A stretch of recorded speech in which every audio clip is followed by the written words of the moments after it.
Warrior Cats Text-to-Speech Audiobook. Warriors, Power of 3, Outcast Prologue. Prey Stealers. This is our territory. A gray tomcat spat out the words. His neck fur bristled and his lips were drawn back in a snarl. His gaze raked over the group of cats who crouched below him on the steep path. Their claws were unsheathed and their eyes were bright and hungry. One of them had a limp rabbit dangling from her jaws. Our territory and prey. A silver tabby tom gave him an insolent stare. If it's your territory, why are there no border markings? The prey here belongs to every cat. That not true and you know it. A black she-cat stood close to the gray tom's shoulder, her tail lashing. Get out now. From the side of her mouth she added in a low mutter, Crag, we can fight them. Remember what happened last time? I know, Knight, the gray tom replied. But what else can on Crag? Other side a huge brown tabby tom thrust his way forward, letting out a hiss of fury. Take one more paw step and we'll rip your fur off, he growled. Crag touched him on the shoulder with the tip of his tail. Steady, Talon, he warned. Let's get out of this without ripping fur if we can. More cats appeared around a curve in the path, filling the narrow space behind the silver tabby. Share. Crag summoned a small tabby tom with a flick of his ears. Get back to the cave, quickly. Tell them the invaders are back.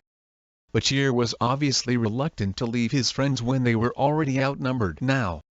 Crag snapped. Shear turned and fled up the path. The sun was going down. Rocks cast long shadows over the rough ground, stained red as blood. The faint sound of tumbling water broke the silence, and from the sky came the harsh cry of a hawk. This is as far as you go, Crag mewed. Turn back and find somewhere else to hunt.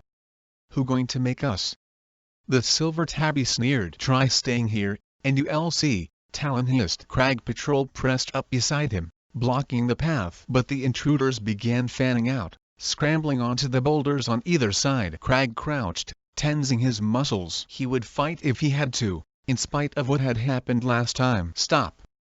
A brown tabby tom shouldered his way through Crag patrol to stand in front of the invaders. Though his muzzle was gray with age, his muscles were still wiry and powerful, and he held his head high. I am Stoneadler, tribe healer of the tribe of Rushing Water, he announced, his voice echoing hoarsely off the rocks. This is our territory, and you are not welcome here. Territory only belongs to cats who can defend it, the silver tabby retorted. Remember how we drove you out, before the time of frozen water? Stoneadler growled. We will do the same again, unless you leave now. The silver tabby narrowed his eyes. Drove us out? That's not how I remember it. We chose to leave, a brown and white she-cat added from where she crouched on top of a boulder. We found a better place to spend leave bare, with more prey. And now we choose to come back. The tabby tom lashed his tail. A few scrawny, flea-ridden excuses for cats aren't going to stop us. He flexed his claws, scraping the stones. The tribe of Rushing Water has always made its home in these mountains, Stoneadler mewed. His words were lost in a yowl of fury as the brown and white she-cat launched herself from the boulder and fastened her claws in Knight's shoulder. The tabby tom let out a fearsome screech and hurled himself at Crag. As Crag rolled over and over, clawing at his attacker, the air filled with the shrieks of battling cats. Far above, the tribe of Endless Hunting looked on helplessly. Chapter 2. Lionpaw pushed his way through clumps of long grass wet with dew.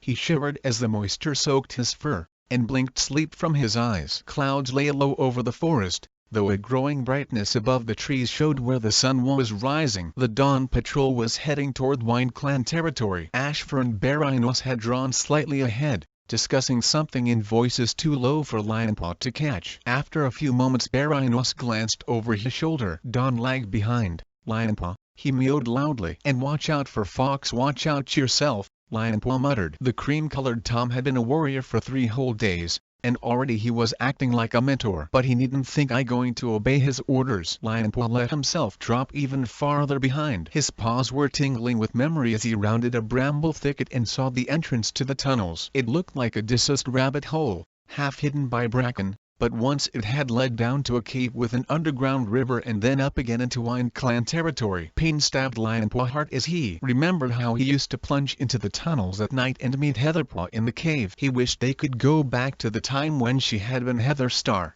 leader of Dark Clan, and he was her loyal deputy. He hesitated outside the entrance for a heartbeat, then could resist squeezing through it and crawling along the tunnel until he came to the avalanche of mud left behind when the tunnels flooded. He opened his mouth, but all he could taste was wet soil and worms. Lionpaw, I know you in there. Barinos called. Come out now. For a moment Lionpaw felt like ignoring him, but he realized how stupid that would be. He didn't want to stay in this damp, stifling hole. Slowly he wriggled backward until he could stand up and shake the mud out of his fur. Barinos was standing in front of him, cream-colored fur bristling. Ash fur was a couple of tail lengths away. His blue eyes were calm and unreadable. What do you think you doing, exploring in a dangerous place like that? Barinos demanded. What if the roof had fallen in? You expect us to dig you out, I suppose, like last time. Lionpaw had almost suffocated when he fell into an old badger set during the daylight gathering. But that was completely different. And anyway, Barinos hadn't been the one to dig him out. Stop ordering me around, he snapped. You not my mentor. Then stop behaving like a stupid kid. Lionpaw dug his claws into the ground to stop himself from taking a swipe at the arrogant Tom. Don't call me a kid, he growled. You're sent HAS and faded out of the apprentice den, and you already that enough. Ash fur interrupted. Barinos, I'll do the mentoring, thanks. But he right, Lionpaw. There's no point in sticking your nose down every hole between here and Wind Clan unless there were any suspicious scents down there. No, but there might have been. Lionpaw defended himself. Ash fur made no comment, except for an impatient twitch of the tail. Let's get moving. Lionpaw gave Barinos a final glare and padded after his mentor. He could still feel a tug of longing for Heatherpaw, drawing him down into the caves. But he knew he would never walk there again, and not just because mud had blocked the tunnels. He wanted to be the greatest Thunder Clan warrior ever, and he could be that if his best friend was a cat from another clan. Jump high as you can now. Lionpaw leaped into the air, twisting as he landed so that he was facing his opponent. He managed to land a blow on Poppypaw's haunches before she scrambled around to face him. Flashing a glance toward the edge of the clearing, he could just make out the shadow of a tabby striped pelt and the gleam of amber eyes. Thanks, Tiger Star. Poppypaw sprang at him, and Lionpaw launched himself forward, slipping underneath her with his belly brushing the moss. Hooking her hind legs out from under her, he planted his forepaws on her belly as she rolled over. Well done, Lionpaw. Ash fur gave him a nod of approval, though there was no warmth in his blue eyes. What am I doing wrong now? Lionpaw wondered. He had understood Ash fur's annoyance with him when he was spending every night in the caves with Heatherpaw. Then he'd been almost too tired to put one paw in front of another during the day. But I training well now. I working really hard. I never seen that last move before. Thornclaw, Poppypaw mentor, padded up to the two apprentices. Where did you learn it? I just figured it out, I suppose, Lionpaw mumbled. He had learned the move from Tiger Star, during a training bout with Hawkfrost. The two shadowy cats visited him so often, he felt as if he always had voices in his ears, telling him to jump higher, strike harder, twist out of the way. The constant practice had made his muscles harder and stronger. He knew without any cat telling him that his battle skills had improved faster than any other apprentice. But it was difficult sometimes to explain where the skills came from. You can let me up now, Poppypaw mewed. Oh, sorry. Lionpaw stepped away from her and she bounced to her paws, shaking scraps of moss from her fur. Will you teach me how to do that? Sure. When a cat leaps at you, you need to flatten yourself, but keep moving forward. Like this? Poppypaw tried to imitate the move. Yes, but a bit faster. While the young tortoiseshell she-cat practiced, Lionpaw glanced toward the edge of the clearing again. But the ghostly presence of Tiger Star was gone. Lionpaw maneuvered a long tendril of bramble through the tunnel into the stone hollow, tugging hard as it snagged on the thorns. His paws were aching with tiredness. First the dawn patrol, then the training session, then, after a short break for a few mouthfuls of fresh kill, Ash fur had set him to repairing the Elder's den. And it was only just past sun. As he dragged the bramble across the clearing, something heavy landed on the other end of it, bringing him up short and making him stumble. Dropping his end, Lionpaw glanced back to see Foxkit. The reddish tabby Tom had sunk his teeth into the other end of a tendril and was battering it with his paws. A low growl came from his throat. Shadow Clan are invading. A second squealed, dashing up beside her brother and leaping onto the bramble. Get out of our camp. Whitewing halted on her way across the clearing, her neck fur beginning to bristle, then carried on with a flick of her tail. Cloudtail thrust his head out of the warrior's den, blue eyes wide with alarm. When he spotted the two kits he twitched his ears in disgust and disappeared. "Hey, you disturbing every cat," Lionpaw meowed. "And I need this to patch the elder's den. Can we help?" A second asked. "Yes, we'll be apprentices soon," Foxkit added, letting go of the bramble. "Okay, but be careful you don't get thorns in your pads."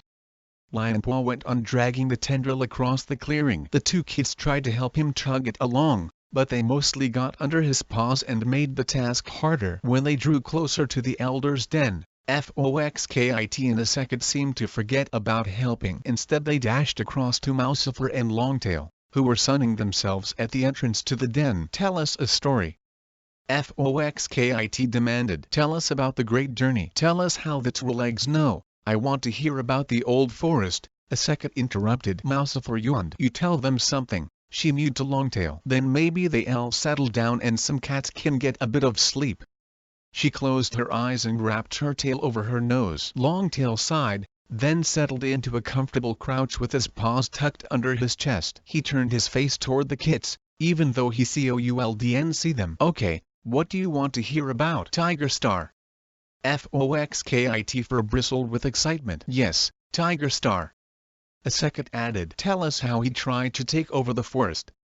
Lionpaw saw Longtail's tail tip flick as the blind cat hesitated. Curiosity clawed at him as he began weaving the length of bramble to block up a hole in the honeysuckle fronds that sheltered the den. He wanted to hear about Tiger Star as much as the kids did. "Tiger Star was a great warrior," Longtail began at last. "He was the strongest cat in the forest and the best fighter. When I was a young cat, I thought he would be the next leader of ThunderClan. I wanted to be just like him," the pale tabby added awkwardly. "But he was evil."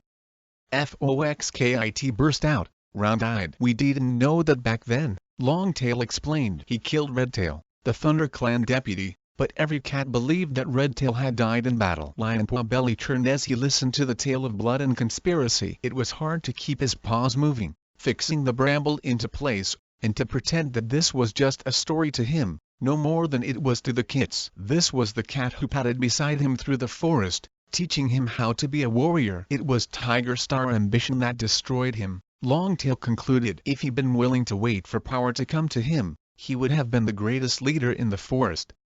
Lionpaw relaxed. There was no reason for him to avoid Tiger Star. The dark tabby couldn't be ambitious now. He was dead. There was nothing left to plan for. And he had never suggested that Lionpaw should break the warrior code. He had been angry when he discovered the meetings with Heatherpaw in the cave. All he wanted was to make Lionpaw a really good warrior. Perhaps Tiger Star was sorry for what he had done and was trying to make up for it by helping ThunderClan. Lionpaw left the kits pestering Longtail with questions and padded thoughtfully out of the cave to fetch more brambles. Chapter 3 Hollypaw pushed through the brambles into the nursery and set down a blackbird in front of Daisy. Rosecat and Toadcat lay in the curve of their mother belly, suckling with their tiny tails stretched out behind them. "Thank you," Daisy mewed, reaching out one paw to drag the blackbird closer. "That feels like a good plump one. Can we have some?" Foxkit sat up from where he was wrestling with his sister. "I starving." "Certainly not," their mother, Ferncloud, replied. "You old enough to fetch your own fresh kill." "Can we?" A second head popped up out of the bracken. "I could eat a whole rabbit." "All right," Ferncloud meowed. "Fetch some for Millie, too," she called after them as the two kids shot out through the opening of the brambles. Millie blinked sleepily from where she lay in a mossy nest. Her belly looked huge. Hollypaw guessed that it wouldn't be long before her kids were born. "Thank you," Millie purred to Ferncloud. Ferncloud sighed. "It's time those two were apprenticed. They need mentors to keep an eye on them." Hollypaw silently agreed as she left the nursery and padded across to the fresh kill pile to fetch prey for the elders. Foxkit and a second were already there, fighting over a chaffinch. "What about some prey for Millie?" Hollypaw reminded them. "Oh, sorry." Foxkit scrambled up, grabbed a couple of mice by their tails, and scampered off across the clearing with the prey swinging from his jaws. A second let out a little purr of triumph and settled down to eat the chaffinch. Halipwa began nosing through the fresh kill pile to find something for the elders. The sense of the nursery still clung to her fur. She felt as if the whole camp was full of kits and mothers expecting kits. Will the clan expect me to have kits? She wondered. She knew that kits were the future of the clan, but when she thought about becoming a mother herself, she felt as if she were carrying the weight of the whole forest on her shoulders. She was beginning to drag a rabbit out of the pile when Honeypaw came bounding up to her. Who that for? Honeypaw asked the elders. I just took them a squirrel, Honeypaw told her. If they eat okay in the nursery, then we done. Honeypaw let the rabbit drop back onto the pile. There not much fresh kill left, she mewed. I going to ask Brackenfur if we can go hunting. Though there had been a heavy shower at dawn, the clouds had cleared away and the sun was shining. Every leaf and blade of grass sparkled. A stiff breeze carried prey scent from the forest. Halipwa paws itched with longing to get out of the camp. They're a hunting patrol just coming back, Honeypaw pointed out, flicking her tail toward the camp entrance. Graystripe emerged, carrying a squirrel and 2 mice in his jaws, followed by Brightheart with a couple of owls and Barinos with a rabbit. Oh, look!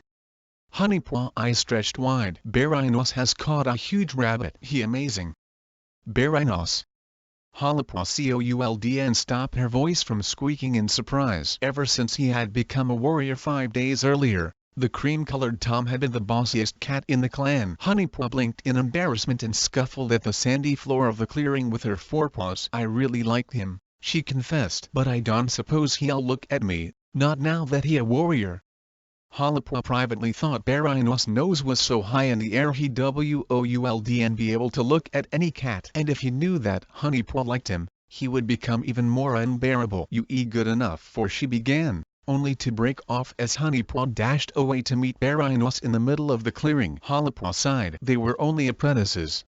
Surely it was too early to think about taking a mate. She wanted to prove herself as a warrior first, to show courage in defending her clan and skill in hunting to feed her clanmates. She wanted to take responsibility for how her clan was run, to make ThunderClan great for season after season. Halipwa stood rigid, paws frozen to the ground. Yes, she thought, I much rather be clan leader than a nursing queen. For a heartbeat the strength of her ambition frightened her. Then she calmed down. There was nothing wrong with wanting to be clan leader, if it meant she would serve her clan with every muscle in her body and every hair on her pelt. Turning away from the fresh kill pile, fed up with the sight of Honeypaw hanging adoringly around Barinos, she saw her mother, Squirrelflight, emerging from the warrior's den. Halipwa bounded over to her. Squirrelflight, can I ask you something?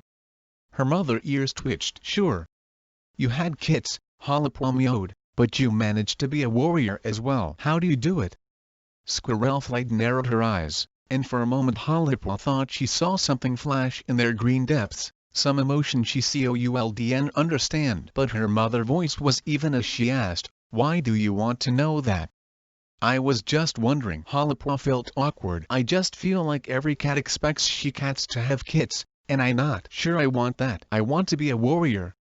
To her annoyance, Squirrelflight tail curled up in amusement. Don't try to plan so far ahead.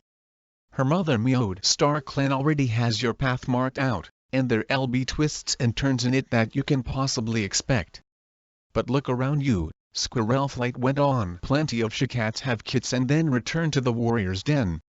But do they become clan leader? Don't worry about it, Squirrelflight finished, resting her tail tip on her daughter's shoulder. Just concentrate on your training. That DOES and help. Halipwa thought frustratedly. That DOES and help me at all. Halipwa returned from hunting to find the clan beginning to gather in the middle of the clearing. Firestar was standing on the high ledge, his flame-colored pelt blazing in a ray of sunlight. Halipwa carried her prey across to the fresh kill pile. What going on?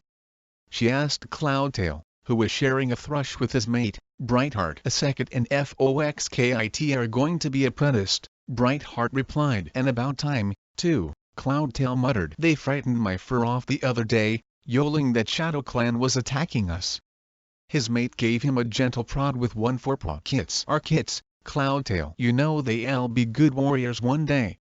His only reply was a snort. Halipwa looked around for the other apprentices. Honeypaw was sitting close to Barinos, who was ignoring her and talking to Birchfall instead. Jaipua appeared from behind the bramble screen at the entrance to the medicine cat's den, and a heartbeat later Leafpool joined him. Halapua took a paw step toward them, but she felt awkward about joining them in case they were discussing medicine cat business. Papapua and Cinderpaw were sitting near Sandstorm and Greystripe, and as Halapua glanced around she spotted Lionpaw emerging from the apprentice's den to find a place next to them. Halapua bounded across. Ferncloud emerged from the nursery with Foxkit and a second Dustpelt followed. The brown tabby warrior looked ready to burst with pride. The kids' eyes were bright with excitement, and their glossy pelts shone in the sunlight. Both of them were trying hard to be dignified, but halfway across the clearing a second gave a little bounce. Her father caught up to her and flicked her over the ear with his tail. After that she managed to walk calmly until she and her brother reached the front. Firestar bounded down the tumbled rocks from the high ledge and called both kids to stand in front of him. Squirrelflight, he began. Your time for an apprentice is long overdue. You will be mentor to Foxpaw. Squirrelflight stepped out of the crowd, her head and tail held high as she padded toward Firestar. Foxkit ran up to meet her. Squirrelflight, the whole clan knows your courage and loyalty, Firestar continued. Do your best to pass these qualities on to Foxpaw. Foxpaw reached up to touch noses with Squirrelflight, and the two cats withdrew to the side of the hollow. Squirrelflight a mentor now, Halapua told herself, and she had kits. It is possible to do both. Firestar gaze rested on a young white she-cat. Whitewing, you two are ready for your first apprentice. You will be mentored to Icepaw. Eyes glowing with happiness, Whitewing padded over to her apprentice. They touched noses and followed the other new apprentice and his mentor to the side of the clearing. The rest of the clan began to crowd around, congratulating them and calling the apprentices by their new names. Halapua noticed that Barinos and Birchfall stayed where they were. Huh! Birchfall exclaimed, loud enough for the cats around him to hear. I don't know why Firestar picked Whitewing. I be just as good as her at mentoring. Firestar picks the best cat for the job, Sandstorm told him as she walked past. Whitewing is older than you. And don't forget she could have been made a warrior much sooner, but she asked to put it off so you would and be the only apprentice. Birchfall muttered something Halapua didn't catch. You'll have an apprentice soon, Sandstorm assured him. For once the clan has plenty of kits. Birchfall didn't dare complain anymore, but he still looked discontented. Barinos whispered something in his ear, and the two young Toms moved away with their heads close together. Halapua sighed. She didn't know what had gotten into Birchfall lately. He used to be good fun. He had been made a warrior so recently that he still remembered what it was like to be an apprentice. Now he being as much of a pain in the tail as Barinos, she thought. By the time Halapua got close enough to congratulate the apprentices, the cats were drifting away to get on with their duties. Halapua felt a touch on her shoulder and turned to see her mentor, Brackenfur. Firestar wants us to do the evening patrol with him, the golden tabby Tom mewed. Are you ready? Sure. Halapua's heart began to race and she felt every hair on her pelt rise with excitement. Apprentices didn't often go on patrol with the clan leader. This was her chance to show Firestar what she had learned. Twisting her neck, she gave her shoulders a few swift licks. She would have liked to give herself a thorough grooming, but there wasn't enough time. As Firestar padded over to join her and Brackenfur, she just hoped her fur wasn't sticking up and she hadn't collected any burrs in her pelt. Let go, the clan leader mewed. We need to renew the scent markers along the Shadow Clan border. The sun was going down as Halapua followed the two Toms through the thorn tunnel and into the forest. Scarlet light washed over the ground, barred with the long shadows of trees. Only the wind rustling in the branches broke the silence, along with the faint scuffling of prey in the undergrowth. Halapua ignored the enticing prey scents. This wasn't a hunting patrol. She concentrated on looking and listening, and when she tasted the air it was to make sure that there were no unusual scents, especially not the scent of Shadow Clan warriors on Thunder Clan territory. Firestar halted. Listen. Halapua froze, ears straining. Her neck fur bristled when she heard, faint in the distance, the yells and shrieks of fighting cats. That way. Firestar mewed, sweeping his tail around to point. Come on. He bounded off through the ferns with bracken fur hard on his paws. Hollipwa raced after them. Grass brushed her belly fur and brambles clawed at her pelt as she sped past. The noise of squalling and spitting grew louder. For a heartbeat she lost sight of her leader as the cats rounded a hazel thicket. She heard Firestar yell, "Stop!" Bursting into the open, she halted at the top of a bank. Below, in a hollow lined with bracken, 5 cats rid viciously. Powerful scents of Shadow Clan and Thunder Clan flooded over her. Horrified, Hollipwa spotted Barino's cream-colored pelt and Birchfall tabby one. The 2 Thunder Clan warriors were clearly outmatched by the 3 hefty Shadow Clan cats. Hollipwa sprang forward, eager to help her clanmates, only to find Firestar Tail barring her way. No, he mewed. That Shadow Clan territory.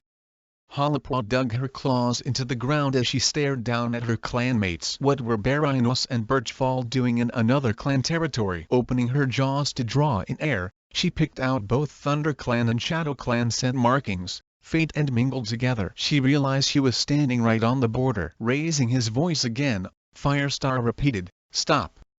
To Hollipwa's relief, the cats sprang apart. She recognized Brucetfer, the Shadow Clan deputy, with warriors Oakfur and Rowanclaw, who gave Birchfall a last cuff around the ear before facing Firestar. "What going on here?"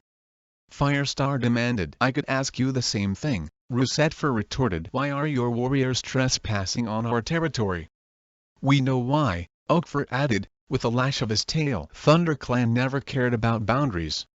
That not Hollipwa began to protest, but Brackenfur slapped his tail across her mouth to keep her quiet. Firestar gaze raked over Barinos and Birchfall. Though his voice was quiet, it was cold as the lake in Leaf Bear, and Hollipwa realized that he was furious. "Well?"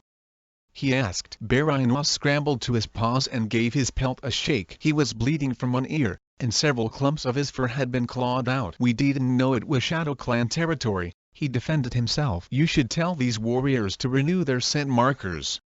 "I don't tell warriors of another clan to do anything," Firestar responded, while Brucetfer bristled with rage. "Barinos, Birchfall, if you had checked carefully, you would have noticed the scent markers up here." Barinos looked furious. He could and excused himself by contradicting his clan leader. "We sorry, Firestar," Birchfall mewed, hanging his head. "The markers are faint," Firestar acknowledged. He glanced at the other cats. "Ours and Shadow Clan." "We the evening patrol," Oakfur put in. "We here to renew the scent markers."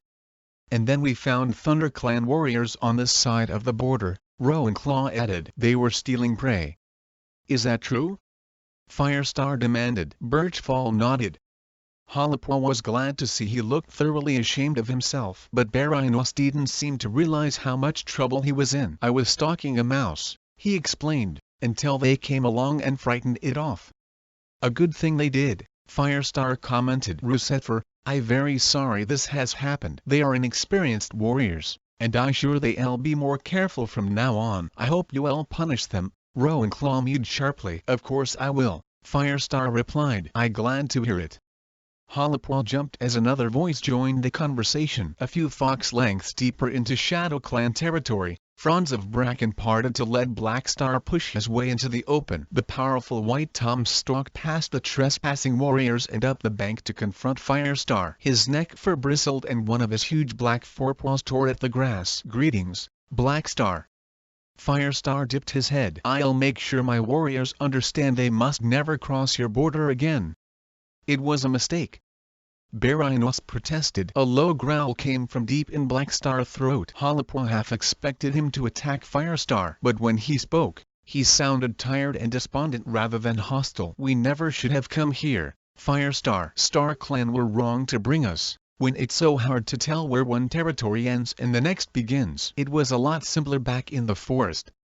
Firestar's eyes clouded. "But the forest is gone, Blackstar," he mewed softly, and suddenly they were like 2 old friends sharing memories rather than leaders of rival clans. "I miss it as much as any cat, but we have to make our life here now. Besides, Star Clan brought cats to the old forest, just as they brought us to the lake."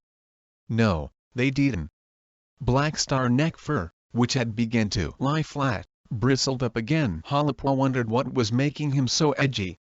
It seemed like something more than finding another clan cats on his territory. All the cats of StarClan once lived in the forest, so there must have been a group of ancient cats living there before they divided up into clans. Ancient cats. Holopaw's began to tingle. Where had those cats come from, to settle in the forest? And what about the cats who settled here by the lake? Cats whose paw prints had left marks at the moonpool and who had something to do with the underground tunnels where they found the Wind Clan kits. She knew that J-Paw hadn't told them everything when they escaped from the flooding river. She shivered, suddenly aware of seasons beyond seasons leading up to this moment, raining down like leaves in leafall and stretching back into an unfathomable darkness. "Are you okay?" Brackenfur murmured into her ear. "This is going to end without any more clawed fur, don't worry." Holopaw straightened up. "I'm fine." Blackstar stepped back with a curt nod to Firestar. "Take your warriors away," he growled. "And don't think they'll get off so lightly if we catch them on our territory again. Believe me, they not getting off lightly." Firestar's voice was grim. He beckoned with his tail for Birchfall and Barinos to climb the slope. Barinos stalked across the border, his eyes narrowed in fury, but Birchfall paused and dipped his head respectfully to Blackstar. "We very sorry," he mewed. "I promise we won't do it again." "See that you don't," the Shadow Clan leader retorted. He turned to his own warriors. "Carry on with your patrol," he snapped, before vanishing back into the bracken. While the Shadow Clan cats renewed their scent markers, Firestar led the two young warriors a couple of tail lengths from the border. "Go back to camp. Wait for me underneath the high ledge." "Yes, Firestar." Birchfall mewed. He and Barinos disappeared around the hazel thicket. Barinos cast an angry glance back at his clan leader, but Firestar had turned away and didn't see. "Let's finish this patrol," Firestar mewed, "and make sure the scent markers are clear this time." Holopaw followed as he led the way into the bracken along the top of the hollow. She thought of the strange, almost nostalgic mood between the two leaders when they had talked about the forest. Blackstar felt they didn't belong here because it was and where their ancestors had lived. But some cats had lived here, a long time ago, so where were they now? Chapter 4. Holopaw slipped out under the brambles that sheltered the apprentice den. Gray clouds moved sluggishly across the sky and she could scent rain on the breeze. Shivering, she sat down, licking one paw and rubbing it over her face. The dawn patrol was just leaving. Dustpelt was in the lead, with Mouse Whisker, Sandstorm, and Honeypaw. Ferncloud popped her head out of the nursery, sniffed the air, and disappeared inside again. A heartbeat later, Birchfall and Barinos appeared from the Elder's den, each carrying a Holopaw tail curled up in amusement. "Good." Firestar put them back on apprentice duties. She watched them cross the camp and vanish into the thorn tunnel. "Make sure you squeeze all the water out of the fresh moss," she called mischievously. "Mousefur will claw you if her pelt gets damp." Barinos lashed his tail as he entered the tunnel, but neither of them stopped to reply. A thin drizzle set in as the rest of the camp began to stir. Lionpaw scrabbled out of the apprentice den behind Holopaw, still looking half asleep, and blundered across the camp to the dirt place tunnel. Brackenfur and Stormfur emerged from the warrior's den and headed for the fresh kill pile. Holopaw jumped up and bounded over to her mentor. "Are we going hunting?" Brackenfur shook his head. "All the prey will be in their holes. Maybe later." But Holopaw's paws were itching to be doing something. She didn't want to spend the morning hanging around the camp. "Can I go out by myself, then?" she asked. "If you want," her mentor replied. "Stay away from the borders, though. We don't want any more trouble like yesterday." "I'll be careful," Holopaw promised. "And be back by Sunhe," her mentor added. "We'll have a training session." "Sure." Holopaw dashed off. As she prowled away from the stone hollow, senses straining for any sign of prey, the rain grew steadily heavier, pattering on the leaves, filling every dip in the ground with water. Each branch and tussock of grass was loaded with droplets that soaked Holopaw's fur as she brushed past. She started to think that Brackenfur had been right, and she wouldn't catch anything, but for once that didn't bother her too much. She wanted to be out of the camp, and she wanted to think. Everything seemed to be getting much more complicated. She needed to concentrate on her training, but her mind was continually tugging her one way or the other to the future and wondering if she could ever be clan leader, or to the past and the traces of those ancient cats. She saw herself standing on the high ledge, calling a summons to her clan. Holopaw realized she had stopped concentrating on prey. She was just standing in the forest, getting wetter and wetter, flicking drops from her ears. She dived into a hole in a sandy bank and crouched there, watching the hissing screen of rain a mouse length from her nose. Her tongue rasped over her fur in an effort to dry herself off and get warm. She froze when she heard a scuffling from farther down the hole where she was sheltering. Something big, at least as big as she was coming up the tunnel behind her. Stupid! She scolded herself. She had been so wet, she hadn't bothered to check if she had the burrow to herself. She tensed her muscles and took a gulp of air, expecting to taste fox or even worse, badger. Instead, the scent of cat flooded into her jaws. And it was a familiar scent, too. Limp with relief, Halapaw twisted around in the entrance to the hole. J-Paw, what are you doing down there? Her brother squeezed into the sheltered space beside her. His pelt smelled of earth and stale fox. Nothing, he mumbled. Sheltering? No, you not. Halapaw was annoyed that he was so obviously lying. Your fur is dry. You must have been here since before the rain started. When J-Paw didn't reply, she added, you been trying to get down into the tunnels again, haven't you? J-Paw paws scuffled the sandy earth. What if I have? It dangerous. Halapaw protested. Think what happened to Lionpaw when the roof of that badger set fell in. And remember what it was like in the cave. We nearly drowned. And I know all that, J-Paw interrupted. You not acting as if you do. It raining hard now. The tunnels will flood again. And you just strolled down there as if you were strolling into camp. Honestly, J-Paw, I don't know how you can be so mouse-brained. You don't have to go on, her brother grumbled. Anyway, I could and get in. This is just an old foxhole. It does and lead anywhere. But you tried. Why could and J-Paw see the trouble he was getting into. I don't see what's so special about the caves. There's nothing down there. Yes, there is. He crouched in front of her. His blue eyes gazed up at her so intensely that Halapaw could hardly believe he was blind. He hesitated, twitching his ears, then went on. The ancient cats spoke to me. When I go to the moonpool my paws slip into their paw prints, and I used to hear their voices on the wind. But since we rescued the kits, I haven't heard them. That's why I have to get back into the tunnels. Halapaw stretched her neck forward and gave J-Paw a sympathetic lick on his ear. She could and bear to hear the sorrow in his voice. He sounded as if he had lost something precious. J-Paw jerked his head away. You don't understand. Explain it to me, then. J-Paw hesitated. His forepaws traced spirals in the earth. There were other cats in the caves, he mewed at last. Halapaw was puzzled. What do you mean? Spirits of the ancient cats who lived here seasons ago. One of them is called Fallen Leaves. He went down there in the ceremony to make him a warrior, and he never came out. He showed me where to find the lost kits. Every hair on Halapaw pelt rose. The ordeal in the caves had been bad enough without the thought of invisible cats watching them. The other cat is called Rock, J-Paw went on. He old, I mean, really old. He was in the cave. He showed me that we would escape, and he helped me think of the way to do it. Halapaw took a deep breath. Perhaps there was nothing to be afraid of. If J-Paw was right, then neither they nor the kits would be alive if it weren't for the help of the ancient cats. Why do you want to go back now?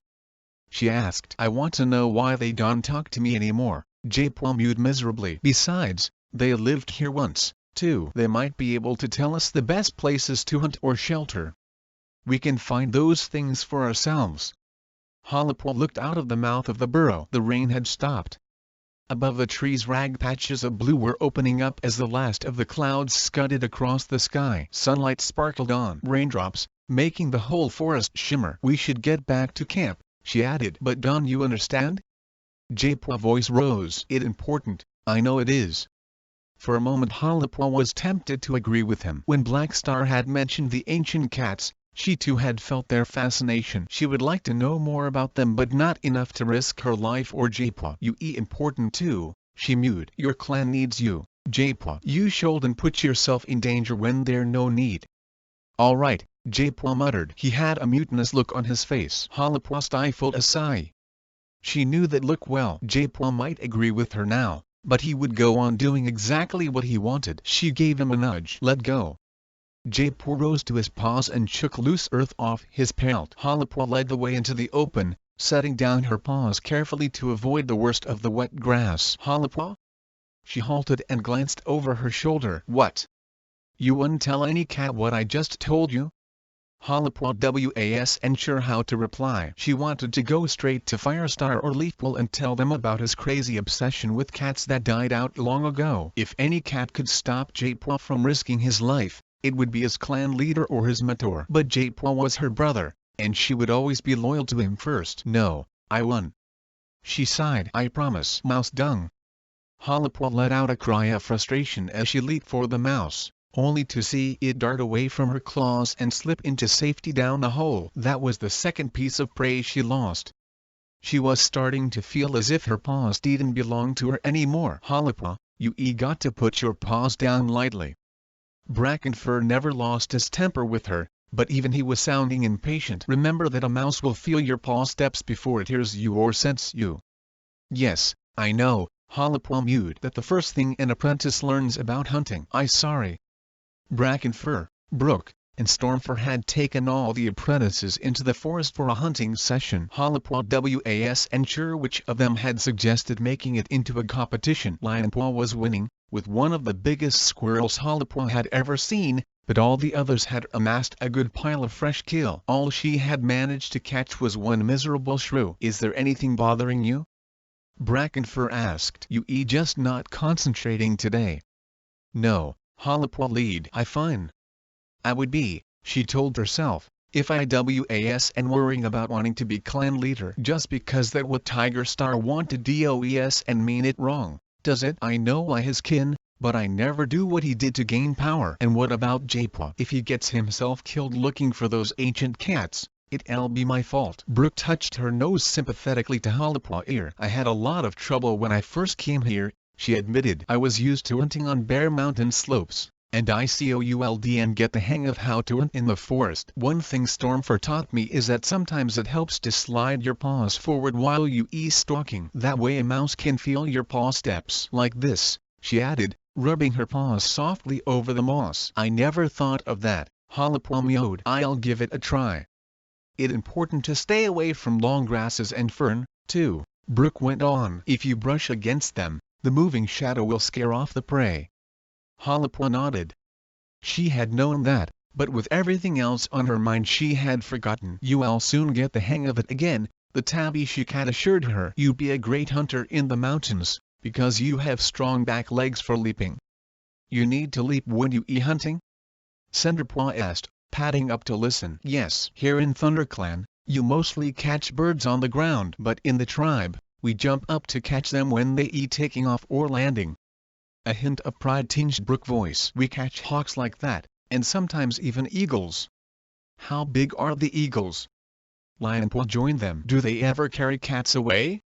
Most of them aren't strong enough to take a full-grown cat. Brook sat down with her tail wrapped over her paws, while the rest of the apprentices clustered around to listen. They might be able to take kits or tabbies, but kits stay in the cave with their mothers, where it's safe. And all the hunting patrols have at least one cave guard with them. What a tabby? Papapaw demanded. And what a cave guard? Honeypaw added. You eat tabbies, Brook explained, sweeping her tail around to indicate all the apprentices. Young cats who are learning the skills you need to be warriors. Cave guards are, well, cats who guard the cave. They strong and trained to fight off hawks and eagles. Stormfur was a cave guard when he lived with a tribe, and I was a prey hunter. Harper was puzzled. Do you mean that cats have separate duties? You don't hunt and fight, like clan cats? No, Brook replied. When kits are born, our leader chooses what they'll be. The biggest and strongest become cave guards, and the fast, nimble ones become prey hunters. So you can choose for yourself? IWOULDN like that, Lionpaw mewed. It feels different when you grow up with it, Brook assured him. Lionpaw didn't look convinced, but before he could say any more, Papapaw broke in. Tell us about your leader, and your medicine cat. Do StarClan choose them? Brook shook her head. The tribe of Rushing Water DOES and no StarClan, she explained. She waited until the shocked gasps had died down. The tribe of Endless Hunting walks our skies. We don't have a leader and a medicine cat. In the tribe, one cat is both. He called the healer, and his name is Teller of the Pointed Stones. Or Stoneadler, Stormfur put in, padding up to sit beside his mate. What a weird name! Papapaw exclaimed. Her sister Honeypaw gave her a nudge. Don't be so rude. Tribe names are different from ours, that all. Stoneadler has his den just off the main cave behind the waterfall, Stormfur explained. It full of pointed stones, rising up from the cave floor and hanging from the roof. There's a hole in the roof, and when it rains the floor is covered with pools of water. Stoneadler looks at the reflections in the water and reads signs there. And he a medicine cat as well? Halapaw meowed. Bet a lot of power for one cat. Does he have a deputy? No, but eventually he'll have to be an apprentice, Brooke told her. The tribe of Endless Hunting will send him a sign so that he can choose a tiny kid who will become Stoneadler after him. Halapaw felt a pang of envy. How much simpler it would be to have your life planned out. She would and have made her earlier mistake of choosing to be a medicine cat when she was really best suited to be a warrior. Sometimes her head had ached with the effort of learning all the different herbs. Training to be a warrior was tough as well, but it didn't feel like such an impossible task. There were fighting moves and hunting moves and all the details of the warrior code that had to be memorized. And if she wanted to be clan leader, she would have to learn the intricate relations between clan and clan, how to be diplomatic with her own warriors and the cats of other clans, and how to react in a crisis. She remembered watching Firestar on the border the day before. She had been impressed by how calm the Thunder Clan leader had stayed, even when his own warriors were clearly at fault. That was the kind of leader Halapaw wanted to be, one who relied on the warrior code to keep the peace instead of dragging her clan into an unnecessary battle. A leader who wasn't selfish or greedy, who put the good of her own clan above everything, but still remembered the rights of the other clans in the forest. I think there's a mouse under the roots over there. Stormfur broke into her thoughts, pointing with his ears to the bottom of a nearby beech tree. Why don't you see if you can catch it? Okay.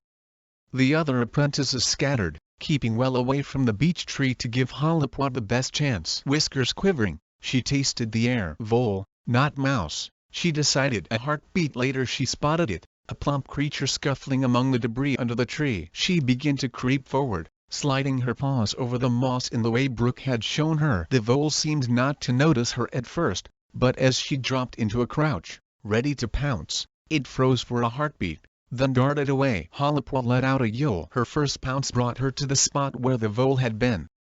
Instantly she leaped again and trapped it between her front paws just before it slipped into the safety of a crack between two rocks. She killed it with one blow of her paw. Well done. Brackenfur meowed. A warm feeling of triumph flooded Halapaw from ears to tail tip. She picked up her prey and turned back to her mentor. See what I said about your strong back legs? Brooke reminded her, touching Halapaw's shoulder with the tip of her tail. That was a great leap. I think that enough for one day, Brackenfur added. Let's carry the prey back to camp. The clan will eat well tonight.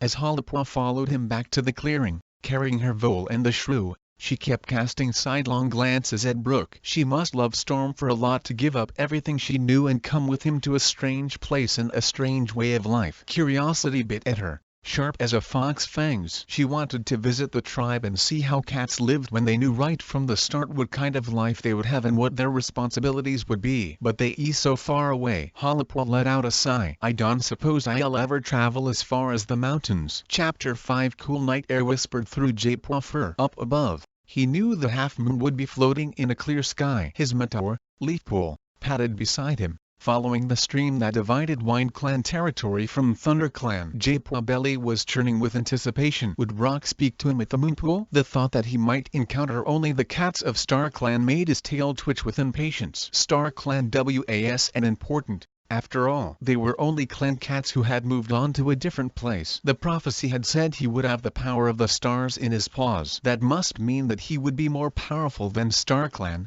So why should he waste time walking with them in his dreams? He needed to go further back, to find the ancient cats who had once gathered at the Moonpool. They must be the truly powerful cats, who would help him find his destiny. It Lionpaw and Halapaw destiny, too. Japaw did his best to ignore the small voice niggling at the back of his mind. His brother and sister would have to find their own source of power. He had been chosen to be a medicine cat, so this must be the right way for him alone. Leafpool, wait for us.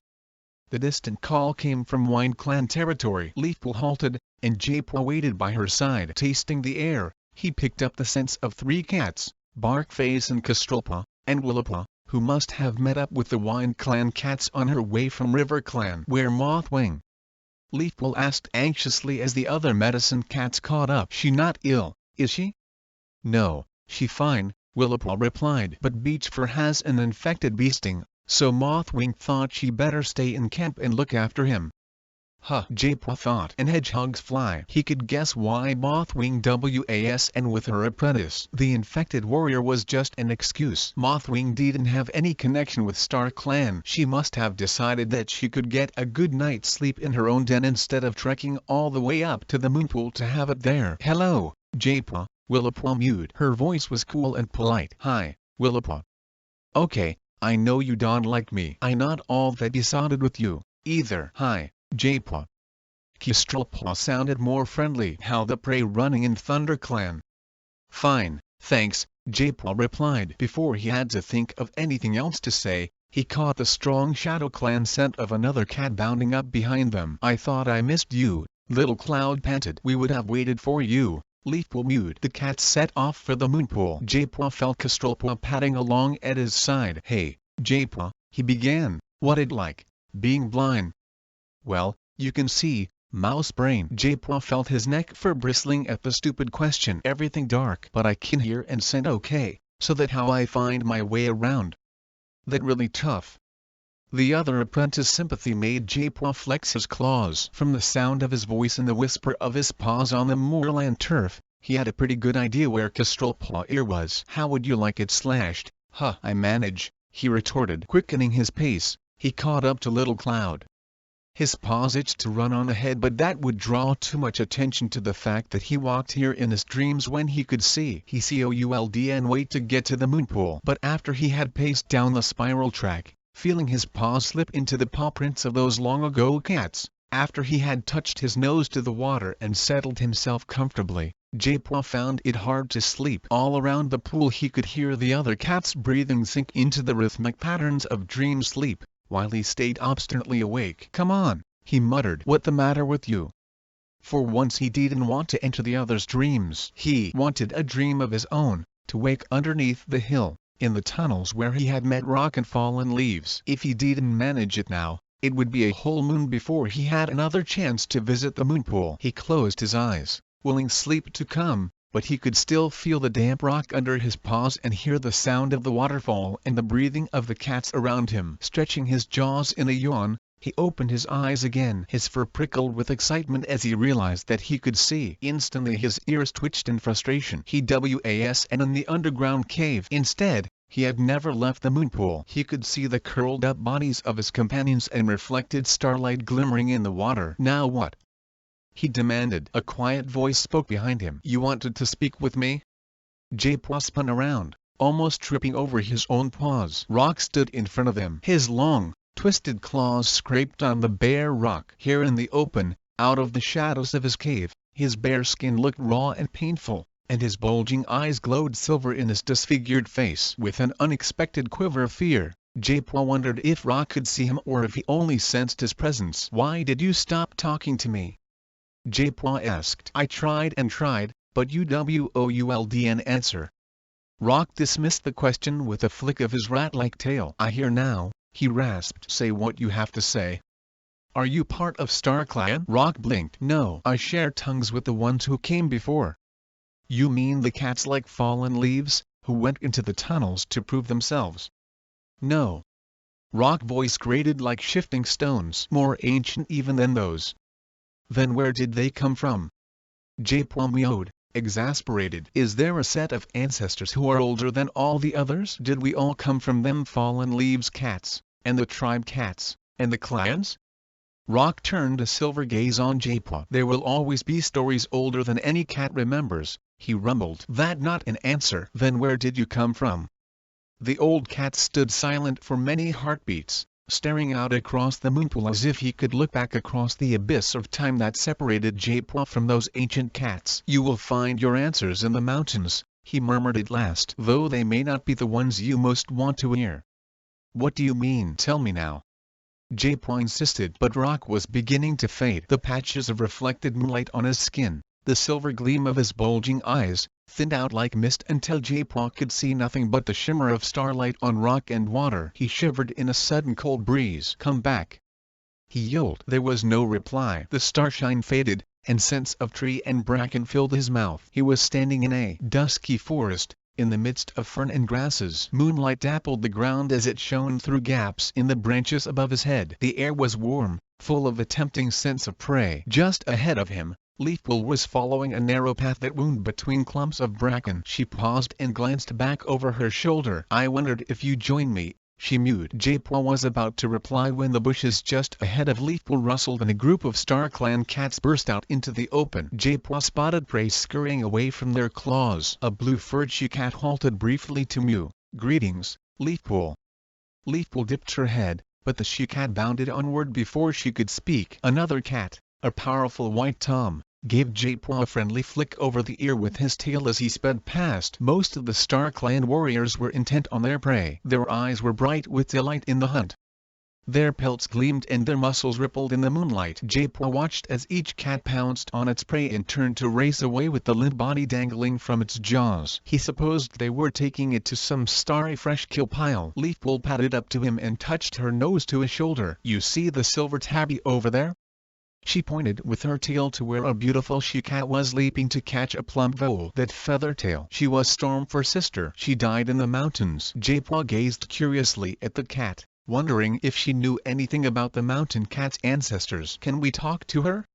She might not wait for us, Leafpool replied. She'll want to take her prey back to the Star Clan camp.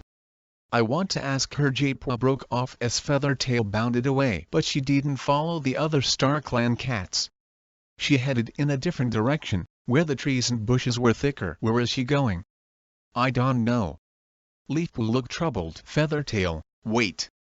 She set off after the silver tabby, and Jaipwa raced along at her side. They plunged through dense undergrowth and came out into a clearing. A stream ran through it, and on the other side the trees gave way to rocky slopes covered in stunted bushes. Feathertail. Leafpool called again. The she-cat paused on the bank of the stream and looked over her shoulder at them. Where are you going?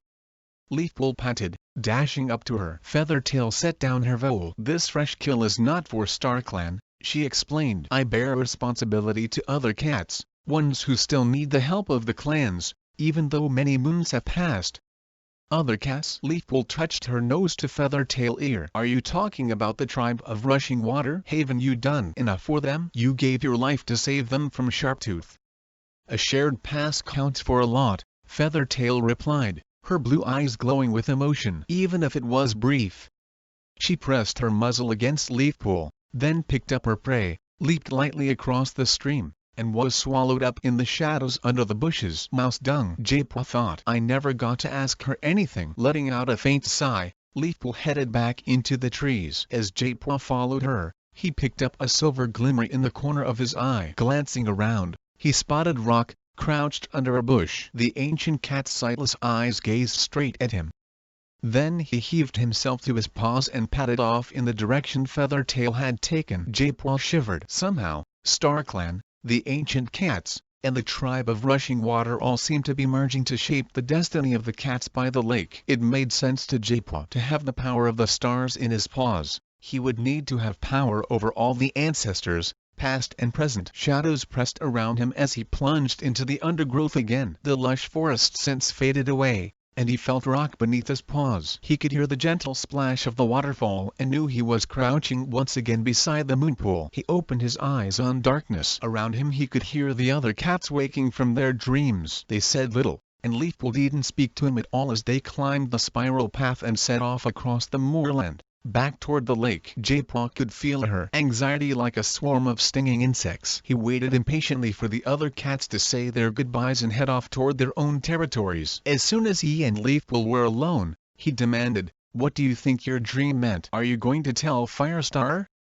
Leafpool hesitated, and when she spoke her voice was troubled. It sounds as if the tribe of Rushing Water is in some sort of trouble, she replied. I'm not sure whether I should tell Firestar. Whatever happening, it does and seem as if Thunder Clan cats will be affected.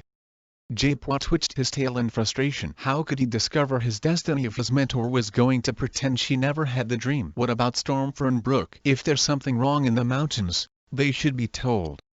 I don't know.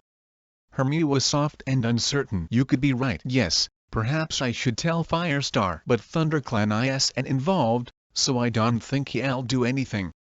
ThunderClan might be more involved than Leafpaw realized, Jaepaw thought, as he followed his mentor along the border stream toward the camp. At least I involved. He bared his teeth as if he were about to snap up a juicy piece of prey. There was only one way to discover the truth about his power. Somehow, he would have to find a way to go to the mountains. Chapter 6 Papapaw dived forward.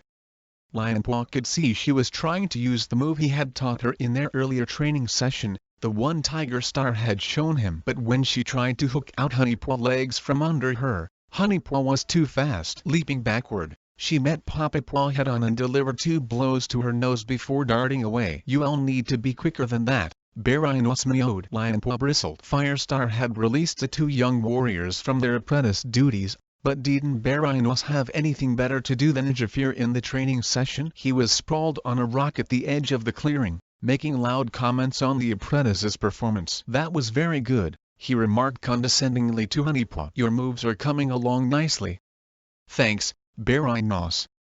Honeypaw blinked adoringly at the cream-colored warrior. Lionpaw stifled a twinge of jealousy. Not long ago, Honeypaw had seemed to like him best. It was hard to lose her admiration so soon after he had been forced to give up his friendship with Heatherpaw. "Your turn, Lionpaw." Barinos broke into his thoughts. "Let's see what you can do." "Who made you my mentor?" Lionpaw glanced around the clearing for Ashfur, who should have been in charge of the training session, but he was several fox lengths away, demonstrating a move to Honeypaw. "Come on, you lazy lump," Barinos urged him. "You'll never get to be a warrior sitting on your tail all day." "No?" Lionpaw gritted his teeth. "If I looked at you, I think that all warriors do." "Come on, Cinderpaw," he meowed, beckoning with his tail to the gray apprentice who sat at the side of the clearing. "Let practice."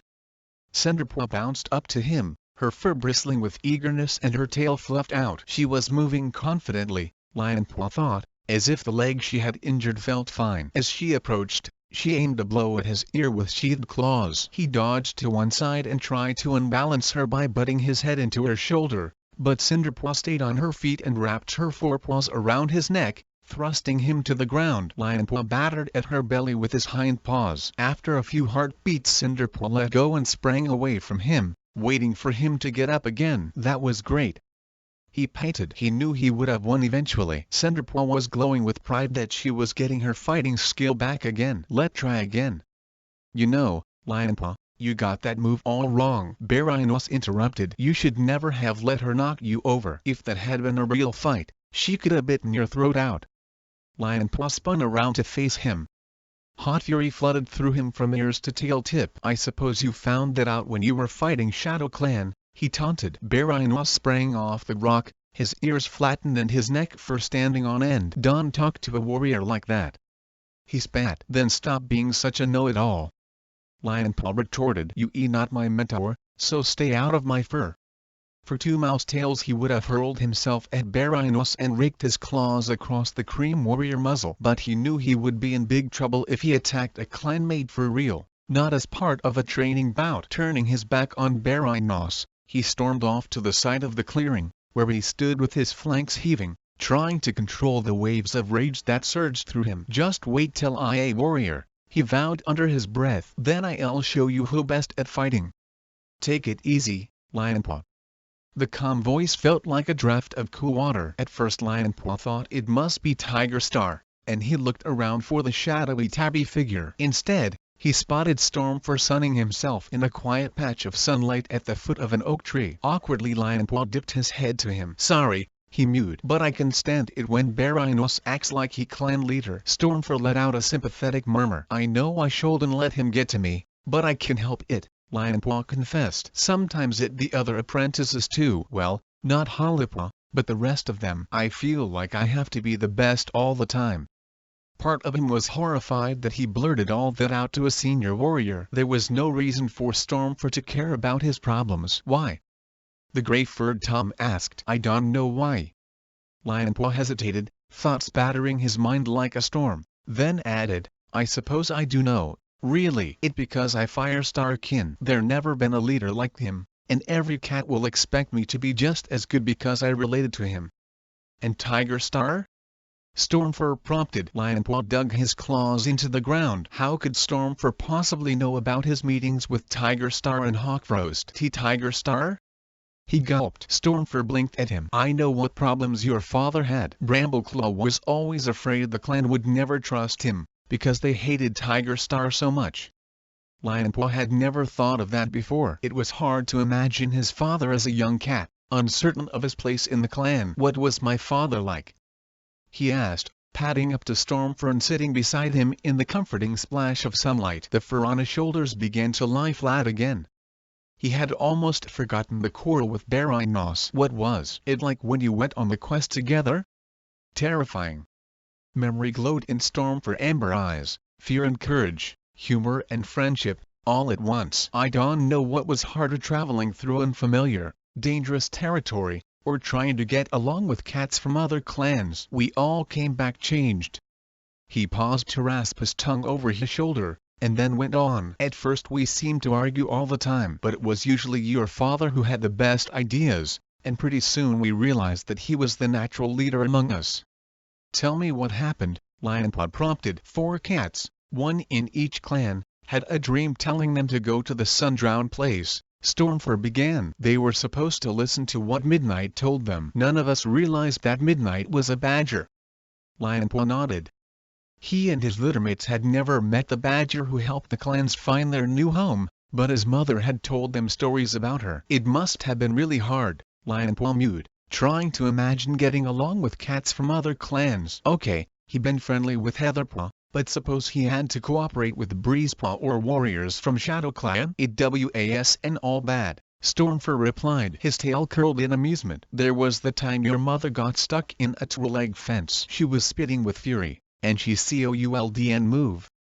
Lionpaw let out a little mrow of laughter, imagining Squirrelflight stuck and furious. Did my father rescue her? Stormfur shook his head. No. Brambleclaw was thinking about digging up the fence post, and I thought we might bite through the shiny fence stuff. Meanwhile Tawnypelt and Feathertail smoothed down your mother fur with some duck leaves and got her out that way. I wish I'd been there, Lionpaw mewed. IWOULD have missed it. Even though we were scared a lot of the time, or tired, or hungry, we all knew we were doing our best to help our clans. And you became really good friends with my father. Stormfur twitched his whiskers. We weren't all that friendly to begin with. I was jealous of Brambleclaw. Why? Lionpaw asked, surprised. Because I like your mother too much. But a blind rabbit could have seen that Brambleclaw was the cat she liked best, even though they spent most of their time arguing. You liked Squirrelflight?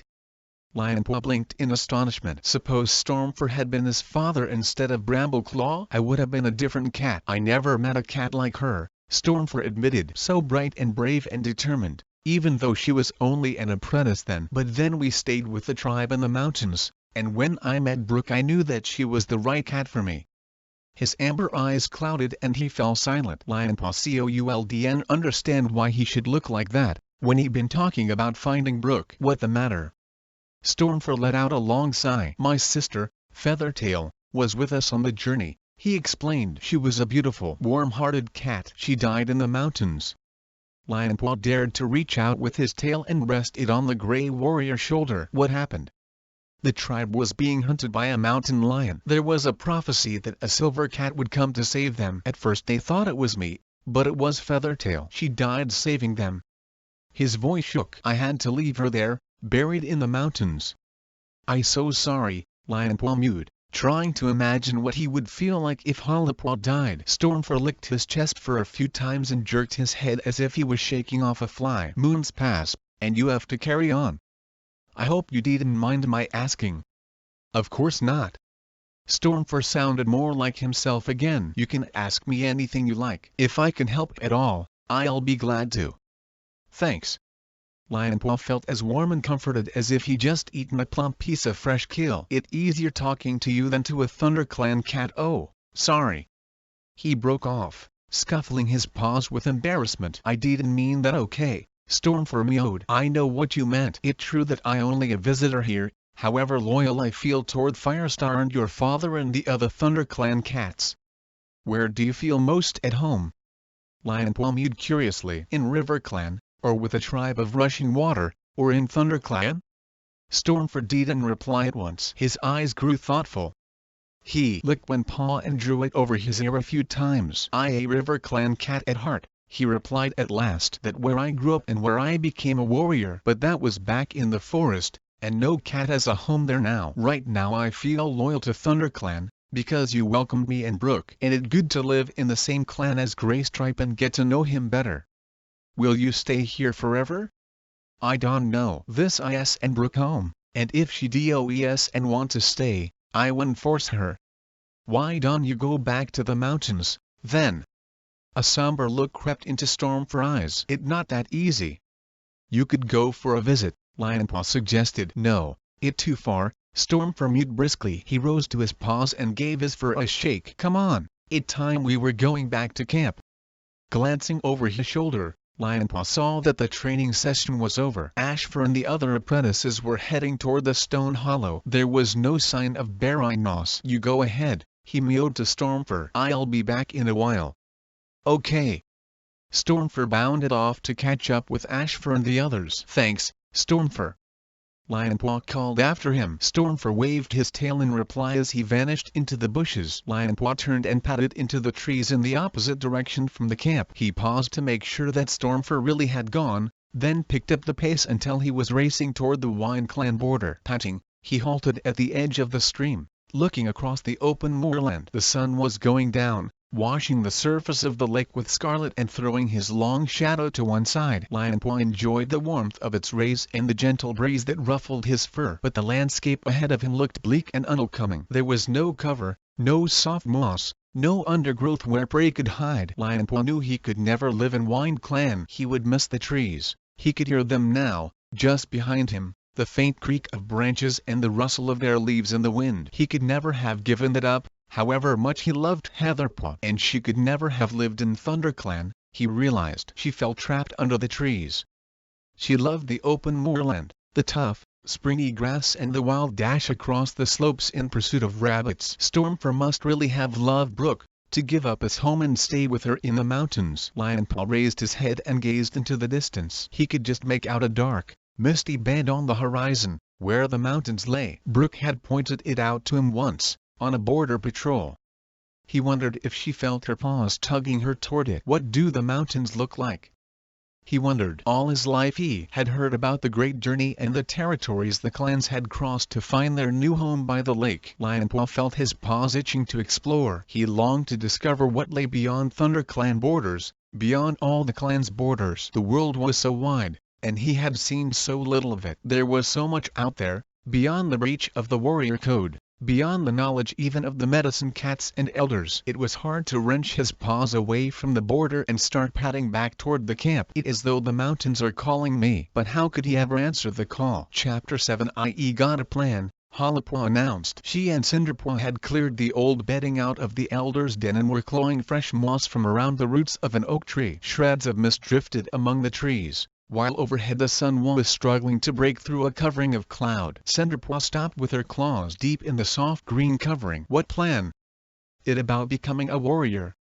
Hollowpaw left the ball of moss she was gathering and padded over to sit on a twisted root beside her friend. It's so confusing, learning about fighting and hunting and all the stuff about the warrior code. I can think of everything at once, so I going to concentrate on one thing at a time. Cinderpaw blinked. I don't get it. Hollowpaw sighed. It seemed straightforward enough to her. I going to start with hunting. If a clan is and well fed, it can defend its borders and fight battles. I'll practice and practice until I really good at it. Then I'll go on to something else. Her friend started clawing up the moss again. I think that sounds mouse-brained, she mewed. I mean, you can stop doing everything else, can you? Are you going to leave me to finish the bedding while you go off looking for prey? Hollowpaw swiped out a paw, claws sheathed, just missing Cinderpaw's ear. No, of course I not. I know I'll have to do duties and training sessions and all that, but I going to concentrate on hunting. Cinderpaw let out a faint snort of amusement. I like to hear what Brackenfur has to say if he thinks you not concentrating on fighting. Exasperated, Hollowpaw snagged up a bit of moss and tossed it at her friend. She expected Cinderpaw to toss some back at her, but instead the young she-cat stopped what she was doing and looked up at her. blue eyes serious. Honestly, Harper, I don't think this is a good idea. Being a warrior means you have to do everything together. You can put stuff in order. I know I'm not explaining it very well, but no, you're not, Harper snapped, then stopped herself. Cinderpaw was her best friend, and she didn't want to quarrel with her. Sorry, Cinderpaw, she went on. I just think this will be a way that will work for me. You don't have to join in if you don't want to. Cinderpaw reached up to touch Harper's nose with her ear. It's okay, and you know I'll help if I can. By the time Harper and Cinderpaw had finished refreshing the elders' bedding, Thornclaw and Brackenfur were gathering the apprentices together in the middle of the clearing. Are we hunting? Harper asked eagerly. It was Thornclaw who replied. No, Cloudtail and I are taking our apprentices to the mossy clearing for some advanced battle training. You and Lionpaw can come along and watch. And join in if you want to, Brackenfur added. Cinderpaw gave an excited little bounce. Let go. Her mentor, Cloudtail, patted up behind her and flicked her on the shoulder with his tail. You be careful of that leg. If I asking too much of you, I want to know. Cinderpaw's excitement faded. My leg fine, Cloudtail. It won't hold me back from being a warrior, will it? I hope not. We'll have to see, was Cloudtail's discouraging response. Harper pressed her muzzle against Cinderpaw. Don't worry, you will be a warrior. I just know it. Ashfur came padding over with Lionpaw from the apprentice's den. Are we all ready? The Grey Warrior asked. Where Honeypaw? Sandstorm took her on a hunting patrol, Brackenfur replied. She'll join us later. The clouds had cleared away and the sun was burning up the mist. In the shadow of the trees the grass was still laden with dew. Harper brushed past a clump of fern and flicked her ears as droplets fell on her head. The undergrowth was full of exciting scents and sounds. She longed to put her plan into practice on a hunting patrol, instead of going to a training session when she would have to spend most of her time watching. With 4 apprentices and their mentors, the clearing was crowded. Harper sat in a sunny spot at one side with Brackenfur. Lionpaw and Ashfur were a couple of tail lengths away. Harper tried to hide a yawn as Cloudtail and Thornclaw demonstrated a move to the 2 older apprentices. Cloudtail leaped into the air with a twist so that he came down on Thornclaw's shoulders. Now you try, he invited Cinderpaw. Cinderpaw crouched to face her mentor and launched herself into the air. She got the twist right, but she hadn't leaped high enough, so that instead of landing on Cloudtail's shoulder she blundered clumsily into his side, and he pinned her down with one paw on her chest. Not bad for a first try, he commented, letting her get up, but you need more strength in that leap. Is your leg bothering you? Cinderpaw blinked. No, it's fine. I'll get it right next time. And don't forget, Thornclaw added, in a real fight your enemy won't stand still and wait for you to land on him. You got to anticipate his next move. Let me have a try, Papapaw mewed. As the training session went on, Harper noticed that Lionpaw was fidgeting. I can do that, he told Ashfur. Can I try it? Ashfur hesitated. It's advanced stuff, he pointed out. There's no point in trying before you're ready. I am ready, Lionpaw insisted, his fur starting to fluff up. Ashfur shrugged. Don't say I didn't warn you. Harper watched nervously as Lionpaw and his mentor moved out into the clearing, well away from the other practice session. Go on, then, show me, Ashfur mewed. Lionpaw leaped into the air, sunlight turning his golden pelt to flame. With all 4 paws off the ground he twisted and came down perfectly balanced on Ashfur's shoulders. Ashfur let out a grunt of surprise, while Harper stared in astonishment. How had Lionpaw learned how to do that move so perfectly? See? Lionpaw challenged his mentor as he leaped to the ground. Now will you be a bit tougher on me? You want tough? There was the hint of a growl in Ashfur's voice, and his blue eyes gleamed. Be careful what you wish for, Lionpaw. Harper felt the fur on her shoulder begin to rise. Was Ashfur joking? I can cope with anything, Lionpaw insisted. Ashfur leaped on Lionpaw, landing a hard blow on his ear. Lionpaw rolled to one side, raking his hind paws down Ashfur's flank. A heartbeat later he was back on his paws, leaping into the air and landing on his mentor's shoulders in the move Cloudtail had just demonstrated. Ashfur reared up on his hind paws, shaking off Lionpaw.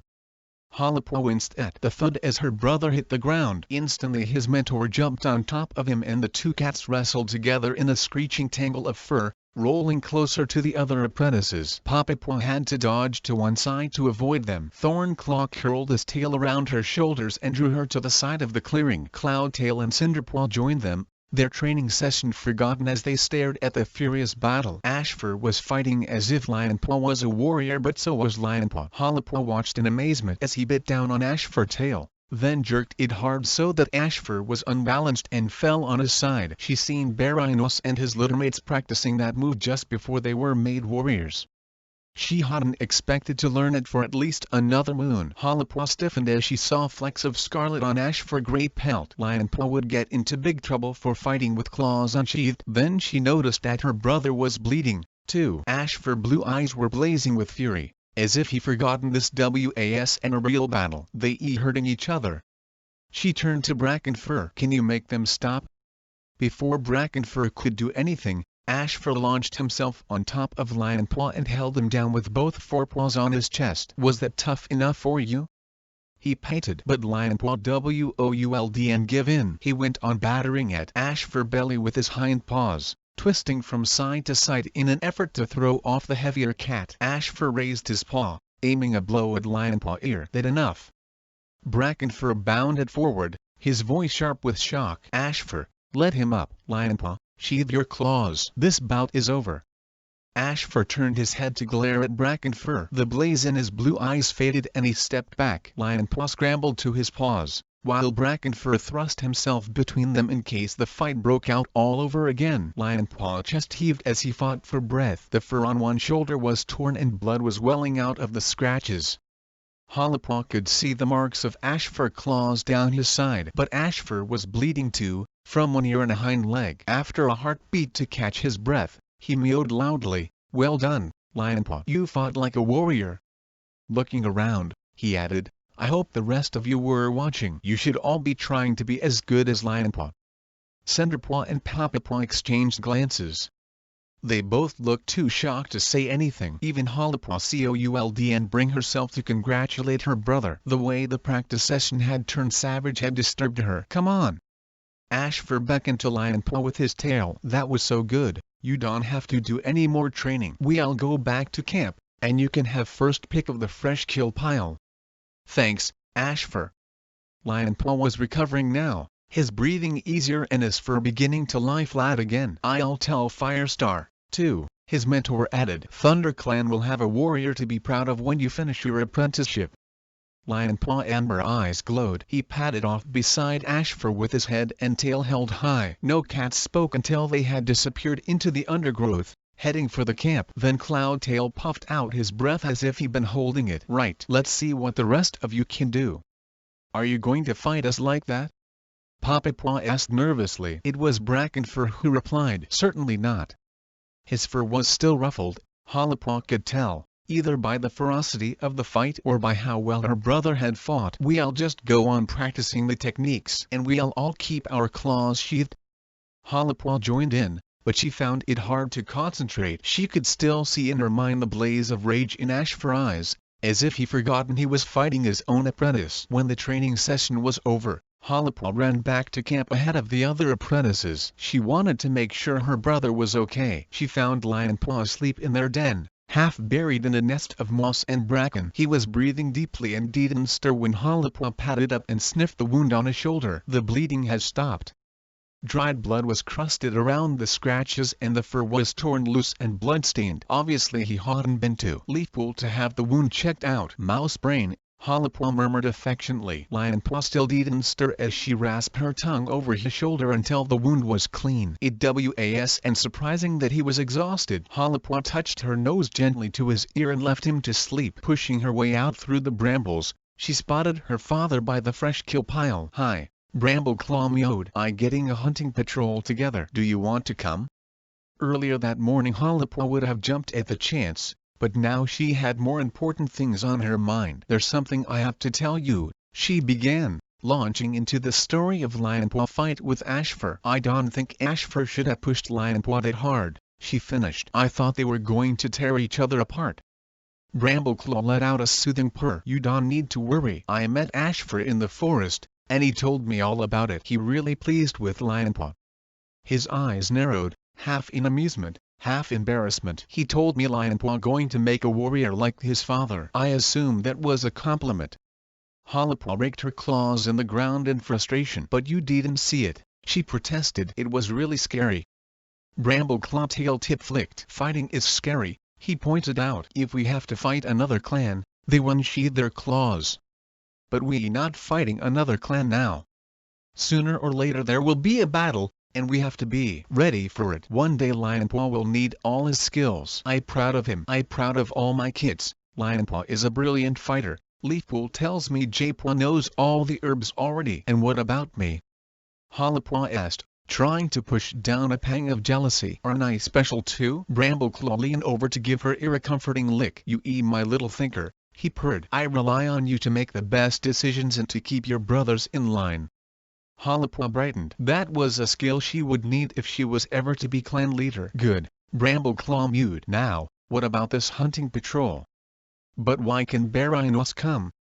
Honeypaw complained. Because he the most annoying furball in the forest, Halapaw muttered through gritted teeth, though not loud enough for her friend to hear her. Sandstorm and Honeypaw had joined Brambleclaw and Halapaw on the hunting patrol. Honeypaw hadn't arrived at the training session until it was almost over, and she had kept trying to tell every cat how much better Barinos could perform the fighting techniques. Now Halapaw was finding it hard to sense prey, because her fellow apprentice was still meowing on about the cream-colored warrior. Barinos was on the dawn patrol, Sandstorm explained, with more patience than Halapaw could have mustered. He deserves a rest. But we catch much more if he was with us, Honeypaw insisted. He a brilliant hunter. Well, we'll just have to do the best we can without him, Sandstorm mewed. Halapaw thought that Honeypaw must have missed the sarcastic edge to the ginger she-cat tone. She just kept on babbling about Barinos until Halapaw wanted to wrap her tail around her friend's muzzle to keep it shut. Exasperated, she ran ahead a little way, trying to get out of range of Honeypaw's voice. Sun he was just past. Golden rays warmed Halapaw's fur, while her paws patted through cool, lush grass. The trees were thick with birdsong and the air was laden with fresh green scents. She bounded forward until the sound of the patrol had faded behind her. At the top of a rise, she halted. Ahead of her, trees grew closer together, the spaces between them choked by bracken and briar, and for a few heartbeats she wasn't sure where she was. She was a long way past the entrance to the tunnels, and she couldn't spot any other familiar landmarks. Then she picked up the faint sound of running water and realized that she stood at the very edge of Thunder Clan hunting territory, not far from the Wind Clan border. Everything around her was peaceful, but something made Halapaw fur prickle with apprehension. Her paws were tugging her to run back and find the rest of the patrol. You not a kit, she scolded herself. This is Thunder Clan territory. They're nothing to be afraid of. She would go back, she decided, but she would catch a piece of prey first, just to prove to herself that she wasn't a coward who ran away from nothing. She raised her head and opened her jaws to draw in a long breath. Cat scent. Halapaw tasted it carefully, wondering if Wind Clan was trespassing on Thunder Clan territory again. But it wasn't Wind Clan scent. It wasn't any cat scent Halapaw had encountered before. Had a group of rogues invaded the territory? Are you okay? Halapaw let out a long breath of relief at the sound of her father's voice. She turned to see Brambleclaw padding up to her, his powerful shoulders brushing through the bracken. Sandstorm and Honeypaw followed a little way behind. I'm fine, Halapaw replied, trying to hide how the strange scent had spooked her. I can scent cats, but it not any scent I know. Brambleclaw tasted the air, then glanced sharply at Sandstorm, who was doing the same. The ginger she-cat took a pace toward him and murmured something in his ear. Brambleclaw nodded. His amber eyes looked troubled. Run back to camp, as fast as you can, he mewed to both apprentices. Tell Firestar to send more warriors. But not Stormfur or Brook, Sandstorm added. Halapaw couldn't understand the urgency in the warriors' voices. The tension in their fur crackled like green leaf lightning. What is it? Honeypaw asked. What the matter? We can leave you here if there's danger, Halapaw protested. Just do as you told. Sandstorm snapped. There's no danger, Brambleclaw added quietly. But we need more warriors. Go now. Halapaw and Honeypaw exchanged one scared glance and pelted back through the forest toward the camp. Fear made Halapaw fur stand on end, and her heart thudded with more than the speed of her running. Firestar! She yelled as she thrust her way through the thorn tunnel. Firestar, come quickly. As Hollipaw skidded to a stop beneath the high ledge, she spotted Mouseful jerk awake from her place outside the Elder's den and leap to her paws. Tail lashing Cloudtail erupted from the warrior's den, his fur bristling and his claws scraping the ground behind him. Brightheart and Sorreltail popped their heads through the branches, eyes wide with alarm. Daisy swept her tail protectively around her two tiny kits, who were playing in a patch of sunlight near the nursery, and herded them back inside. Firestar emerged from his den on the high ledge. "What going on?" he demanded. "Strange cats," Hollipaw gasped, still trying to catch her breath. "Near the WindClan border," Honeypaw added. Brambleclaw said. Hollipaw whirled around as yowling broke out behind her. More cats were tumbling through the thorn tunnel into the camp. Graystripe was in the lead, with Birchfall and Whitewing just behind. But that was and what made Hollipaw arch her back while every hair on her pelt rose and tingled. With the 3 ThunderClan cats were 2 others that she didn't recognize, a massive dark brown tabby tom and a pure black she-cat, who was smaller and skinnier than the cats of ThunderClan. Graystripe and the 2 younger warriors stood close around them, not allowing them any farther into the camp. As the she-cat opened her jaws to speak, Graystripe silenced her with a threatening hiss. Hollipaw flexed her claws and let her tail tip flick to and fro. The scent coming from the 2 strange cats was the same one she had picked up near the WindClan border. The scent of intruders. Chapter 8. J-Paw stiffened at the sound of screeching from the entrance to the camp. He paused with one paw raised, a stem of watermint still snagged in his claws. "What that?" he mewed. Leafpool didn't reply. Thornclaw had come to see her, complaining about bellyache, and J-Paw guessed she would notice a whole herd of badgers trampling through the stone hollow until she had finished treating her patient. "J-Paw, where that watermint?" she called. "Here." J-Paw grabbed up more of the stems and thrust them at his mentor as he darted past the bramble screen and into the main clearing. He could hear the rustling of leaves as warriors came out of their den and the swift pattering of paws as apprentices bounded up to see what was going on. Whispers of alarm came from every corner of the clearing, and from beneath the high ledge, J-Paw detected powerful fear scent from Hollipaw and Honeypaw. Graystripe was speaking, his voice raised in a fierce growl. "Not another paw step, until you tell us what you doing on our territory."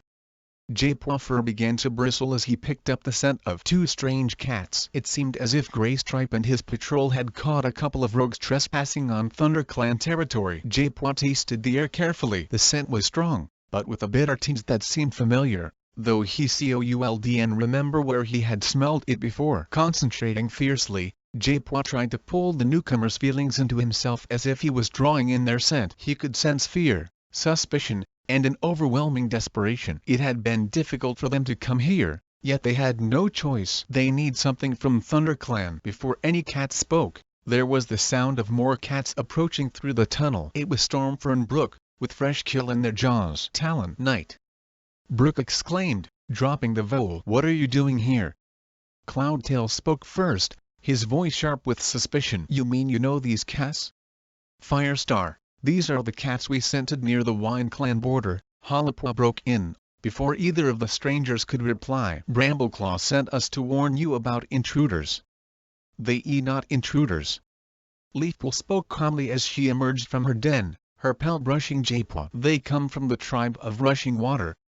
Firestar bounded down the rocks that led to his den. "Of course. It Talon of Swooping Eagle, and Night of No Stars." "That right," a quiet, accented voice replied. J-Paw sensed the tension in the clearing begin to relax. He could make out a few murmurs of recognition coming from the older ThunderClan cats, the ones who had made the great journey and stayed with the tribe of Rushing Water in the mountains. "I knew I seen that black she-cat somewhere before," Dustpelt muttered. "I wonder what they want?" Sorreltail asked. She sounded puzzled rather than hostile. "I suppose we'll soon find out," Brackenfur replied. "It must be important, for them to come all this way." "Stormfur, Brook." Firestar spoke again. "Bring your prey over to the fresh kill pile. You must want to catch up with old friends." "It does and look much like it," Hollipaw whispered into J-Paw's ear. She had bounded up to him while he was concentrating on the voices. "Brook seems really upset, and Stormfur looks as if he got a bit of crow food under his nose." He just gave Brook a nudge, Lionpaw added, patting up in his turn. "She does and want to go near them."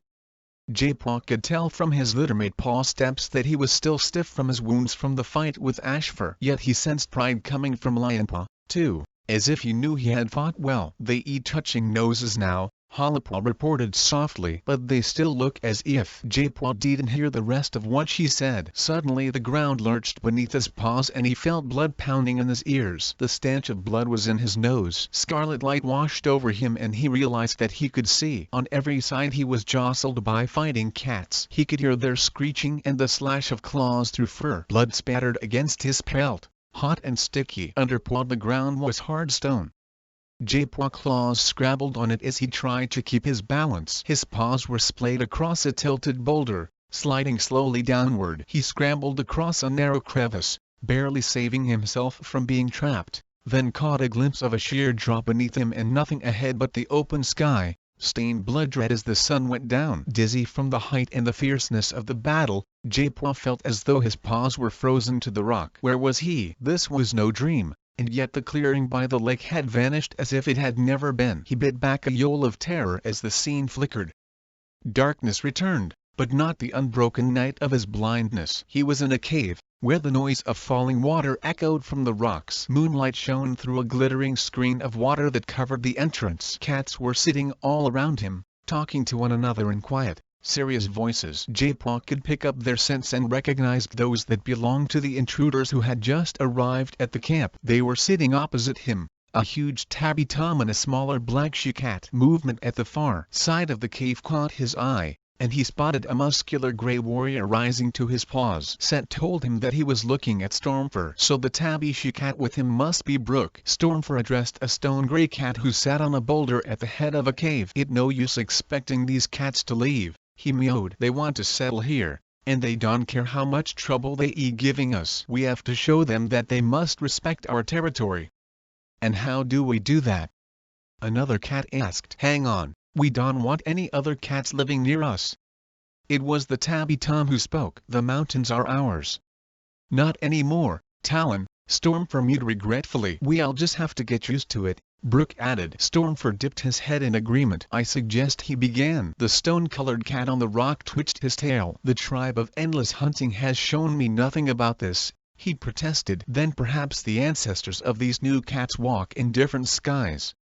Stormfur's tone was respectful, but J-Paw could sense his frustration, sharp as thorns. "The tribe is used to driving off stray loners," the gray warrior continued, "but this is different. We have to find a different way of dealing with them." Night, the black she-cat, leaned forward, stretching her neck to look at Stormfur. "What do you suggest?" "Why ask him?"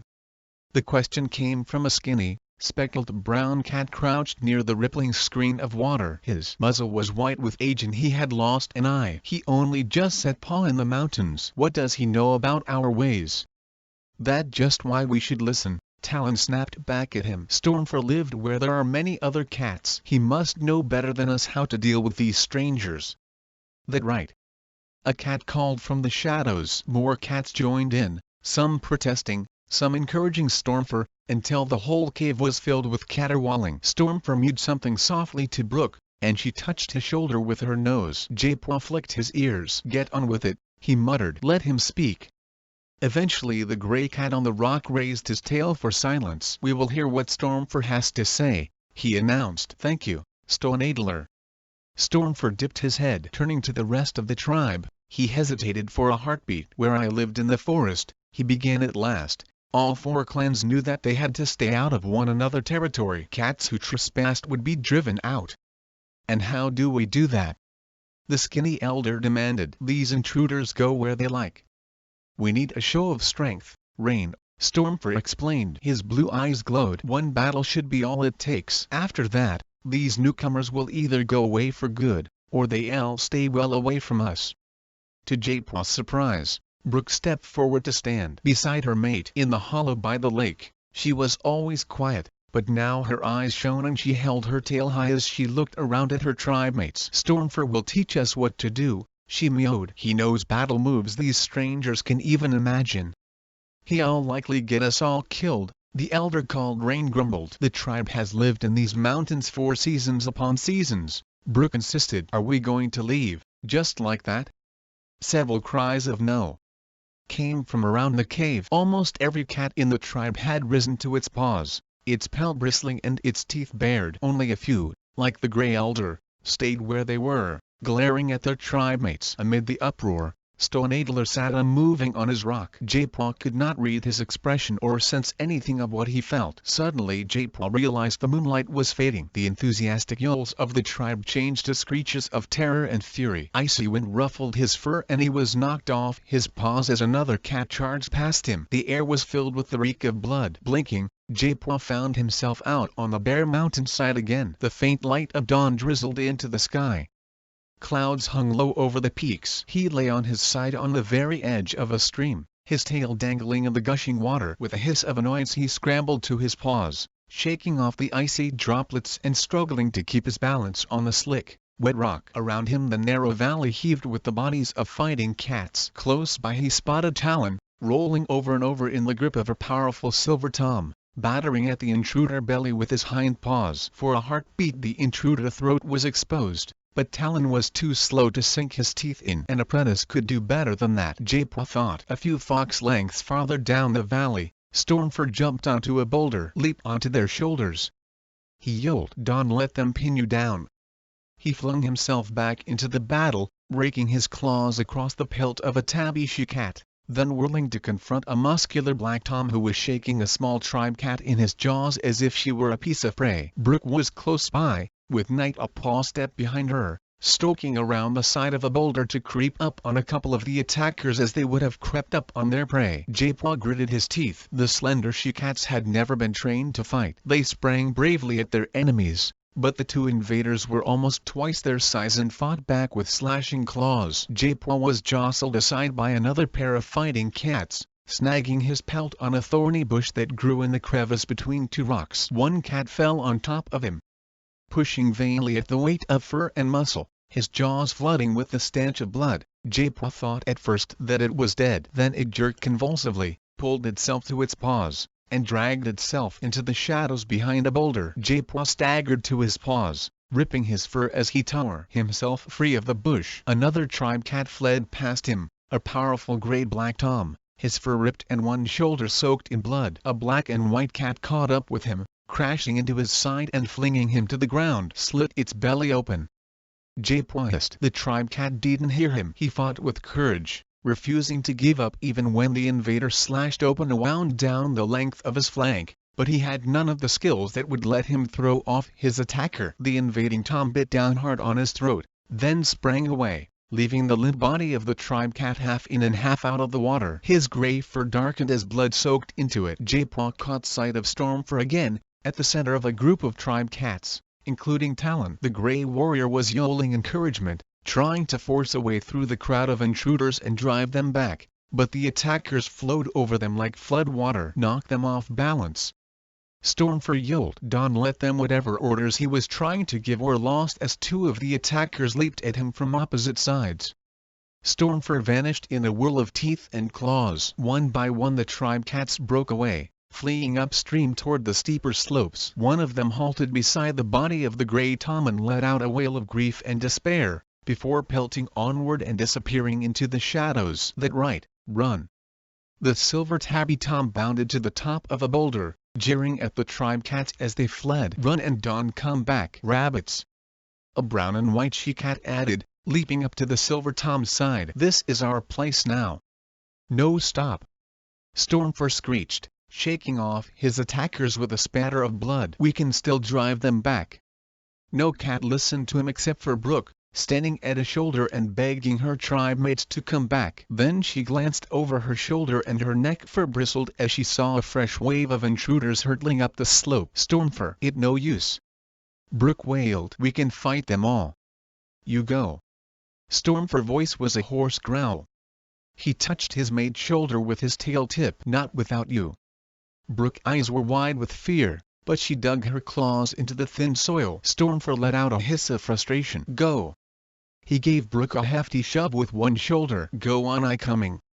Letting out one last snarl at the invaders, who were now barely a tail length away, he raced upstream behind Brooke. The attackers didn't bother to chase them. They just stood watching, their eyes gleaming with triumph, until the last tribe cat had disappeared. Jaipwa staggered, and when his vision cleared he found himself in the tribe cave again. His pelt was still sticky with blood, but the noise of the battle had faded away. Silver light trembled on the cave walls as the moon shone through the falling water. The rushing of the river was the only sound. Stone Adler was sitting on his rock, his fur ruffled and one ear dark with crusted blood. The rest of the tribe was huddled around him. Jaipwa could one of them who didn't bear wounds from the battle. In the center of the cave several limp bodies were lying.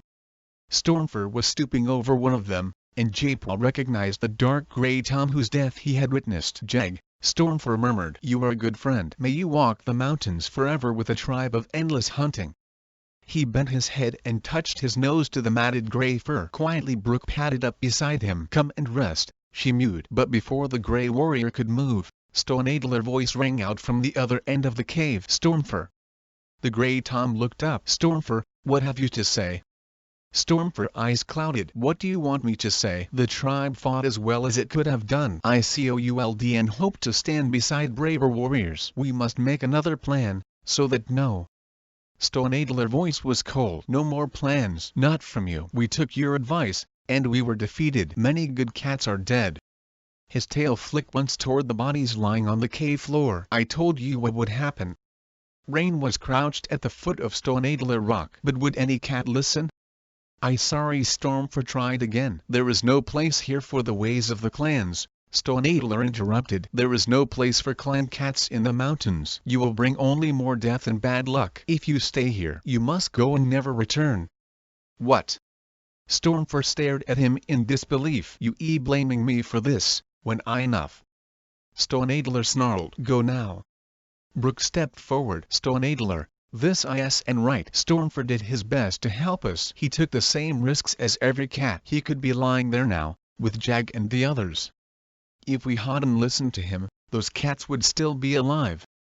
Stone Adler's gaze was colder than ice. He right, Brooke. Talon, standing beside Stone Adler boulder, flicked his ears uneasily. Clan ways aren't for us. Brooke's eyes widened. Jaipwa could feel the distress flooding through her as if it was his own. But, Talon, you my brother. Her voice quivered. Can you understand? Talon scraped at the cave floor with his forepaws. It what best for the tribe. Night? Brooke turned to appeal to the black she-cat. We been friends since before we were tabbies. We hunted together. We fought together. Can you see that the tribe needs Stormfur? Night green eyes narrowed. I can see that you need Stormfur. Brooke's ears flattened and her jaws parted in the beginning of a snarl. Are you saying I'm no longer loyal to my tribe? Night turned her head away without answering. Enough of this, Stone Adler mewed. Stormfur, you are no longer welcome among the tribe. You must leave at once. Brooke's tail fluffed up. If he goes, I go. She hissed. Brooke, be careful, Stormfur murmured. The gentle prey hunter eyes were blazing. Do you think I could stay here, after this? Stormfur is right when he says you should think about what you say. Stone Adler rose to his paws, towering over the other cats from the top of his boulder. Do you truly want to abandon your fate to this cat and his clan? Can you trust him? With my life, Brooke mewed. Stone Adler's contempt was obvious in the flick of his tail. You have no more sense than a kit, after what this clan cat has done to our tribe. Stormfur arched his back and hissed. You seem to have forgotten that my sister died for the tribe. If it weren't for clan cats, every last one of you would have been eaten by Sharptooth. Jaipwa noticed that some of the tribe cats, Talon included, looked uneasy, but none of them spoke. Come on, Brooke.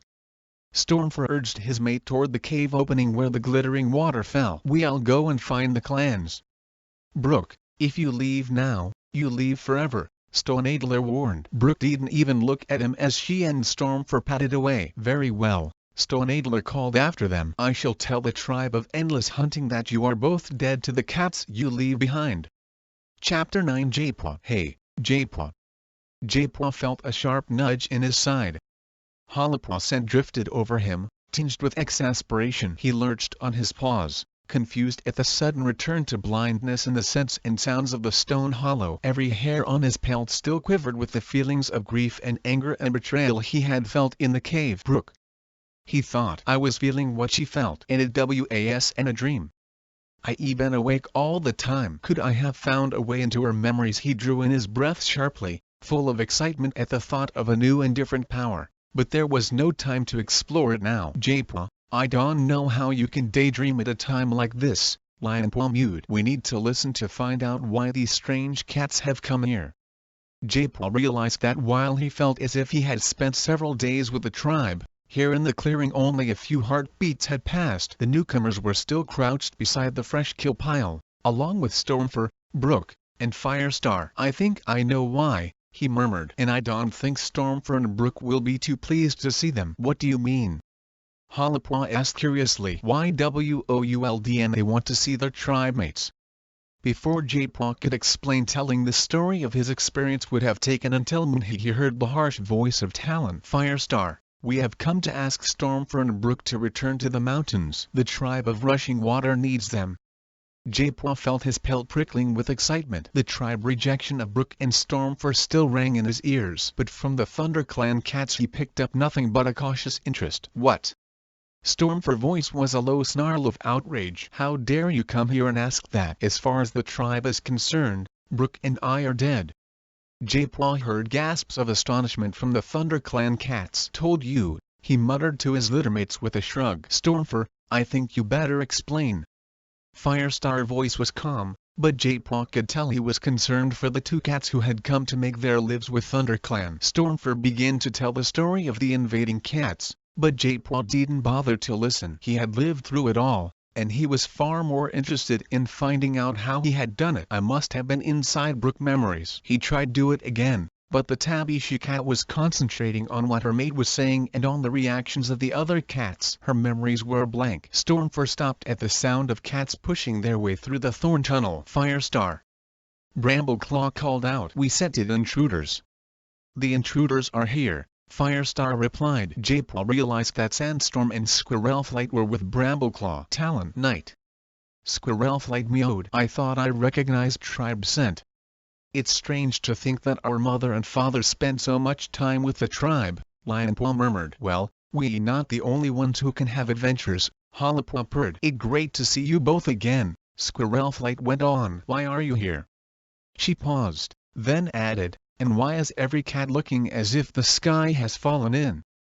I think you better hear what Stormfur has to tell us, Firestar mewed. The Grey Warrior began to speak again. Having seen him in Brook memories, Japaw could picture him now, strong and sleek-furred with anger smoldering in his blue eyes. Not long after the clans left on the great journey, Stormfur meowed. Another group of strange cats came to the mountains.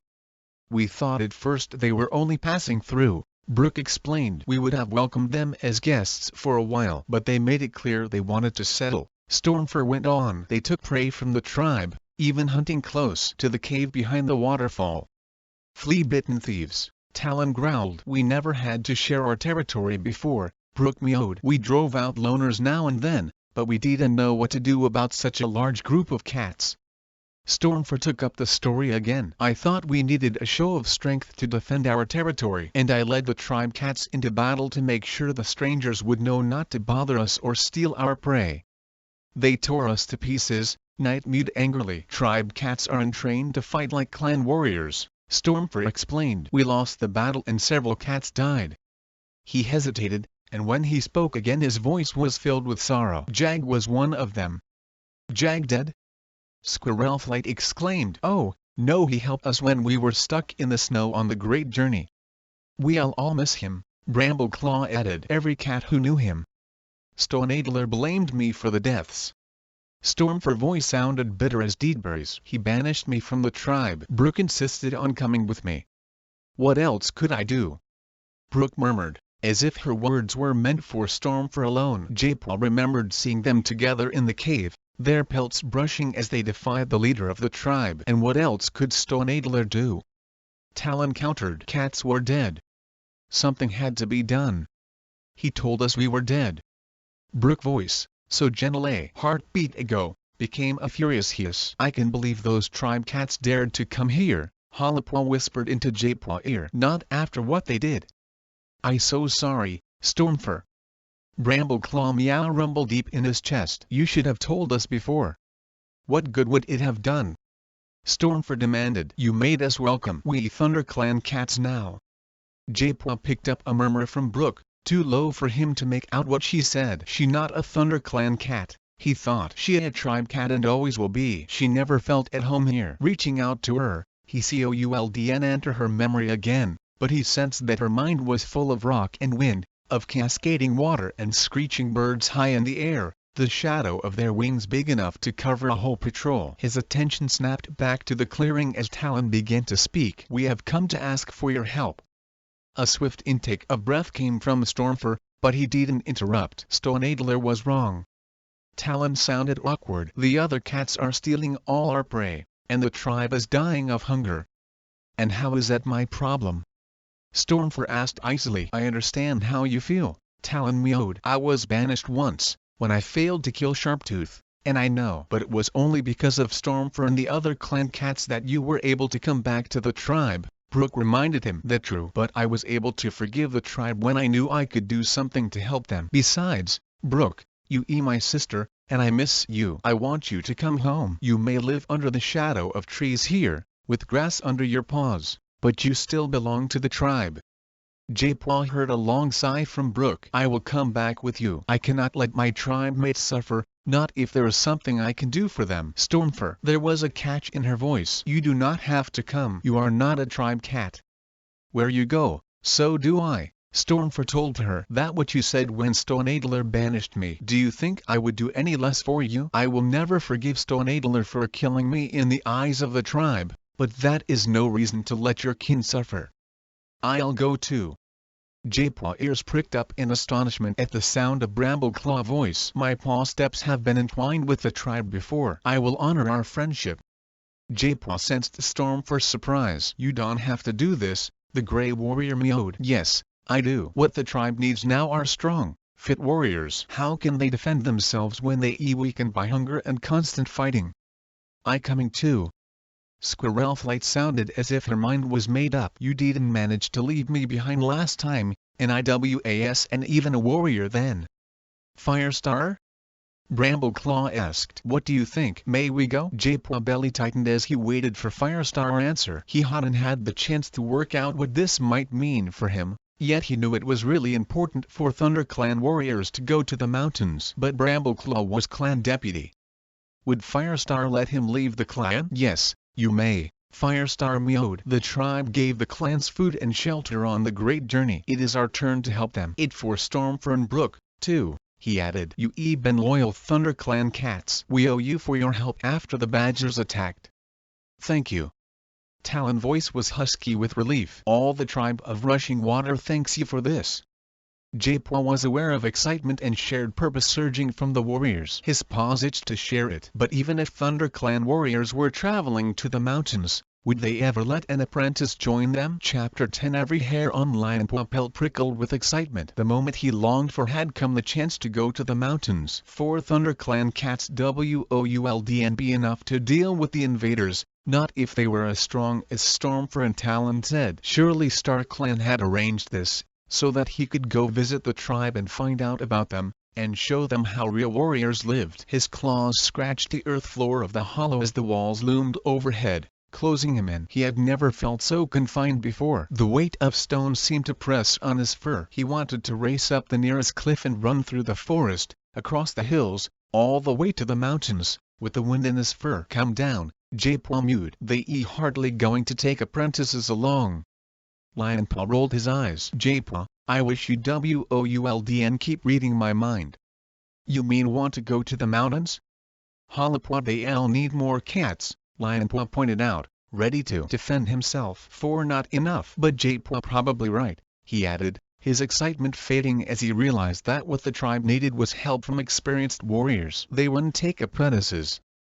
"Hollopaw wants to go, and so do I," J-Paw announced unexpectedly. "Brambleclaw and Squirrelflight are going, so why shouldn't we see if we can go too? Even if they say no, they can claw us just for asking." "You really want to go?" Lionpaw mewed to Hollopaw. She bounced to her paws, her tail fluffed out and her whiskers quivering. "I want to find out how the tribe cats live. I never met cats who are different from us. We could learn a lot." J-Paw murmured agreement, though he said nothing about his own reasons for wanting to go. But that was J-Paw, Lionpaw reflected. He always buried his thoughts deeper than hidden prey. I want to know what else there is besides the forest, too, he confessed. I know this is ThunderClan home, but there are loads of other territories out there. What are they like? Well, then, we should. Harper began, breaking off as Firestar rose to his paws. We need to discuss this, he mewed, but my den is too small for all the cats who are going. Let's go into the forest. Glancing at the other cats who stood listening, he added, Greystripe, Sandstorm, Leafpool, you come too.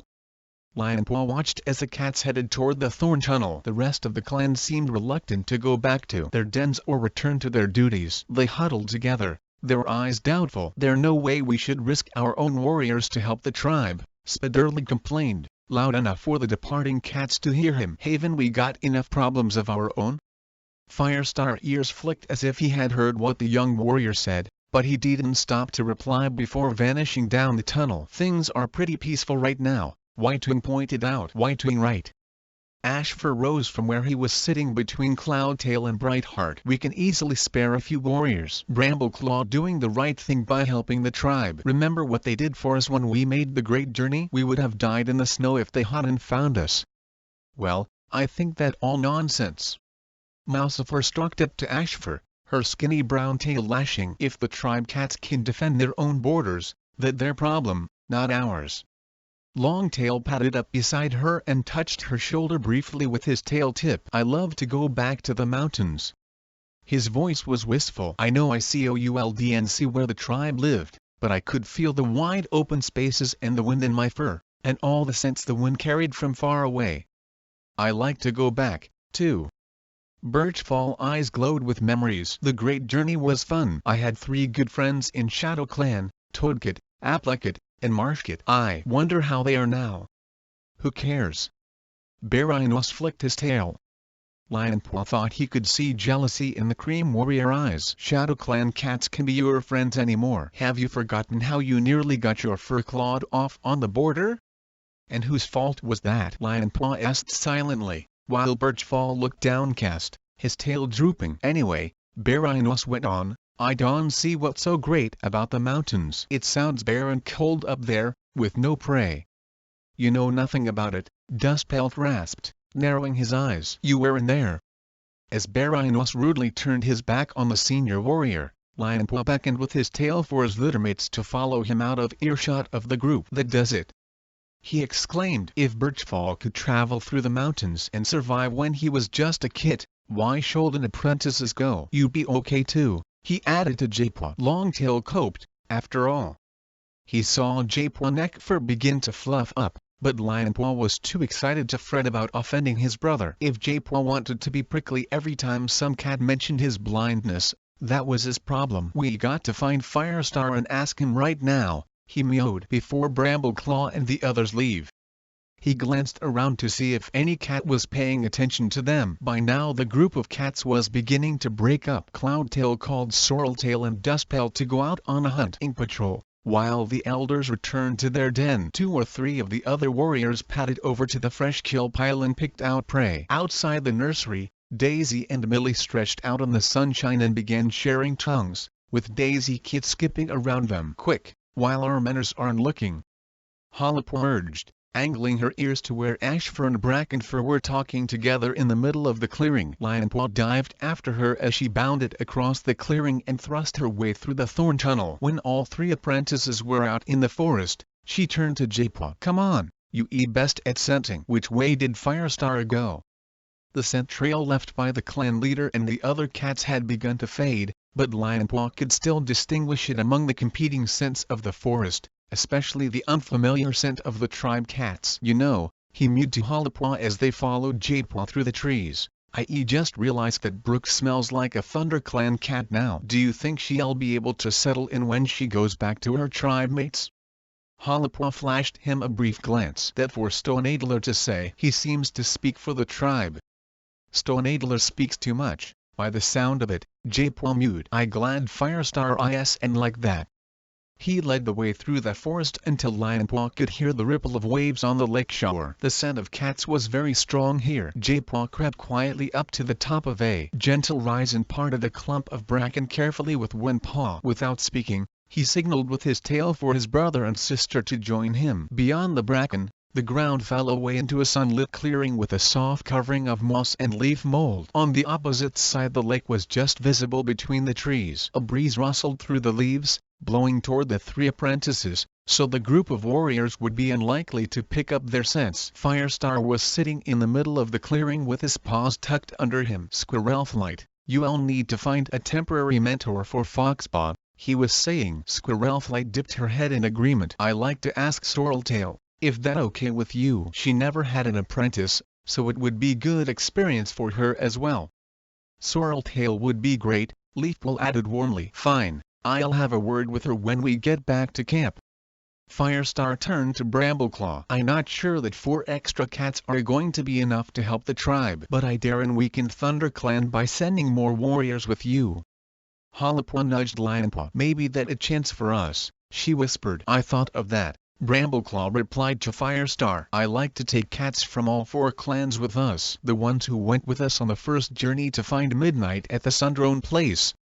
Lionpaw pushed Jadepaw and beckoned Hollipwa with a flick of his ears to creep along the top of the rise as far as a holly bush, where they could hide and still see and hear everything that was going on. Firestar began to speak again as they settled among the debris under the branches, their pelts brushing. That makes sense, Firestar mewed in reply to Brambleclaw. The cats who known the tribe longest should be the ones most willing to go. It would be good to see Crowfeather and Tawnypelt again, Talon murmured. This isn't part of the warrior code, Firestar went on. I can ask any cat to go unless he or she already wants to, and of course I can speak for cats in other clans. But I believe that helping the tribe is the right thing to do. Lionpaw was puzzled. If it's the right thing, why isn't it in the warrior code? It is in the code, Hollipwa insisted. The warrior code says that we allowed to help other clans in trouble. Firestar obviously thinking of the tribe as another clan. That decided, then, Firestar mewed. Squirrelflight, you'll go to Wine Clan to ask Crowfeather, and Brambleclaw can go to Shadow Clan to ask Tawnypelt. There's no need to go to River Clan. Lionpaw prickled with sympathy at the sorrow in Stormfur eyes. Feathertail was the chosen cat, and she died in the mountains. I went with her, so I shall stand for River Clan now. The cats in the clearing were silent for a moment. Squirrelflight rested her tail comfortingly on Stormfur's shoulder. The tribe will always honor Feathertail memory, Night mewed softly. Jadepaw twitched. This is a good plan. Talon broke the silence at last. Stoneadler knows the 5 of you better than any other clan cats, so he more likely to trust you. What? Brook ears flattened, and she turned her head to stare at her brother. Stoneadler did send you to fetch us, didn't he? Night and Talon looked at their paws. Talon tail flicked uncomfortably. Not exactly, he mumbled, then added, but I sure he'll be glad when he knows you come to help. Great. Stormfur voice was bitter. I get to be told I did all over again. Brook pressed her muzzle to her mate. Please, Stormfur, we have to do this. Stoneadler won't be the healer forever, but the tribe deserves to last beyond his lifespan. From what Talon and Night say, we don't have much time, Firestar mewed. Brambleclaw, you can leave for Shadow Clan right away. And you 3 can come out now. Squirrelflight rose to her paws and stared straight at the holly bush. Fox dung, Hollipwa muttered. We'll end up searching the elders for ticks instead of going to the mountains. Come on, Squirrelflight repeated. If you don't want to be seen, Lionpaw, don't leave your tail sticking out. His fur hot with embarrassment, Lionpaw emerged from the bush and padded down the slope toward his mother. Mouse brain. Hollipwa hissed as she followed him with Jadepaw. You shouldn't have been spying. Squirrelflight mewed severely when the 3 apprentices were standing in front of her. Cats who listen uninvited might hear things they don't want to.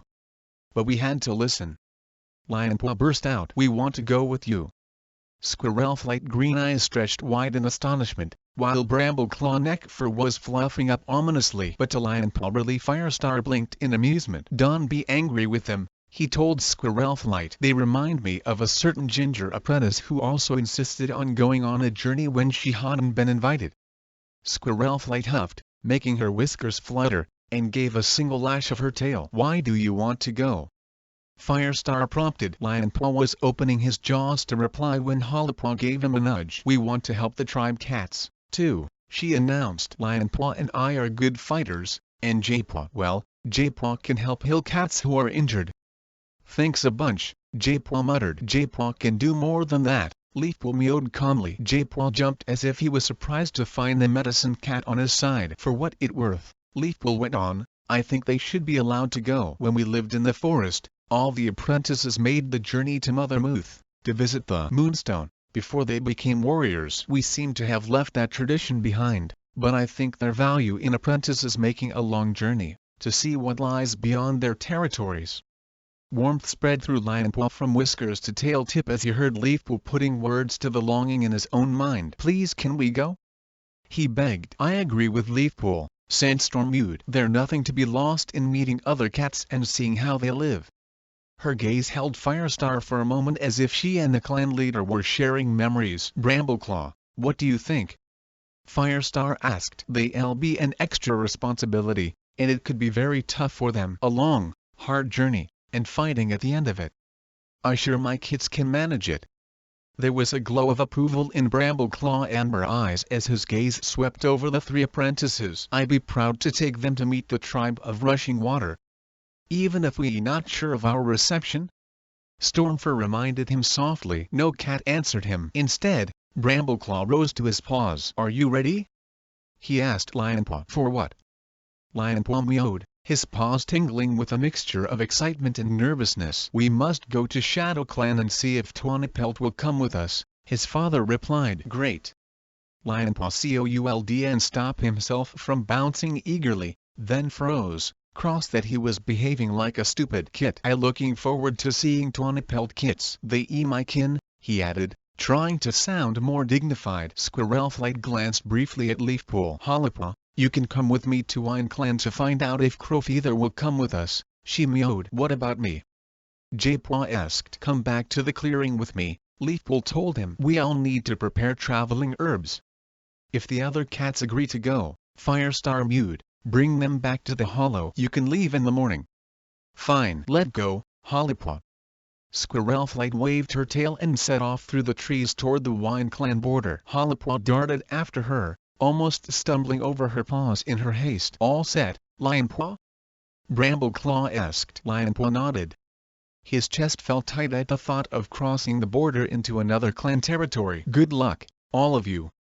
Firestar called. Lionpaw waited until Hollipaw Blackpelt had vanished among the rustling bracken. Then he turned and plunged into the undergrowth, following his father. Chapter 11. Wind whipped through Lionpaw. He raced toward the Shadow Clan border. He could and think of anywhere he would rather be than running beside his father, with an important mission ahead and the chance to prove himself. He was proud of how he kept up with Brambleclaw. He wasn't as big, but his legs were nearly as long. Watch out, Brambleclaw warned. Fallen tree ahead. Lionpaw had already spotted it, a beech with smooth gray bark, brought down in the storms of the previous leaf bear. A few dead leaves still clung to its branches, rustling in the breeze. Brambleclaw skirted the roots, but Lionpaw sprang upward, scrabbling with his hind paws to drag himself on top of the trunk, and pushed his way through the branches until he could leap down on the other side. He wanted to show Brambleclaw just how fast and powerful he could be, so when a small stream crossed their path he gathered his muscles for an enormous leap and launched himself across the water. His paws stretched for a smooth flat stone on the opposite side, but just before he landed a blackbird erupted from a hazel bush just ahead, giving a ruckus alarm call. Startled, Lionpaw landed awkwardly. His hind paws slipped and cold water surged over his haunches and his tail. Mouse dung. He spat, his claws scoring the stone as he dragged himself out. Brambleclaw was waiting for him on the bank, amusement glimmering in his amber eyes. Steady on, he purred. You not a River Clan cat, and we haven't time for fishing. Sorry, Lionpaw muttered. Glittering drops of water spun away from his pelt as he tried to shake himself dry. As they drew closer to Shadow Clan territory, Brambleclaw pace slowed, until he came to a halt on the border not far from the dead tree. What are we waiting for? Lionpaw mewed. A Shadow Clan patrol, his father replied. They'll escort us to their camp. But you know where the camp is, Lionpaw protested, flexing his claws in frustration. It's not as if we attacking them. Why can't we just go? Because Blackstar won't see it like that. Brambleclaw looked down at him, serious now. We coming to take one of his warriors away on a long, dangerous journey, to help a completely different group of cats. He wouldn't like it, and I can say I blame him. Besides, the warrior code forbids us to trespass on another clan territory, whether we friendly or not. We'll wait. He sat down just on the Thunder Clan side of the border and wrapped his tail over his paws. If you want something to do, you can groom that wet fur. I don't want Shadow Clan thinking that Thunder Clan apprentices can look after themselves. Lionpaw pelt had begun to dry, the hairs clumping together in untidy tufts. He sat down and gave himself a thorough washing, stretching his neck over his back to reach every last scrap of fur. When he had finished, there were still no Shadow Clan warriors in sight. Don't they ever patrol their borders? He grumbled, batting at a beetle that was climbing a grass stem near his nose. Brambleclaw had settled into a crouch, his paws tucked comfortably under him and his eyes slitted, enjoying the sun. They'll be along soon. You can hunt if you want, but make sure you stay on this side of the border. Lionpaw sprang up, but before he could pinpoint any prey he heard the sound of pelts swishing through the bracken a few fox lengths away. A Shadow Clan patrol appeared from the arching fronds and stalked toward the border. Lionpaw recognized Rusetfer, the Shadow Clan deputy, but the other two, a young dark brown tom and a tortoiseshell she-cat, were strangers to him. As soon as he spotted Brambleclaw and Lionpaw waiting by the border, the young tom exclaimed, "Intruders! I knew I scented them." He bounded forward, his fur bristling. "Toadfoot, wait!" Rusetfer overtook her clanmate and padded up to Brambleclaw. "What do you want?" "Greetings." Brambleclaw dipped his head, ignoring the deputy's hostile tone. "We not intruding, Rusetfer, just waiting for an escort to your camp. We need to speak to Blackstar." Rusetfer whiskers twitched suspiciously. "What's so important that it can wait until the gathering?" "A decision that Blackstar must make now." The Shadow Clan deputy lashed her tail. Lionpaw guessed she was furious that Brambleclaw wouldn't tell her what his business was. Reluctantly she stepped back, jerking her head to invite Brambleclaw and Lionpaw across the border. "Ivatail, run back to the camp and warn Blackstar," she ordered. "Toadfoot, keep an eye out behind. We need to be sure that there aren't any more Thunder Clan warriors lurking about." She turned and stalked off, with Brambleclaw patting quietly at her shoulder, while Toadfoot drew close to Lionpaw, fixing him with a fierce glare. "Don't even think about unsheathing your claws," he hissed. "Don't worry, I won," Lionpaw retorted. He remembered Birchfall, back in camp, talking about his friendship with Shadow Clan kits during the Great Journey. Toadkit was one of the names he mentioned. "This young warrior must be the same cat." "Do you remember Birchkit?" he asked, trying to be more friendly. "He Birchfall now." "So?" Toadfoot sounded just as hostile. "He was telling us about you earlier today. He said what good friends he was with you and your littermates." For a heartbeat he thought he saw a shadow of sadness in Toadfoot's eyes, but it was gone before he could be sure. "That was on the Great Journey," Toadfoot meowed. "Things were different then. I a Shadow Clan warrior now." Lionpaw stifled a sigh. "Why couldn't you be a loyal warrior and still have friends in other clans?" He wondered if things had been better on the Great Journey, when there were no borders, so you didn't have to be enemies with other cats just because of where they lived. But he couldn't go on thinking about that now, not when Rusetfer was leading them deeper into Shadow Clan territory. Lionpaw whiskers twitched as they skirted the empty stretch of grass where Twillegs came in Greenleaf. He had seen the flat green pelts they put there when he was on border patrols, but he had never set paw anywhere near them. He tasted Twillegs' scent as Rusetfer led them past, creeping close to the ground in the shadow of the ferns, but there was no noise of Twileg yowling or any sign of the Twillegs themselves. As they left the clearing behind, Lionpaw was surprised to find that the woodland on the other side looked just like Thunder Clan territory. But gradually the familiar oaks and beeches gave way to tall, dark pines, with spiky shadows trapped in their branches. Birdsong echoed strangely from the narrow, leafless trunks. The undergrowth of fern and bramble thinned out until the cats were padding across ground that was bare except for a thick covering of brown pine needles. Suppressing a shiver, Lionpaw hurried so he could catch up to Brambleclaw and walk at his side. His father flashed him a sympathetic glance and brushed his tail comfortingly across his shoulder. At last Lionpaw began to pick up the mingled scents of many cats, coming from just ahead. Rusetfer led them up a short slope and through a barrier of bushes that grew along the top. "Wait here," she ordered. She headed down a shallower slope into a wide hollow, while Toadfoot stayed to guard the two ThunderClan cats, glaring through narrowed eyes from a couple of tail lengths away. "Is this the ShadowClan camp?" Lionpaw whispered to Brambleclaw. "It looks so open." "We lucky to have the hollow to shelter us," Brambleclaw replied. When he looked closer, Lionpaw began to see that this was a clan camp very like his own, even though it looked so different. Rusetfur had vanished into a gap behind a huge boulder, which he guessed was the clan leader den. Not far away from it was a straggly bramble thicket that was probably the apprentice's den. There was a dead log just outside it, thickly scored with scratch marks, which would be the place where the apprentices sharpened their claws. He started at a yell from a yew bush on the slope just below him. "This moss is dripping wet. I'll scratch that apprentice when I catch him."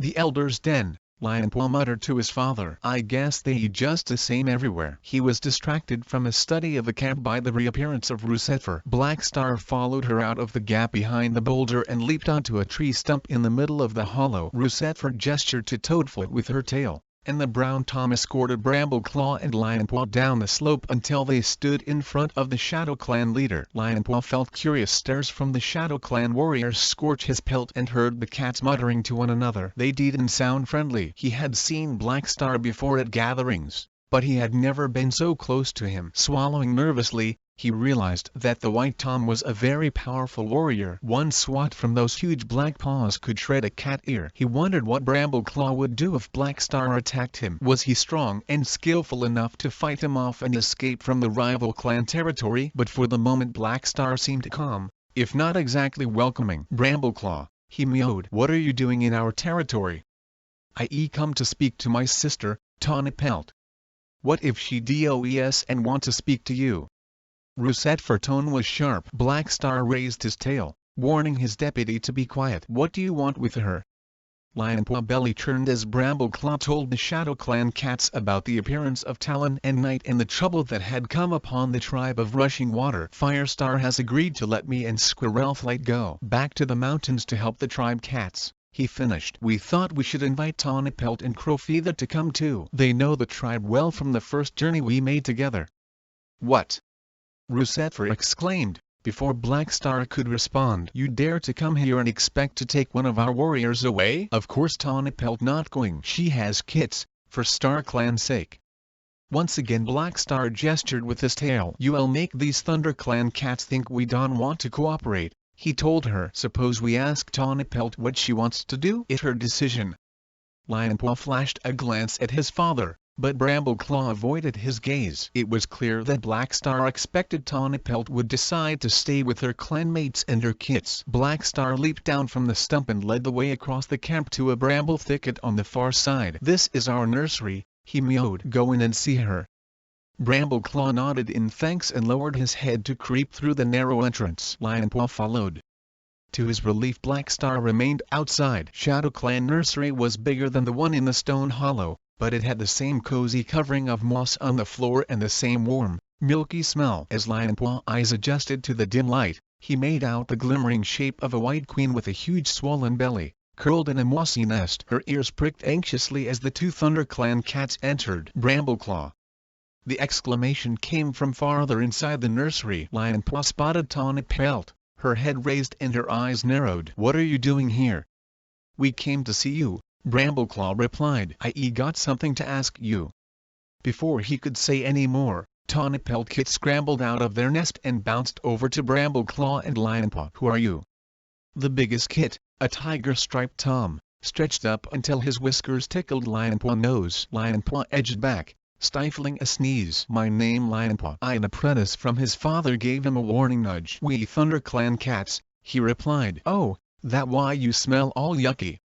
A tiny Tom with dark ginger fur wrinkled his nose. "Not half as yucky as you do." The third kit, a gray she-cat, bounded up to Lionpaw and flung herself at him. He was so surprised that he lost his balance and landed on his side in the moss. "We the best fighters," the gray kid yelled. "Come on, let's defend the camp." Instantly the other two kits bundled on top of Lionpaw. For a heartbeat he wondered if ShadowClan was so hostile that even the kits tried to drive out intruders. Then he realized that it was only a game. The kid's claws were sheathed, and their eyes gleamed with mischief, not anger. He fought back, pushing the kids off him and managing to get to his paws again, spitting out moss. That no way to welcome a visitor, Tawnypelt scolded them. Brambleclaw, these are my kids. The striped one is Tigercat, the ginger is Flamecat, and the one who asking for a cuff around the ear is Downcut. She glared at the she-cat, who was creeping up on Lionpaw's tail as if it were a piece of prey. Tigercat. Lionpaw stiffened. Did Tawnypelt hope that her son would become as great a warrior as Tiger Star? Would this kid receive the same training from their ancestor as Lionpaw did? Kits. Tawnypelt warned her litter to behave. Come over here, Brambleclaw, and tell me what all this is about. Absorbed in trying to keep his tail out of reach of Downcut, who clearly hadn't listened to her mother warning, Lionpaw didn't hear his father's explanation. But he stopped, fur tingling with excitement, when he heard Tawnypelt mew, I will come. The tortoiseshell she-cat eyes were shining as she clambered out of her nest. All three kits gave up chasing Lionpaw and stared at their mother. What do you mean? Tigercat asked. You not going to leave us? Downcut wailed. I have to go with Brambleclaw for a while, Tawnypelt told them. You remember the stories I told you, about the cats who live in the mountains behind a wall of tumbling water? Well, those cats need my help, so I have to go. Then can we come with you? Flamecat asked. Please. We be really helpful, Tigercat added. No, you too young.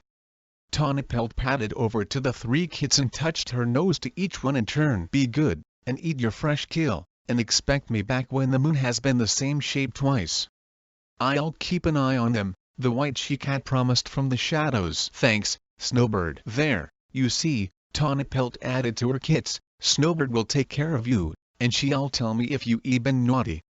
We won, Tigercat promised. Even if we never get to have any fun, Downcut muttered. Tawnypelt gave her daughter a gentle flick over the ear with her tail. Goodbye then, she purred. Goodbye, the kits caroused, their eyes wide. Tawnypelt led the way out of the nursery, with Brambleclaw hard on her paws. Lionpaw paused to look back at the kits. Goodbye, kin, he whispered to himself as he followed his father into the clearing. Outside the nursery, Black Star and Tawnypelt were confronting each other. What do you mean, you want to go? The clan leader demanded. You said it was her decision, Brambleclaw reminded him. Black Star lashed his tail but said nothing. We might have known, Russetfer spat. It just goes to show that she not a loyal Shadow Clan cat. Tawnypelt arched her back. Don't you dare call me disloyal. Tawnypelt.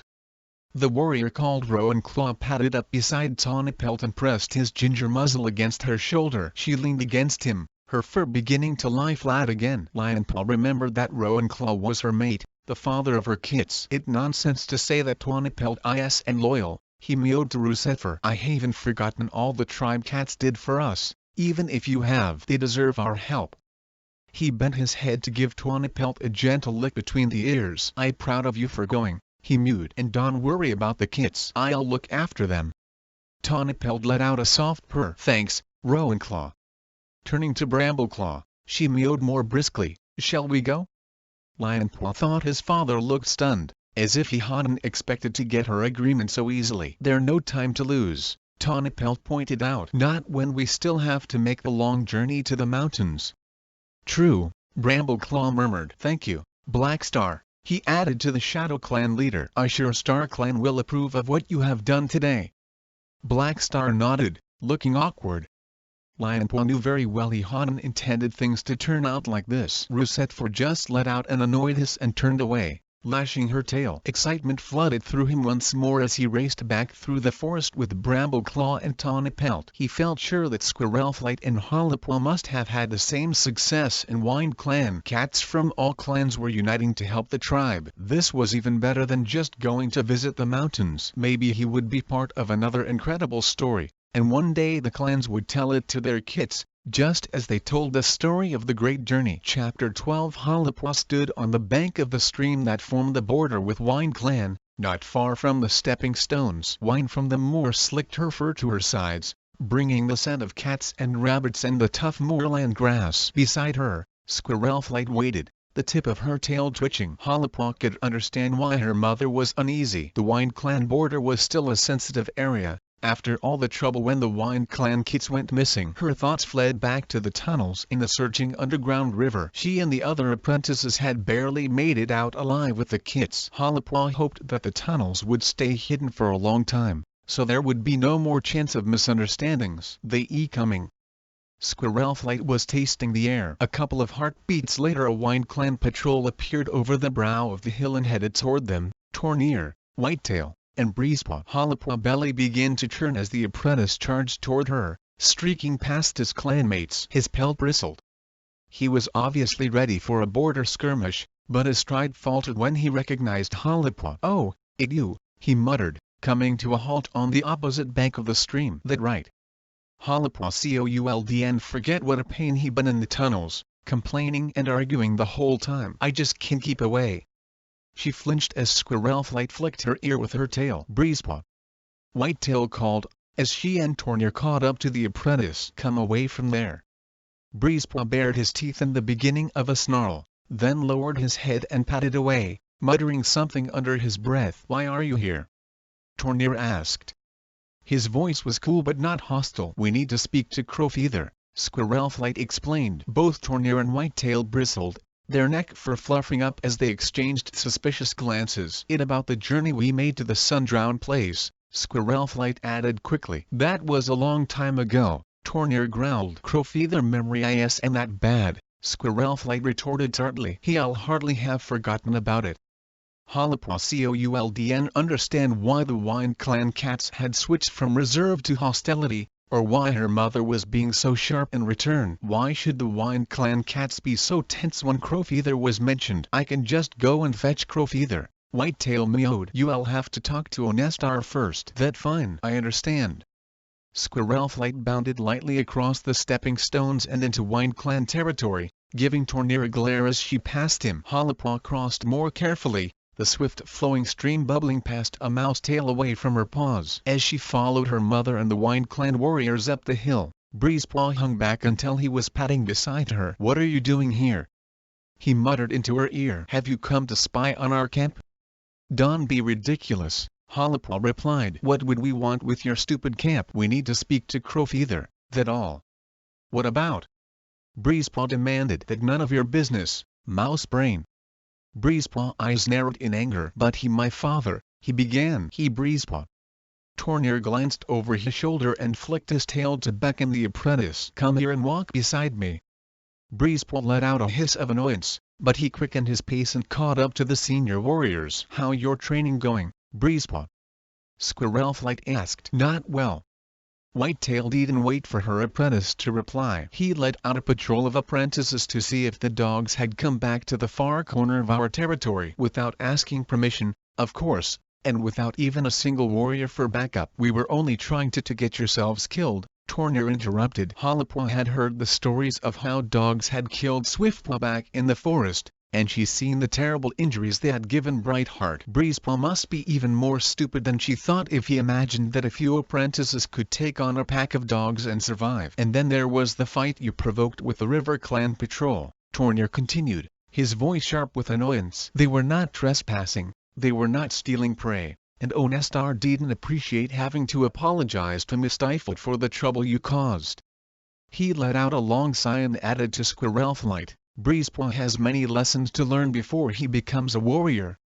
Breezepaw glared at the senior warriors as they turned away and muttered something Holopwa didn't catch. Whitetail and Tornir led the way up a long slope to a barrier of gorse bushes. Holopwa followed as they pushed their way through, feeling the thorns snag on her pelt. On the other side she found herself looking out over the Wind Clan camp. A steep slope led down into a natural dip, dotted with gorse and bramble. Blinking, Holopwa tried to guess the layout. The camp was more exposed than she was used to, though toward the bottom of the dip there were hollows where cats could shelter. She tasted the air, trying to work out from the scents where each group of cats lived. A pungent smell of mouse bile was coming from a deep hole that looked like an abandoned badger set. That must be the Elder's den. They always needing mouse bile to get rid of their ticks. From a crack in a huge boulder she picked up the aromatic scent of herbs and realized that must be Barkface's den. And warm, milky scents came from a gorse thicket. That would be the nursery. "Go and take some fresh kill to the elders," Whitetail ordered Breezepaw, interrupting Holipwa thoughts. Waving her tail to Squirrel Flight, she added, "Follow me. We'll see if Onestar is in his den." Holipwa bounded down the slope behind her mother, while Whitetail raced ahead. But before the ThunderClan cats reached the bottom of the hollow, Crowfeather appeared from the bushes at the other side, a rabbit dangling from his jaws. He spotted the visitors, froze for a heartbeat, then ran lightly down to deposit his prey on the fresh kill pile. As Squirrel Flight padded up to him, he turned to face her, his gray-black fur bristling. "What are you doing here?" he demanded. "Is something wrong?" "No," Squirrel Flight replied, while Holipwa wondered what was bothering Crowfeather. Did he have ants in his pelt? At least, yes, but not with the clans. Squirrel Flight seemed to have gotten herself into a tangle, so Holipwa stepped forward. "The tribe of Rushing Water need our help," she explained. "The cats who went to the Sundrone place must go to the mountains." Crowfeather looked surprised, and Holipwa thought maybe she had been too outspoken. "And they want apprentices to come too, do they?" he growled. Squirrel Flight gave a shoulder an affectionate flick with her tail. "Crowfeather, neither of us can complain about apprentices making the journey." When Crowfeather didn't respond, she went on. "Talon and Knight, do you remember them? Came to our camp to fetch Stormfern Brook. The tribe is being threatened by a group of invading cats who are trying to take over its hunting grounds. I mean Brambleclaw, and I thought we would go and help too." Crowfeather paused before replying. Holipwa couldn't read anything from his expression. "What it got to do with us?" he asked eventually. "They helped us on the great journey," Squirrel Flight mewed, "and Feathertail died for them." Crowfeather spat, his blue eyes blazing. "We owe them nothing." Feathertail had been a River Clan cat, Stormfur's sister, who had died on the first journey. None of the other cats seemed to think her death was a reason not to help the tribe now. Why should Crowfeather take it so personally? Feathertail hadn't even been his clanmate. Feathertail was willing to help the tribe before, Squirrel Flight replied calmly. She would help them again. It was and the tribe fault she died. You can blame Sharptooth for that.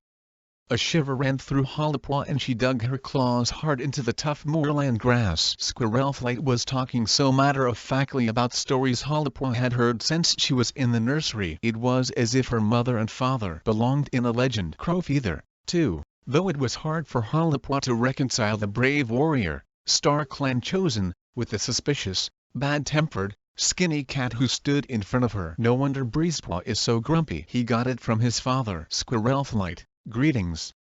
Holipwa whirled to see Whitetail returning with Onestar and Ashfoot, the Wind Clan deputy. It was Onestar who had spoken. He padded up to Squirrel Flight with his head and tail held high. "Greetings, Onestar." Squirrel Flight dipped her head. Welcome to our camp." The Wind Clan leader sounded friendly, though there was surprise in his amber eyes. "What can we do for you?" Squirrel Flight launched into a more detailed explanation of how the tribe cats had come to ThunderClan looking for help. Crowfeather listened with the same disgruntled expression, while other Wind Clan cats gathered around. Holipwa spotted Heatherpaw, and gave her a nod. Breezepaw had reappeared too, standing beside his fellow apprentice. "So Brambleclaw and I thought that all the cats who went on the first journey should go now and help the tribe," Squirrel Flight finished. "Brambleclaw has gone to Shadow Clan to speak to Tawny Pelt, and I came here to tell Crowfeather."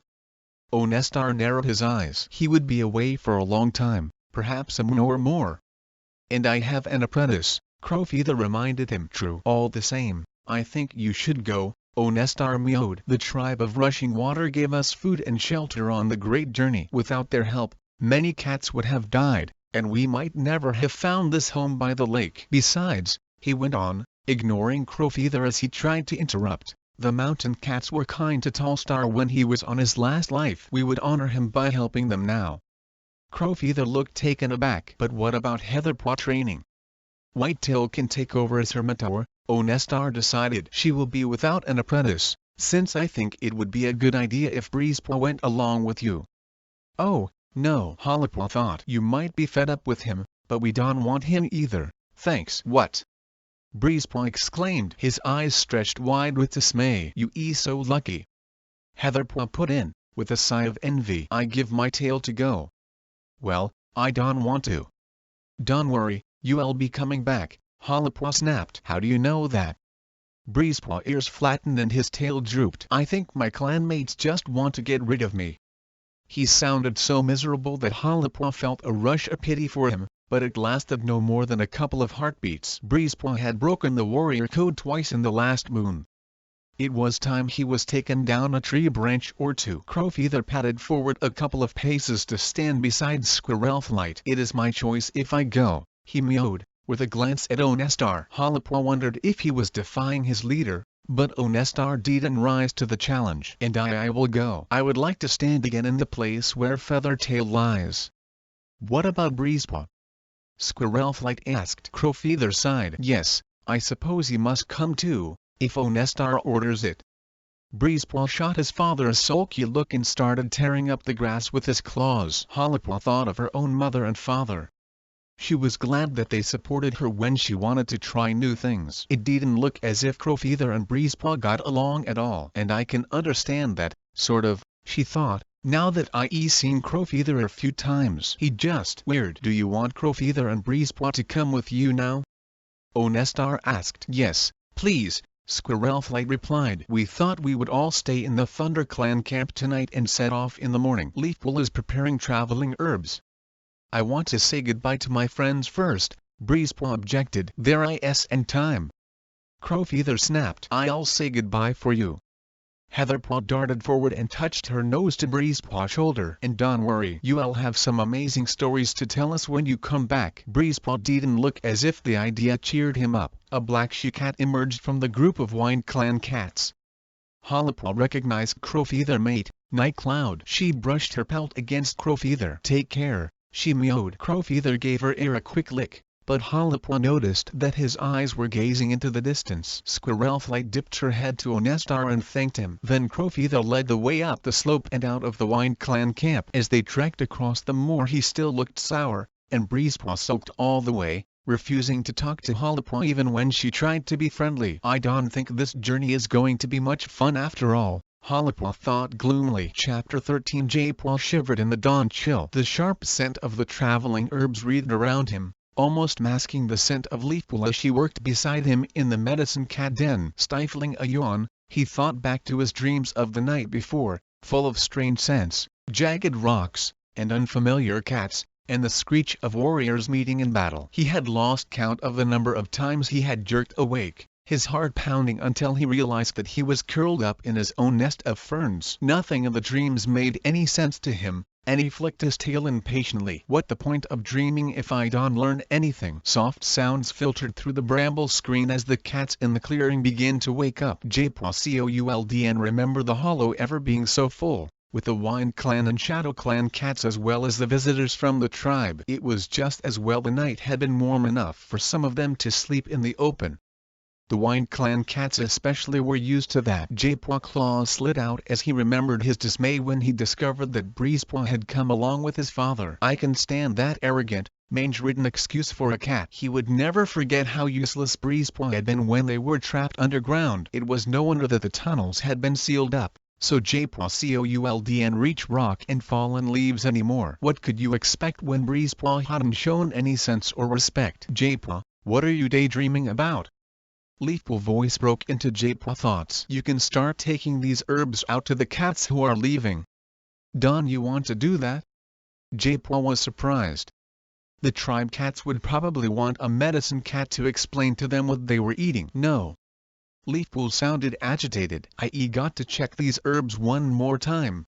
Rubbish, J-Paw thought. It does and take all this fuss to make up a few traveling herbs. But he just picked up the first portion of herbs and patted out into the clearing. The scent of the herbs in his jaws made it harder to locate the cats, but after a couple of heartbeats he pinpointed a group of them just outside the warrior's den. Crowfeather, Breezepaw, Squirrelflight, and Tawny Pelt. J-Paw padded up to them and dropped the herbs at Crowfeather's paws. Traveling herbs, he mewed. Thank you. There was a tension about Crowfeather that J-Paw didn't understand. It felt like more than a natural anticipation of the journey. Who knows what goes on in the minds of those weird Wind Clan cats? Returning to his den, he was tempted by the thought of sneaking something disgusting into Breezepaw. Traveling herbs. A few yarrow leaves, maybe. The first part of their journey would be around the lake on Wind Clan territory. If Breezepaw started being sick, they would have to leave him behind. Or maybe he just delay the rest of us. J-Paw considered the punishment he received if any cat found out what he'd done. He'd be made to stay at home, for sure. The risk wasn't worth it. He went on dividing up the herbs. Soon the tribe cats appeared with Stormfern Brook and joined the others by the warrior's den. What this? Talon queried when J-Paw put down his share of the herbs. Traveling herbs, J-Paw replied. They'll make you stronger, and you won't feel so hungry. Are you sure? J-Paw pictured the cave guard prodding the herbs suspiciously with one paw. I never heard of anything like that. Stoneadler never heard of them, either, Knight agreed. J-Paw heard her sniffing at the little pile of leaves. For StarClan's sake, he snapped. Just eat them. We not trying to poison you. They okay, Stormfur meowed. J-Paw felt the gray warrior tail flick lightly across his muzzle. They'll make the journey a lot easier. If you sure. Talon's voice was still dubious, but he licked up the herbs. They taste bitter, he complained. Stifling a sigh, J-Paw carried on until he'd taken herbs to every cat except his father. Where Brambleclaw? He asked Squirrelflight, mumbling around his mouthful of leaves. I think he went to talk to Firestar, Squirrelflight replied. I'll take those up to him, if you like. No, I'll do it.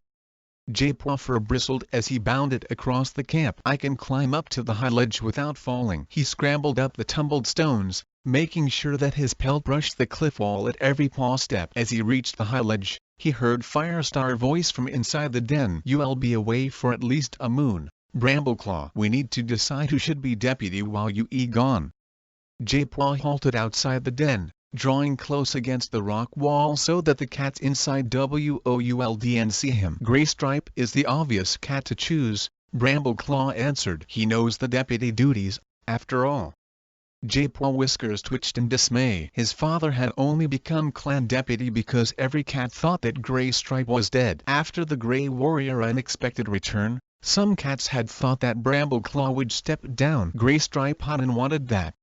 He said he didn't have enough experience of the clan new home, and he was tired after his journey. But none of that was true anymore. If Graystripe took over as deputy now, what would happen when Brambleclaw came home? J-Paw gritted his teeth. Couldn't his father see that he might be giving up his position in the clan? Fine, if you happy with that. Firestar sounded relieved. I'll tell him. There was movement inside the den as if the cats were rising to their paws. Quickly J-Paw found a loose pebble and flicked it with his paw so they would think he had just arrived. Stepping into the mouth of the den he meowed. Firestar? Come in, his leader responded. Are those my traveling herbs? Brambleclaw asked. Thanks, J-Paw. Is every cat ready? Nearly, J-Paw replied. I better find Leafpool and see if she wants me to do anything else. He withdrew from the den with a quick dip of his head. As he hurried down the rocks again he tried to scent Lionpaw and Hollypaw. He wanted to tell them about Graystripe taking over as deputy while they could still talk in private. But as he reached the floor of the clearing, his littermates passed him with fresh kill in their jaws, heading for the elder's den. Hollypaw called out, Hi, J-Paw, as they went by, but they were too busy to stop. Frustrated, J-Paw went back to his own den. Leafpool was still there, fiddling with some leaves, though all the traveling herbs had been distributed now, except for J-Paw's own. What are you doing? He asked. Do you want me to take some herbs with me? What? Leafpool sounded surprised, as if she hadn't realized he had come back. Oh, no, there's no point in doing that. They'd be a nuisance to carry every day, and you don't know what you'll need. But I have no idea which herbs grow in the mountains, J-Paw objected. Leafpool scraped the ground with one paw. She was trying to hide it, but J-Paw could feel she was on edge for some reason. You won't be in the mountains for most of the way, she told him. And when you get to the tribe, Stoneadler will be able to show you the mountain herbs. You'll learn a lot from him. I hope so, and not just about herbs. Come on, J-Paw, don't just stand there. Eat your own herbs. J-Paw felt his mentor paw brushes as she pushed the remaining herbs toward him. Brambleclaw will want to leave soon. J-Paw licked up the mouthful of herbs. Yuck, he muttered. You'll be glad of them once you get going. Leafpool mewed sharply. You lucky to be going on this journey at all. Lucky because I blind and shouldn't be allowed to go? J-Paw thought mutinously. He said nothing, trying to swallow the last of the bitter leaves. You'll find the mountains fascinating, Leafpool went on, sounding more like her normal self. You should take the chance to learn all you can about them. That's just what I mean to do, Jaipua told himself, though he suspected he meant something different from what his mentor was suggesting. Oh, he would learn about new herbs and new ways of living, but what he really wanted to know was how the tribe came to settle in the mountains, and how they were connected to Rock and the ancient cats who had left their paw prints around the moonpool. But he knew better than to say any of that to Leafpool. Jaipua? Brambleclaw voice came from the clearing. Are you ready? Coming. Jaipua called back. He whisked around the bramble screen, then turned back to ask Leafpool, aren't you coming to say goodbye? Leafpool let out a long sigh. Tension was crackling off her like a storm in Greenleaf. I said it already, she murmured. Okay, goodbye then. Jaipua knew he should leave, but something held his paws back. He found Leafpool incredibly annoying when she fussed, but he could ignore her feelings of misery, even if he didn't understand them. He darted across to her and buried his nose in the fur on her shoulder. Goodbye. I'll have lots to tell you when I get back. Goodbye, Jaipua. Leafpool voice quivered. He felt her tongue rasp over his ear. Take care. Jaipua. Brambleclaw voice came again from the clearing. Gotta go, Jaipua meowed, dashing out past the brambles with a sigh of relief to be away from Leafpool's strange intensity. As he emerged he smelled squirrel-flight scent and felt her pelt brushes as she slipped into the medicine cat den to talk to her sister. I hope she knows what's going on, because I sure done. Jaipua thought. The cats who were leaving had gathered together in the middle of the stone hollow. Jaipua found Hollypaw and Lionpaw and bounded over to stand beside them. What kept you? Hollypaw asked. We all waiting. I hear now, Jaipua retorted. And I got stuff to tell you too. The chilly air of dawn had vanished as the sun rose. Jaipua could feel the beams slicing down through the trees, falling across his pelt. It was a perfect morning to travel, cool and clear, with warm sunshine. Later on. He heard rustling from the warrior's den as several of his clanmates emerged to see the travelers off. There was a rapid patter of paws from the apprentice's den, and Jaipua heard Icepaw mew. It's not fair. I want to go too. Maybe your turn will come another time, Whitewing told her kindly. The sound of a huge yawn came close to Jaipua's ear, and Cloudtail scent wafted over him. Why don't you get moving? He mumbled. Then every cat can get a bit more sleep. No chance. Dustpelt spoke sharply nearby. You coming with me and Sandstorm on the dawn patrol? Mouse dung. Cloudtail muttered. Jaipua picked up Firestar scent and heard his paw steps as he padded across to join the traveling cats. Graystripe was just behind him. Jaipua could picture the Grey Warrior standing at his leader's shoulder with a glow in his amber eyes, as if he deputy already. Farewell, all of you. Firestar meowed. May Star Clan light your path and may you all come home safe. A sudden tension sprang up between the departing cats, as if clan warriors and tribe cats were facing one another, gathering their courage for the first paw steps of their journey. Squirrelflight had returned, slipping up to Brambleclaw's side. Ready? Brambleclaw asked. Yes, ready, Stormfur replied. Jaipua stood still and let all the scents and sounds of the stone hollow, the herbs from the den he had just left, the milky scents of the nursery and the dusty smell of the ground, the voices of his clanmates and the rustle of wind in the trees soak into his pelt. What if I never come back? Star Clan would have warned me. WOULDNAIS, and that's something they do. Tell cats when they going to die. Jaipua. Hollypaw voice sounded from the thorn tunnel. Wake up, every cat is leaving.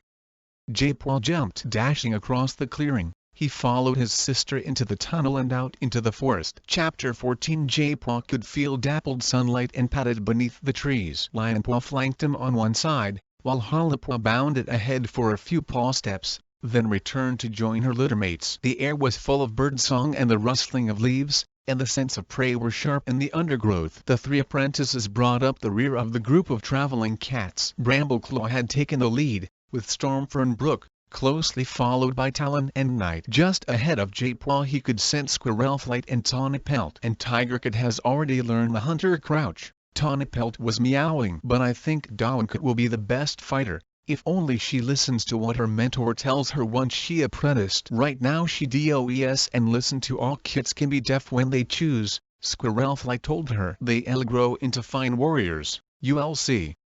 Jaipua thought. Boring. He angled his ears, trying to pick up more interesting snippets of conversation. but all he could hear was Crowfeather telling Breezepaw about the best way to catch prey in the mountains. The two Wind Clan cats were padding side by side a few tail lengths from the rest. J-Paw could feel Breezepaw's resentment at being forced to come on the journey. I don't think he and his father even like each other, J-Paw decided. Hey, look! Lionpaw exclaimed. Bet you I can catch that butterfly. Bet you can, Hollopaw returned. Just watch. Lionpaw took off in an enormous leap, then crashed back to the forest floor. Missed it. Hollopaw let out a mrow of laughter. Told you. J-Paw heard heavier paw steps in the bracken and his mother scent drifted over him. Just what do you three think you doing? She scolded them. Are you kids let out of camp for the first time? This is a serious journey, and you need to save your strength. You'll need it later. Sorry, Lionpaw muttered. J-Paw drew his lips back in the beginning of a snarl as he imagined Breezepaw's smug expression.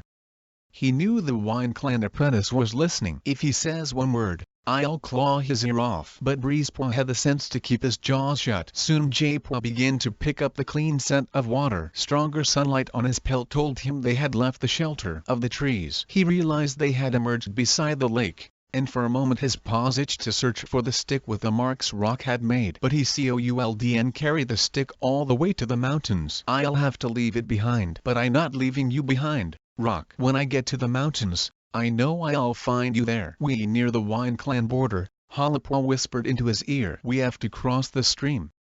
For a couple of heartbeats J-Paw froze, remembering the smothering water in the tunnels. He hated getting his paws wet. Lionpaw butted him gently in the shoulder. It'll be okay. The water really shallow.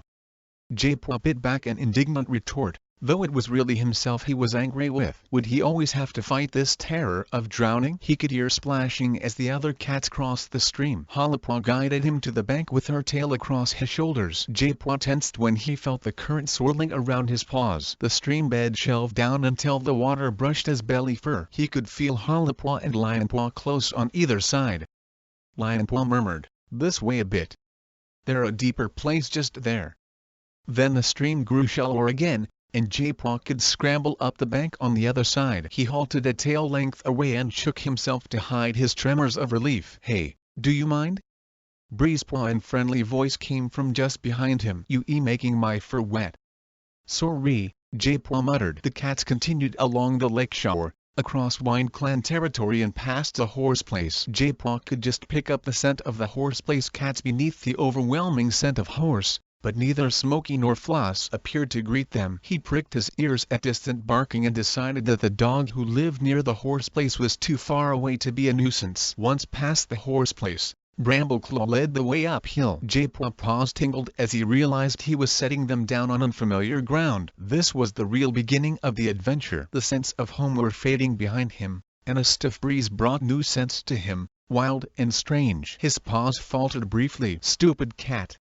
He berated himself. This is what you wanted, isn't. He felt his littermates' pelts touching his on either side, and sensed that they too were daunted by the unknown path where they had set their paws. The ground underfoot was growing wetter and more uneven. J-Paw brushed past a clump of reeds and heard a splash accompanied by a strong scent of frog. A moment later, one of his paws slipped on a tussock of wet grass and water surged over his hindquarters. Fox dung. He spat, clawing with his forepaws to heave himself out again. Are you okay? Lionpaw asked. Fine. J-Paw spoke through gritted teeth. Just beyond his brother, he heard Talon murmur tonight, this is crazy. Taking a blind to be all the way to the mountains. I know, Knight replied. He'll never keep up. A sharp retort bubbled up inside J-Paw, but before he could speak he felt his mother tail laid firmly over his mouth. J-Paw will manage just fine, she mewed. He is good at tackling new territory as any cat. Have you never put a paw in the wrong place, Talon? She added. When the big tribe tabby didn't reply, she moved her tail from J-Paw's mouth to his shoulder. Come this way. It's drier over here. J-Paw followed her, thankful to feel more solid ground beneath his paws. He was surprised that Breezepaw hadn't made some sarcastic comment about his misstep. But Breezepaw was a clan cat. Maybe he felt a kind of loyalty to support any clan cat against the tribe. Not that he stood up for me, J-Paw thought sourly. That would be too much to expect. When buffeted J-Paw in the face, telling him they had reached the top of the ridge. There were so many new scents that he could and begin to sort them all out. "This is awesome," Halapaw gasped. "I can see the whole of the lake and all the territories from here." She bounced up to J-Paw and gave him a nudge with her head. "Down there is a stream with trees growing around it, where River Clan has its camp, and beyond that is Dark Pine Forest at Shadow Clan territory. I can even see the Gathering Island, and the tree bridge. It looks so tiny from up here. Over this way are the woods where we live." Lionpaw joined J-Paw on his other side. "I bet we could see the hollow if we were here in Leaf Bear. And then their open moorland where Wind Clan live. We can see everything. Wind Clan look at this all the time." Breezepaw had padded up behind them. "Our territory has loads of great views." Annoying furball, J-Paw thought. "Do you remember the first time we stood here?" J-Paw scented Brambleclaw a little way away, with Squirrelflight, Crowfeather, and Tawny Pelt. "I'll never forget it," Squirrelflight replied. "It was night, and all the cats of Star Clan were reflected in the lake." "I can believe how brave you were," Knight put in. "You traveled so far to find a new home, without even knowing where you were going." "Star Clan helped us," Squirrelflight murmured. "And the tribe of Endless Hunting would do the same for you," Tawny Pelt pointed out, "if the tribe of Rushing Water ever had to leave the mountains." "Leave?" Knight sounded alarmed. "We could never leave, and nor could the spirits of our ancestors. We belong too much to the mountains." J-Paw was and sure she was right. If the clan cats failed to drive out the intruders, the tribe, and the spirits of its ancestors, might have to face a journey of their own. Chapter 15. Lionpaw stood beside his sister, gazing down at the lake and the familiar clan territories. A ripple of excitement pulsed through him as he turned his back on his home and saw for the first time a wide stretch of unknown country. "What are we waiting for?" he complained to Halapaw. "Why can't we keep going?" "Didn't you hear Brambleclaw?" his sister mewed. "He told us all to rest, and he said we could hunt if we want to eat." Lionpaw had been so focused on their journey that he hadn't noticed his father giving the order. His forepaws tore up the short grass of the ridge. "I don't want to sit around. We hardly started." "It the traveling herbs giving you all that energy," Halapaw mewed practically. "The mountains won't go away."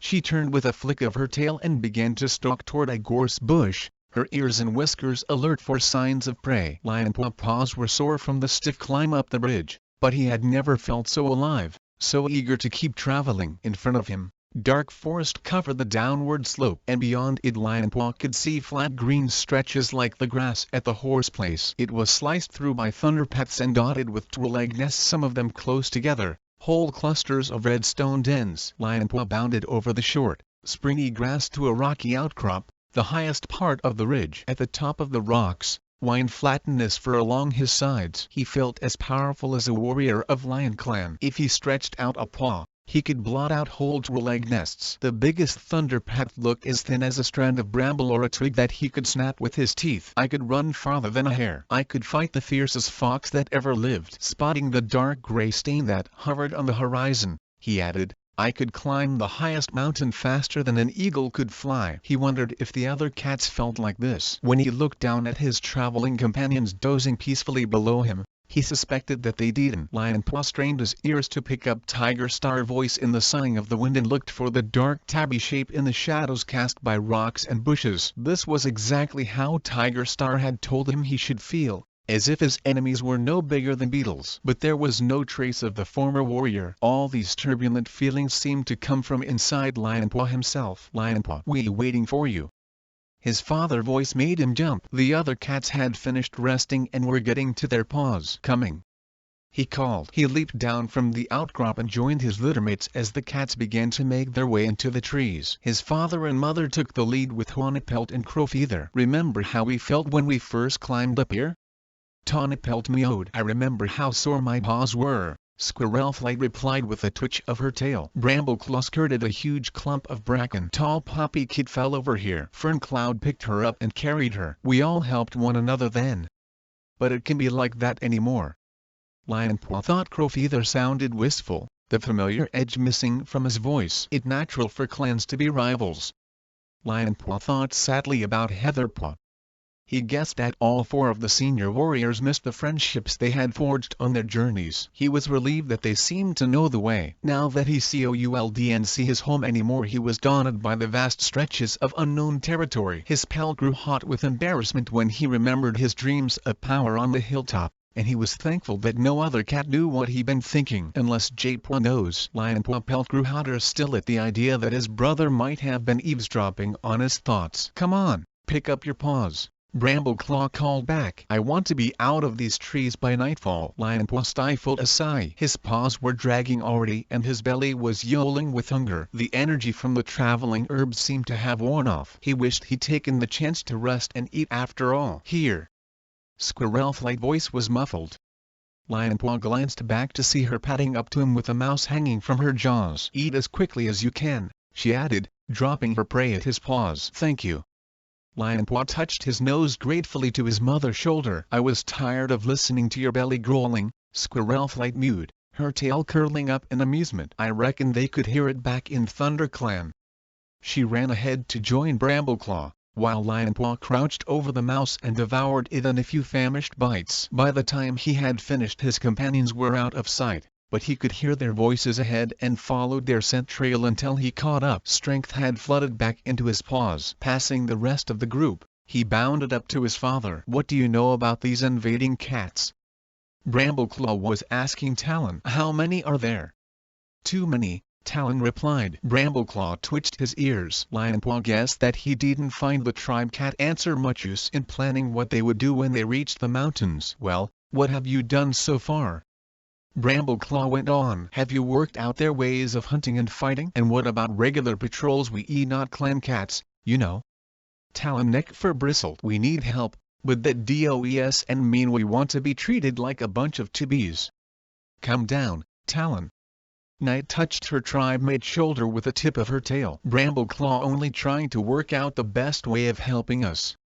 For a heartbeat Lion-Paw thought that the tabby cave guard would snap at her too, but then his fur lay flat again and he gave Brambleclaw an awkward nod as if he was trying to apologize. "We never needed to set boundaries before," he explained. "We just chose some rocks around our cave and set guards to keep watch for the intruders." Stoneadler said. Growing bored with this talk of strategy, Lion-Paw let his father and the others go ahead and waited for his littermates to catch up. The tribe cat seemed really tense. He mewed as he fell in beside Hollypaw. "I thought Talon was going to claw Brambleclaw ear off." Hollypaw blinked thoughtfully. "I think it because they never told Stoneadler what they planned to do. He might be angry when a bunch of clan cats turn up in his territory." "Angry?" Lion-Paw pelt grew hot with outrage. "He should be grateful to us." His sister let out a snort. "Maybe his pride would be hurt. Leaders ought to be able to deal with problems without asking for help from outside. How do you think Firestar would feel if we were having trouble and he went to ask for help from Wind Clan?" "He would probably lie in his nest with my pelt," Lion-Paw admitted. "So what would you do if you were Stoneadler?" J-Paw's voice was curious as he flicked his sister's shoulder with his tail tip. Hollypaw paused for a few heartbeats before she replied. "I set up border patrols but they don't have borders," Lion-Paw reminded her. "Then I mark some." Hollypaw's ears twitched. "I make sure they were patrolled regularly, and I teach all my cats to fight. That would keep the intruders out."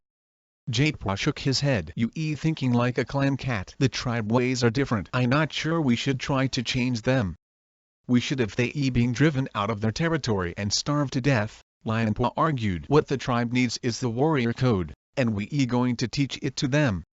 The setting sun cast long shadows in front of them as they came to the edge of the trees. Lion-Paw fluffed out his pelt against the breeze that whispered through the undergrowth. Ahead he could see a stretch of dusty grass sloping down into a narrow valley. More trees stretched up the far side, and beyond them hung the gray smudge of the mountains. Over to one side Lion-Paw spotted the reddish stone of twig nests, just visible through the trees. "We'll stop here for the night," Brambleclaw announced. "It's sheltered, and there'll be plenty of prey."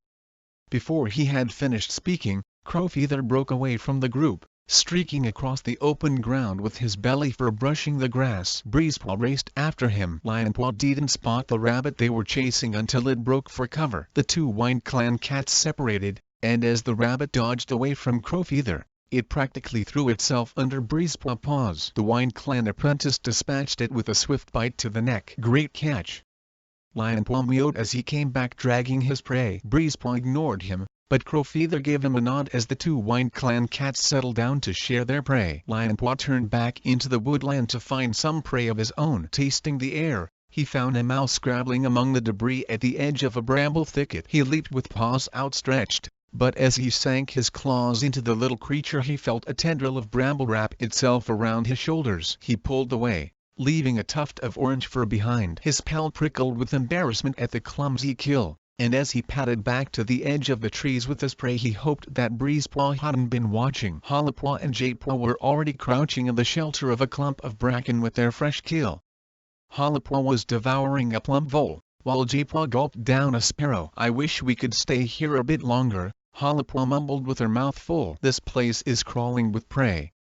"Well, we can," Jaypaw mewed unsympathetically. "And I don't think some of us would be happy if we did." He flicked his tail toward Talon and Knight, who had finished eating and were trying to settle down for the night between two gnarled tree roots. They were turning around uneasily, as if they could and get comfortable. Knight stiffened as the hoot of an owl sounded from somewhere close by. What was that? Only an owl. Brooke padded up to her tribe mate and touched her nose to the black she-cat's shoulder. "It okay. Squirrelflight is going to keep watch, then Stormfur." "Well, I don't like it," Talon grumbled, whipping his head around at the sound of a creaking tree. "I'd rather be out in the open, where I can see if something is sneaking up on me." "We will be soon," Brooke promised. And that noise was only a branch. She let out a soft mrow, a mixture of sympathy and amusement. "Trees don't sneak up on you."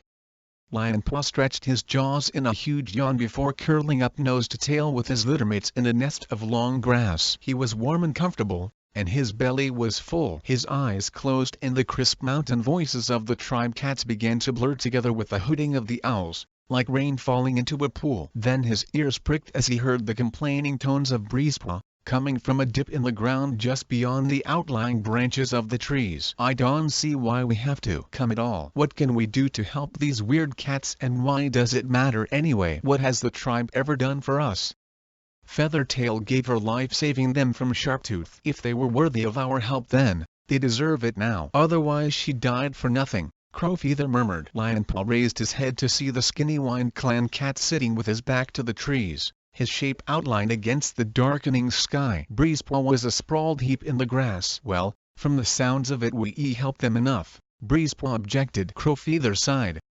Lionpaw thought he had never heard a cat sound so bone-weary. "You'll never understand loyalty," the great black Tom meowed. Lionpaw was puzzled. Feathertail had been a River Clan cat, so why should Crowfeather be especially loyal to her? He wrapped his tail over his nose. There were so many memories clinging to these warriors, so much that he found hard to understand. He pressed up against his littermates and the forest sounds around him faded as he slipped into sleep. A paw prodding his shoulder woke Lionpaw. He jumped up at once, claws flexing as he scrambled out of his grassy nest. Brambleclaw was standing over him. His tail flicked across Lionpaw's mouth to warn him to stay quiet. Beside him, Jaypaw and Hollypaw were crouching down with their fur bristling. Hollypaw's tail tip twitched as she gazed out from the shelter of the trees, and Jaypaw's ears were pricked. "There another cat close by," Brambleclaw murmured. Lionpaw tasted the air. At first he couldn't pick up anything beyond the mingled scents of the other clan cats. Talon was on his paws, braced for a fight, and Squirrelflight bounded across to stand by Brambleclaw's side. The forest and the hillside beyond seemed peaceful. Early morning sunlight sliced through the trees, turning Lionpaw pelt to flame. Dew glittered on the grass and on cobwebs strung across the nearby bramble thicket. Lionpaw had begun to relax when a breeze sprang up, bringing a new scent with it. "That a Catipit!" he exclaimed. "I'm not afraid of Catipits." "Shh!" Brambleclaw hissed. "We might have strayed into a Catipit territory, and we don't want to fight unless we have to." "We don't have to fight Catipits," Hollypaw mewed scornfully. "I bet if we show it our teeth it'll go wailing back to its two legs. And maybe it won." Squirrelflight's voice was low but stern. "I known Catipits who could fight, and one bad wound out here would be a problem for all of us. Now do as Brambleclaw says and be quiet." Lionpaw stiffened as he heard a rustling in the undergrowth. The fronds of a nearby clump of bracken waved wildly and parted. A plump tabby tom stepped through them into the open. His fur was rumpled and covered with burrs, and his muzzle was gray with age. He halted just beyond the bracken and stared at the journeying cats. Brambleclaw was staring back, his amber eyes wide with shock. Beside him, Squirrelflight bounced on her paws and let out a little cry of welcome. Purdy. Chapter 16. Hollipaw turned to stare at her mother. You this Kit-Tippet?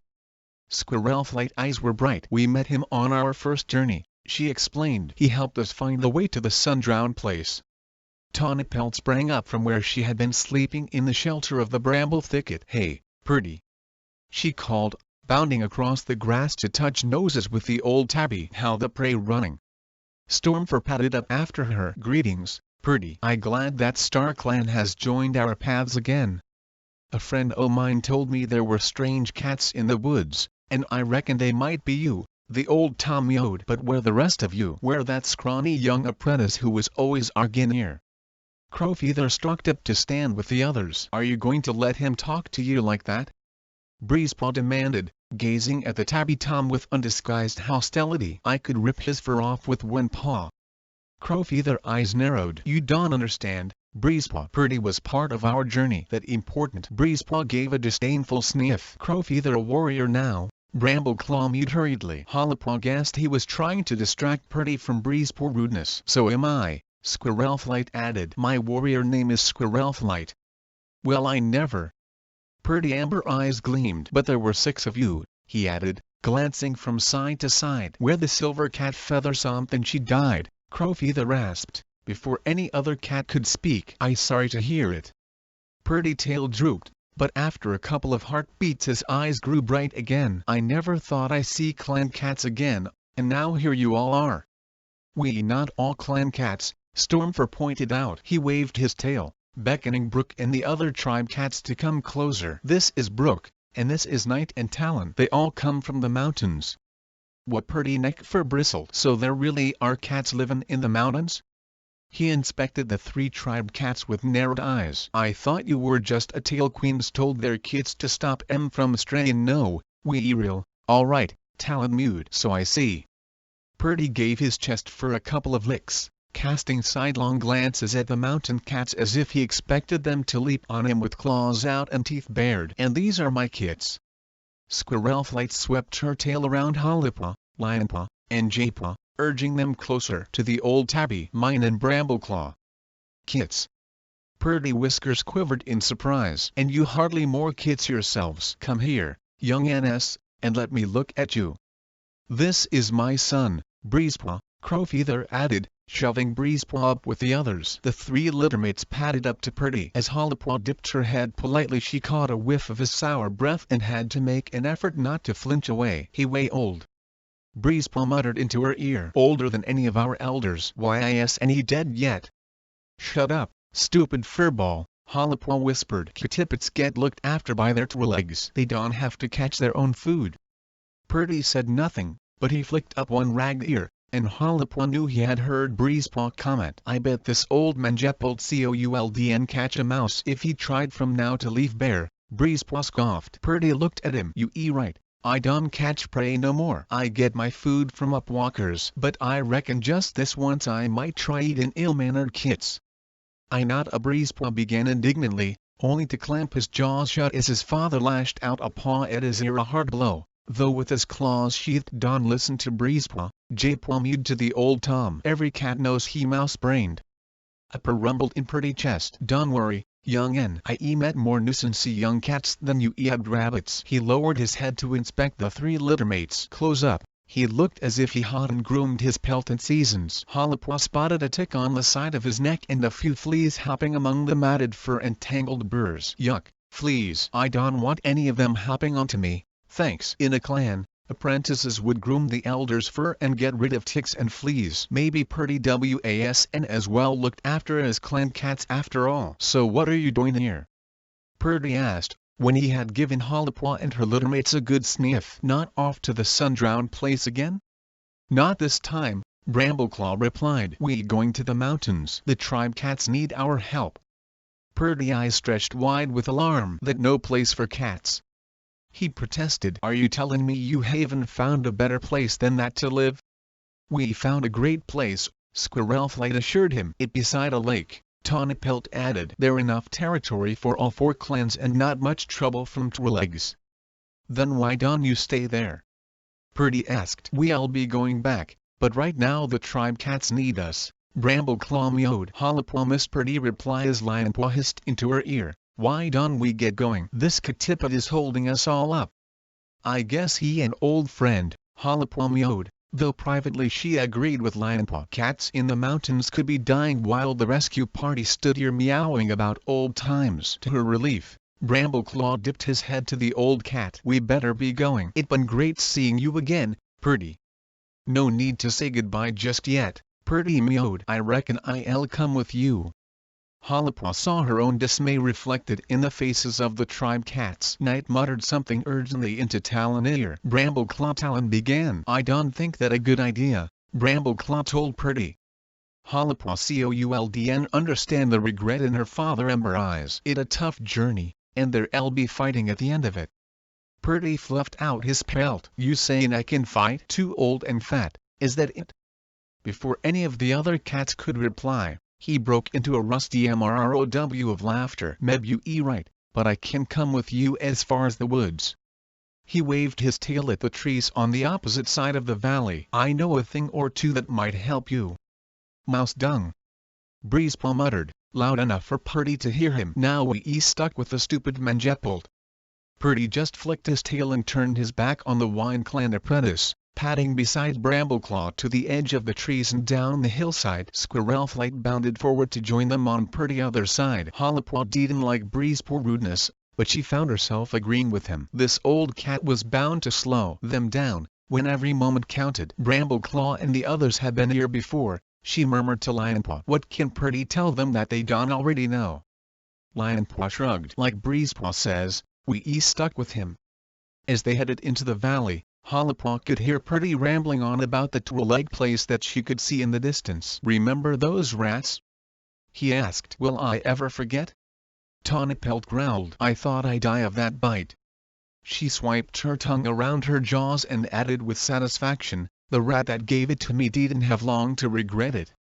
A purr rumbled deep inside Purdy's chest. "Well, they not there no more. Upwalkers came and put up a nest there and cleared out all the rats." "Good." Tawnypelt's tail lashed. "And that open space where the monsters were sleeping." Hollipwa stopped listening. They weren't going anywhere near the Twileg place, so why did Purdy need to tell them about it? Her paws itched to race down into the valley, but she was forced to match her pace with Purdy's slow imble. "Why is Brambleclaw doing this?"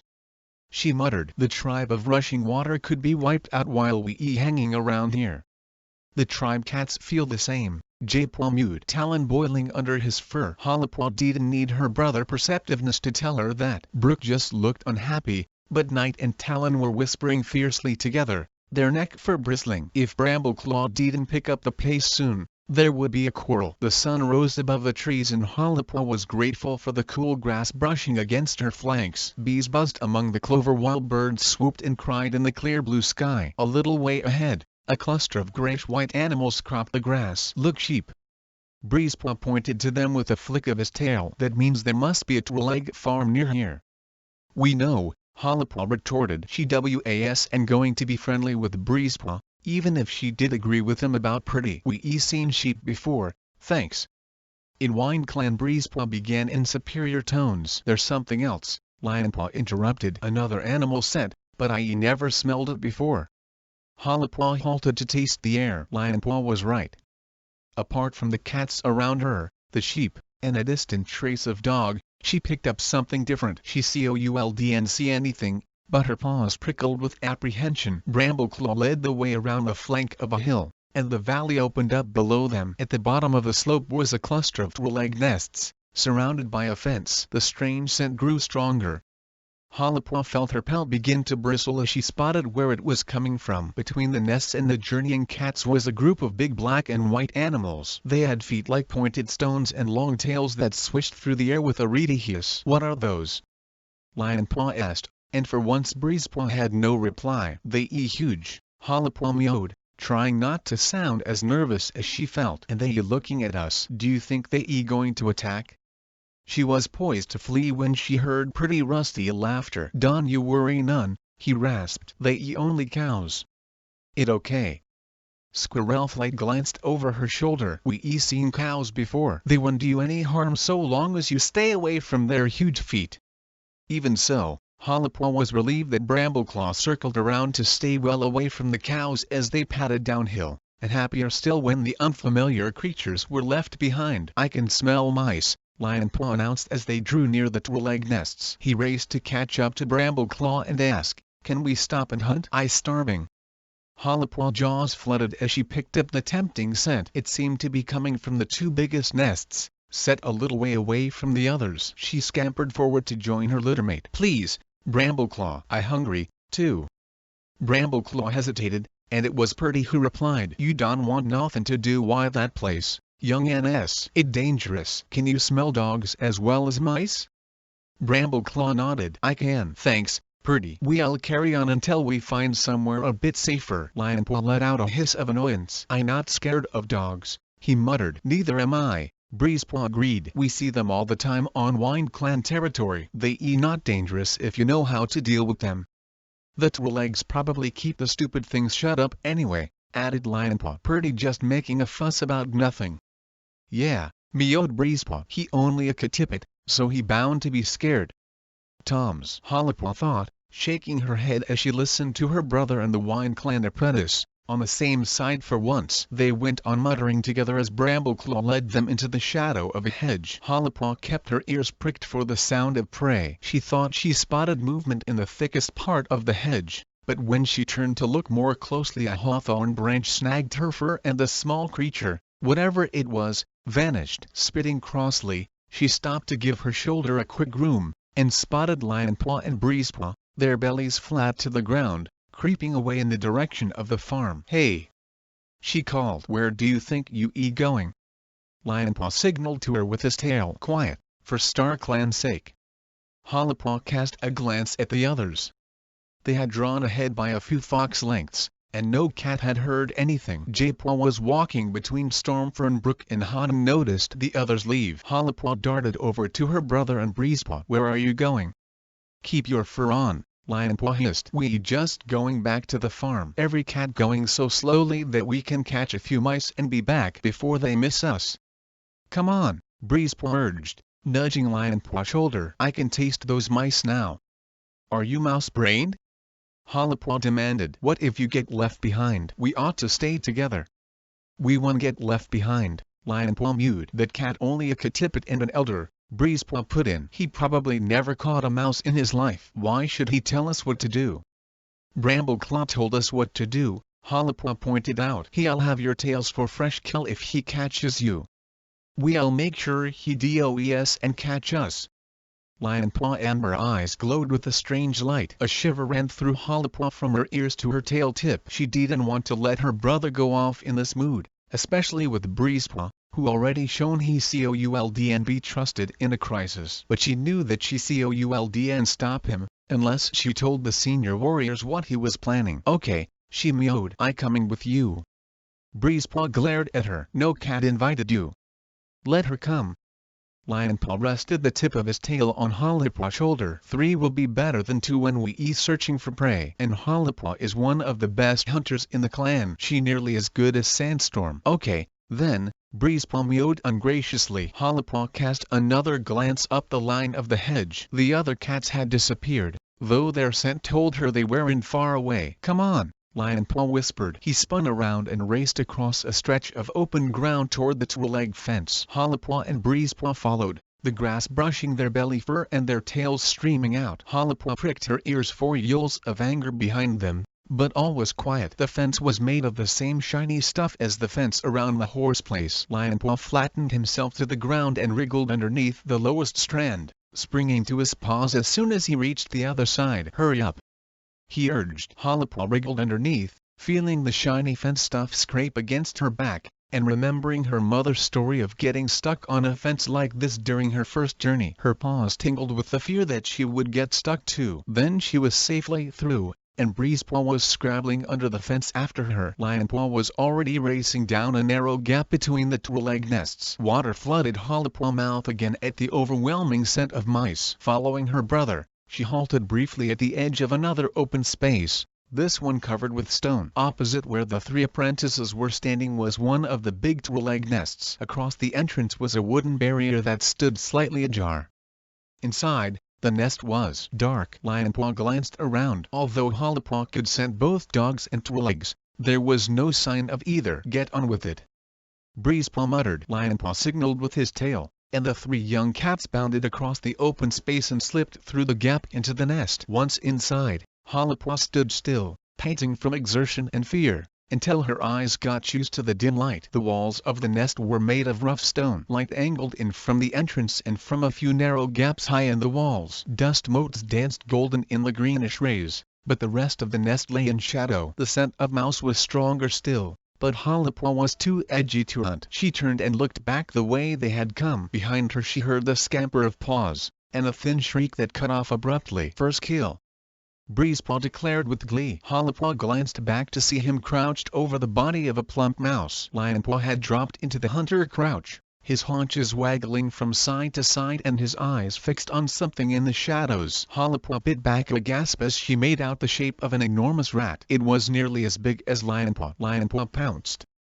There was a brief flurry of movement and a squeal from the rat that broke off a heartbeat later as Lionpaw bit down hard on its neck. He stood over his prey, his eyes glowing with pride. Brilliant catch, Hollipaw's exclaimed. Not bad, Breezepaw mumbled around a mouthful of mouse. Lionpaw started dragging his prey by its tail into the center of the nest. Come and share, he invited Hollipaw's. I can possibly eat all this by myself.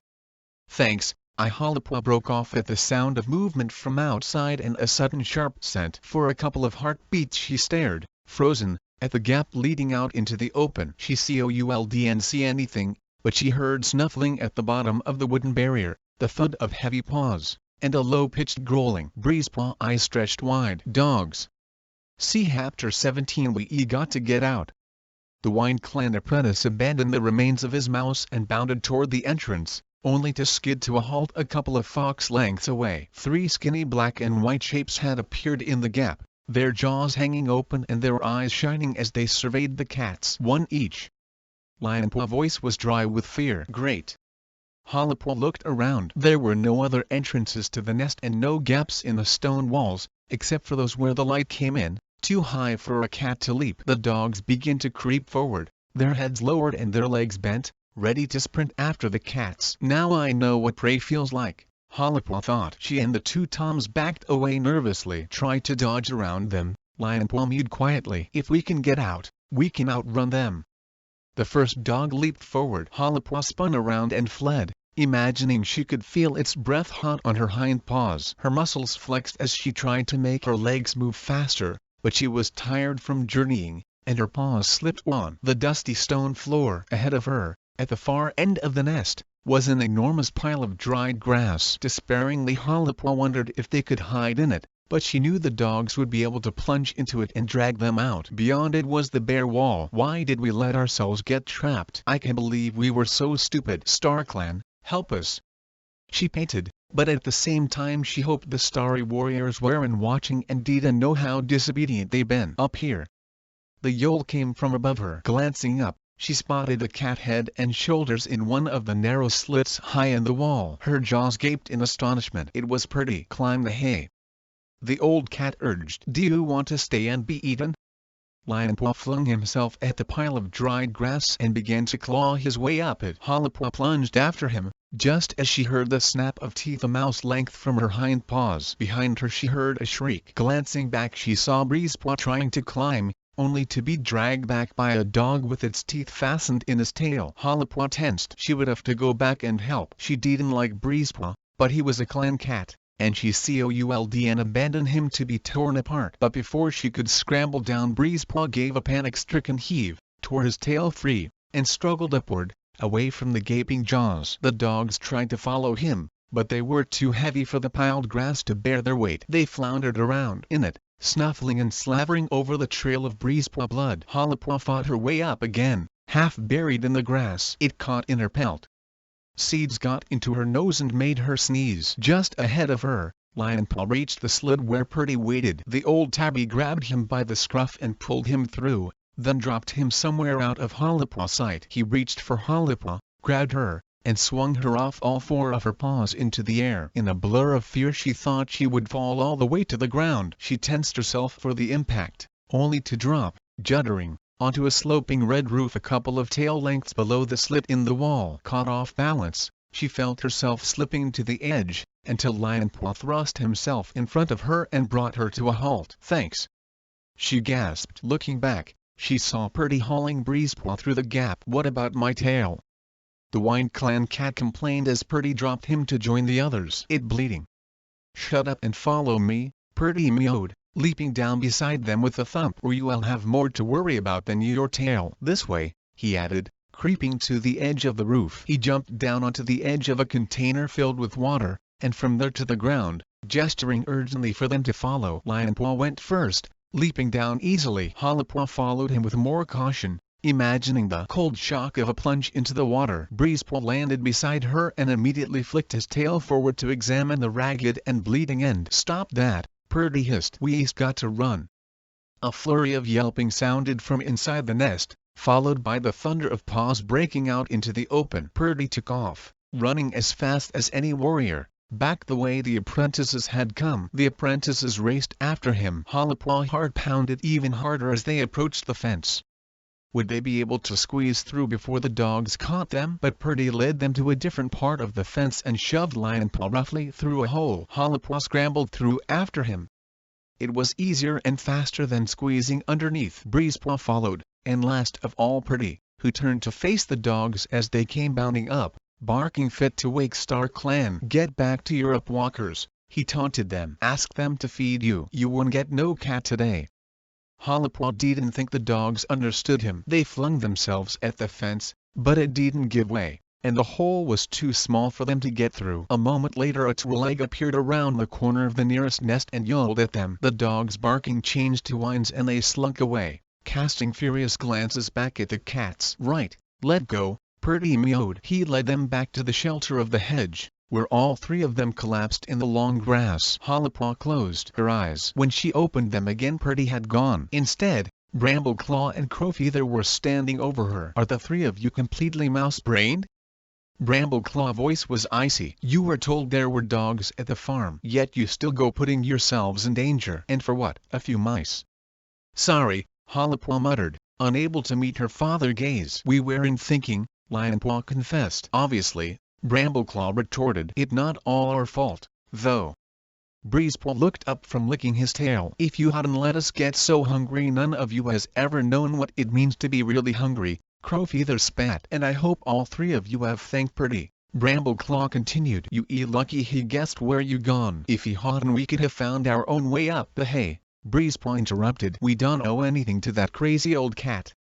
Hollipaw gaped at him. "Okay, maybe they could have found their own way out if they hadn't been so terrified, and if they had known which slit offered an easy way to the ground. But she was sure that if it hadn't been for Purdy, they would all three be lying dead in the two-leg nest, torn apart by the dogs." Crowfeather let out an irritable hiss and turned his back. Hollipaw felt an unexpected pang of sympathy for Breezepaw. She would rather be scolded by Brambleclaw than face Crowfeather's coldness. Did he even like Breezepaw? She and her littermate couldn't stand the Wine Clan apprentice, but Crowfeather was his father, for Star Clan's sake. "I glad he not my father," she thought. A rustling along the hedgerow made her jump, but it was only Japaw, padding up with a mouthful of herbs. "Chervil," he announced, dropping the leaves beside Breezepaw. "I rather use horsetail, but I can find any. Chew it up and put the pulp on your tail," he told Breezepaw. He turned to Hollipaw and Lionpaw. "Are you hurt?" "No, we fine," Lionpaw assured him. "I better check." Japaw nosed Lionpaw thoroughly from ears to tail tip, then went on to Hollipaw. "We really okay?" she meowed, realizing that her brother was quivering with tension. "I sorry we could and bring you back a mouse." "You shouldn't be sorry for that." Hollipaw was shocked at the fear and anger in her brother's voice. "Be sorry you went off and did something so mouse-brained. You didn't think about me, did you? What would I do if I lost you?" Hollipaw swallowed hard. She hadn't thought about Japaw, except to check that he didn't know they were leaving. She'd forgotten how much Jaipua needed her and Lionpaw, and how much harder it would be for him to lead a normal life if they weren't there. "We are sorry," she mewed, touching her nose to her brother's shoulder. Or he catches no prey." Jaipua pulled away from her, gave a quick sniff at the pulp chervil on Breezepaw's tail, and stalked off down the line of the hedge. "They fine, we can carry on." He tossed the words at Brambleclaw over his shoulder as he went. "Come on," Brambleclaw mewed. "We wasted enough time already." He led the way back to the other cats, who were waiting in the shadow of the hedge. Purdy was curled up, apparently asleep. Squirrelflight and Tawnypelt were keeping watch, while Stormfern and Brook shared tongues, and the two tribe cats crouched close together, muttering. "About time," Tawnypelt grunted, rising to her paws. "Are you all okay?" Squirrelflight asked. Her voice was stern, but Hollowpaw could sense her anxiety. "We fine," Lionpaw mewed quietly. "We won't do it again." Brambleclaw's voice was grim. "You better not." Stormfur prodded Purdy awake, and the journeying cats set off again. Hollowpaw pads stung from where they had scraped on the stone floor of the nest. Her fur felt hot and uncomfortable from the seeds and dried grasses still caught up in it. Soon they had to leave the shade of the hedge and trek across an open field. The sun beat down. Thirst clawed at her throat and her belly was yowling with hunger. Her legs were trembling with exhaustion by the time they reached the forest on the other side of the valley. Brambleclaw stopped under the trees. "We'll stay here for the night," he announced. "But it's still daylight," Talon objected. "We can go farther before it's too dark to travel." "I hope you not stopping because of these apprentices," Crowfeather added, giving his son an unfriendly glare. "If they tired, it's their own fault." "No, I not." Brambleclaw spoke quietly. "Though none of us will get very far if they collapse. But if we rest here now we can get an early start tomorrow and reach the mountains before nightfall." The warriors went off to hunt among the ferns and brambles at the edge of the wood. Lionpaw and Breezepaw flopped down side by side on the moss between some tree roots and fell instantly asleep. Hollowpaw would have liked to join them, but there was something else she had to do first. Tottering on exhausted legs, she forced herself farther into the wood until she spotted a mouse scuttling across the open space between two bushes. As she pounced, it darted under a heap of dead leaves.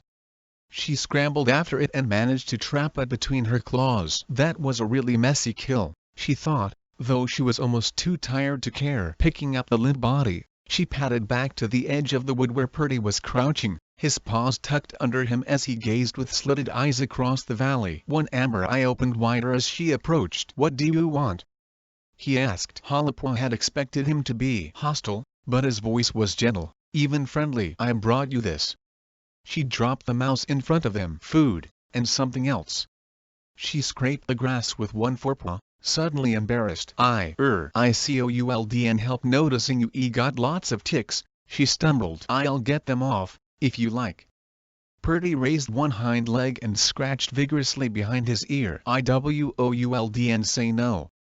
Carefully Hollowpaw extracted the mouse bile, trying not to gag at the dreadful smell. Fetching a scrap of moss to soak it up, she explained to Purdy, "This is what medicine cats do in the clans. I was a medicine cat apprentice for a while, so I learned how."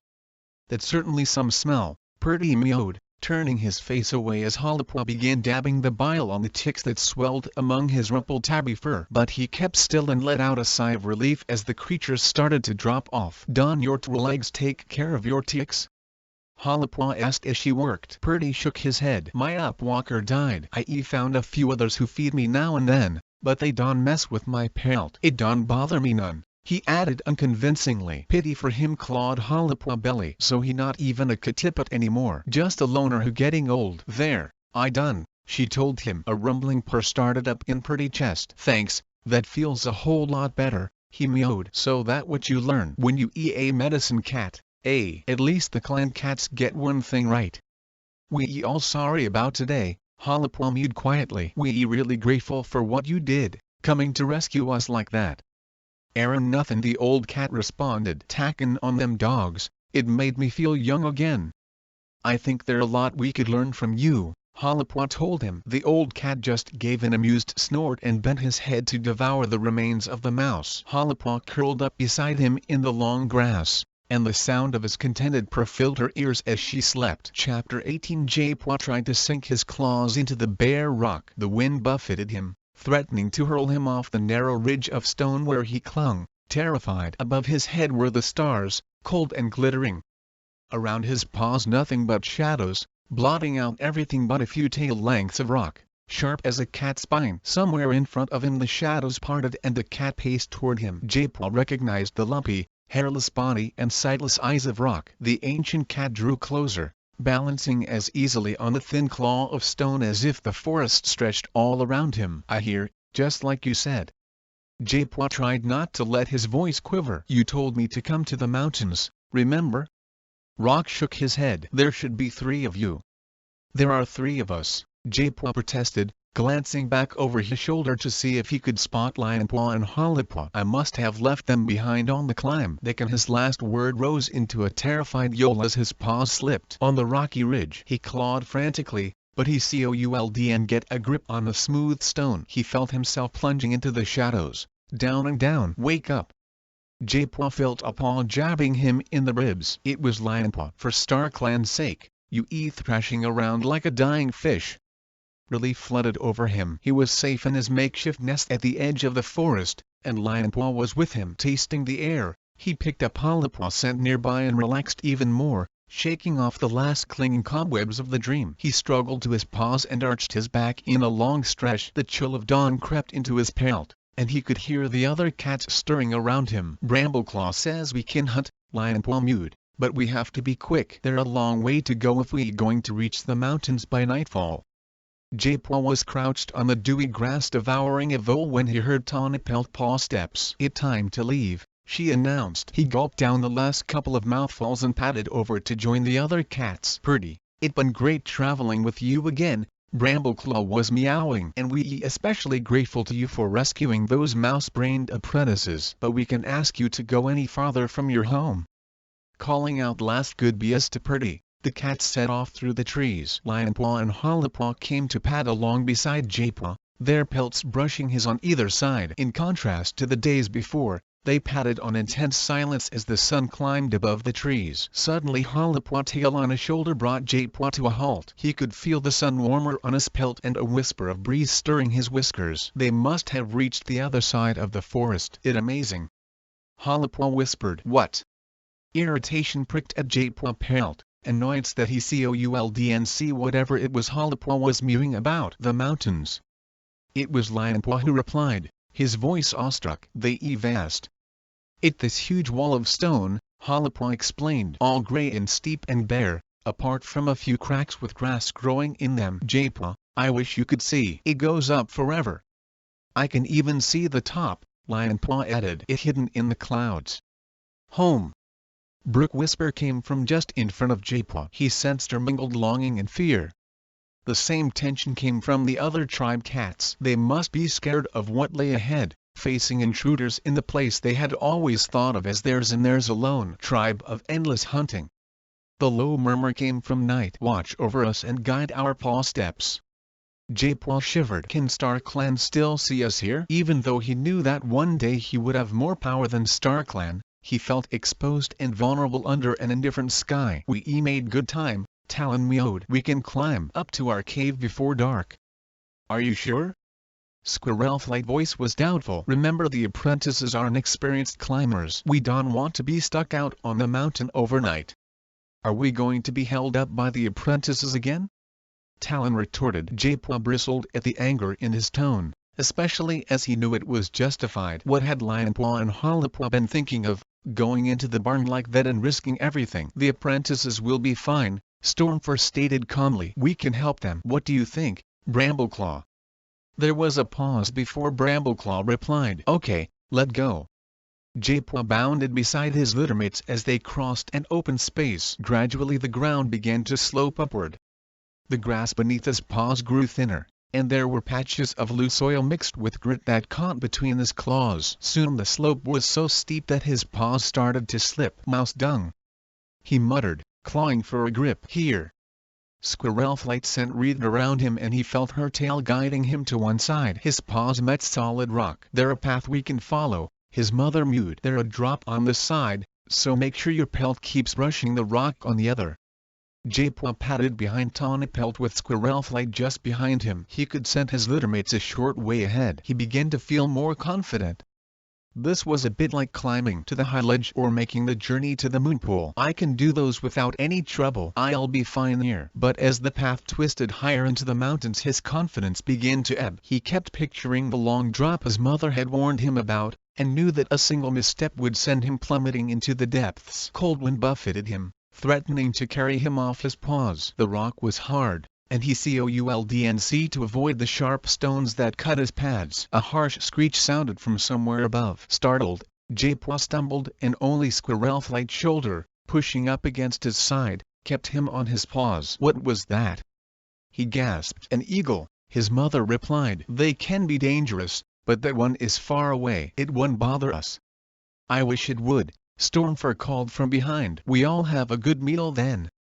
Squirrel Flight gently nudged J-Paw forward again, but before he gone more than a few paw steps, he heard Night voice from somewhere above his head. Wait! Stop, all of you! J-Paw halted, his nose bumping Tawny Pelt tail. What going on? He asked. There a gap here, Brambleclaw called, his voice echoing from the rocks. We'll have to jump. J-Paw paws tingled with fear, but he held his head high, refusing to show the tribe cats he was scared. Squirrel Flight pressed against his flank, and he was glad of her silent support. Come on, Lionpaw. Brambleclaw voice came again, warm and encouraging. You east leaped the stream on the Wine Clan border, and this is no farther. There was a brief silence, then he meowed. Well done. Breezepaw next. J-Paw flexed his claws, scraping them on the hard stone of the path as he waited for his turn. He hated this place and couldn't think why he had ever wanted to come. He had expected to discover the landscape of his dreams. Instead, the wind wafted unfamiliar scents to him, and he had no sense of rock presence or any warrior ancestors. His helplessness made him angry, too. His fear mounted as he heard Tawny Pelt encouraging Hollipaw to make the leap. Dawn looked down. The Shadow Clan she-cat meowed. Keep your eyes on Brambleclaw. I'll be okay.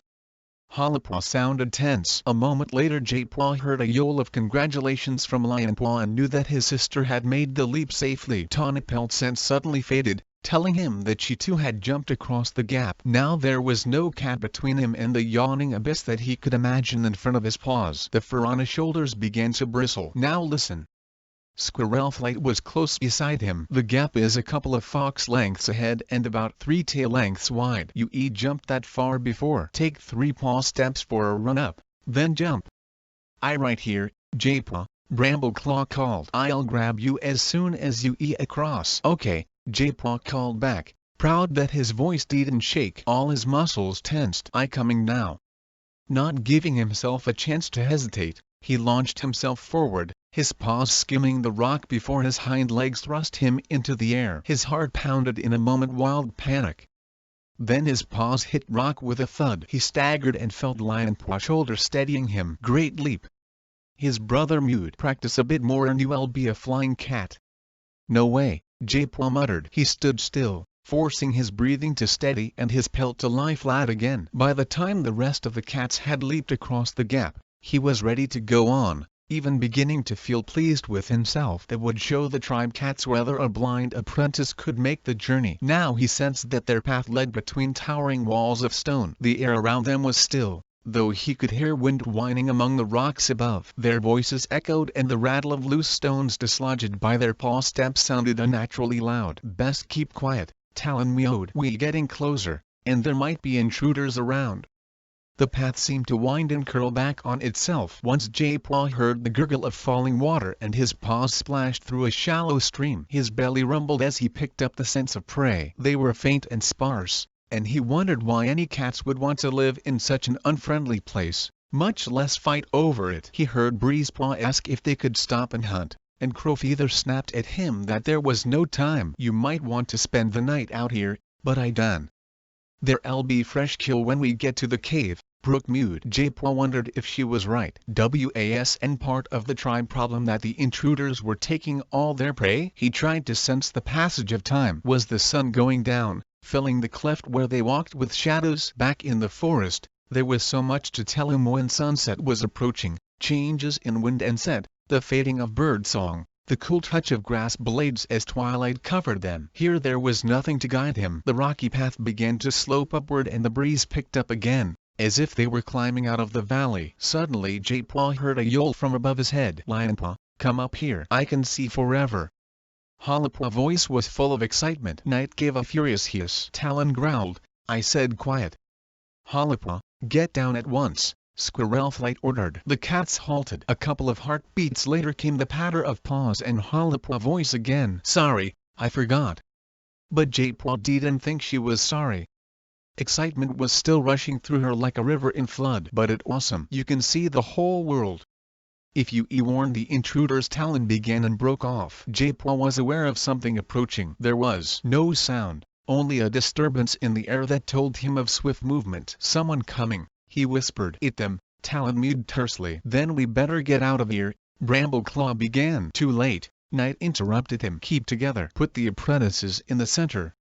J-Paw was almost jostled off his paws as Crowfeather shoved him against the others. "We can fight," Lionpaw insisted. "Yes, you don't have to protect us," Holopaw added. Breezepaw said nothing, only let out a defiant snarl. None of the older cats paid them any attention. J-Paw found himself crushed against Holopaw on one side and Breezepaw on the other, with the experienced fighters in a circle around them. Holopaw was muttering curses under her breath. Now J-Paw could hear the beat of paws on rock and pick up unfamiliar cat scent, 3 or 4 of them, he guessed. He heard aggressive hisses from the warriors around him. Then a strange voice spoke. "What have we here?"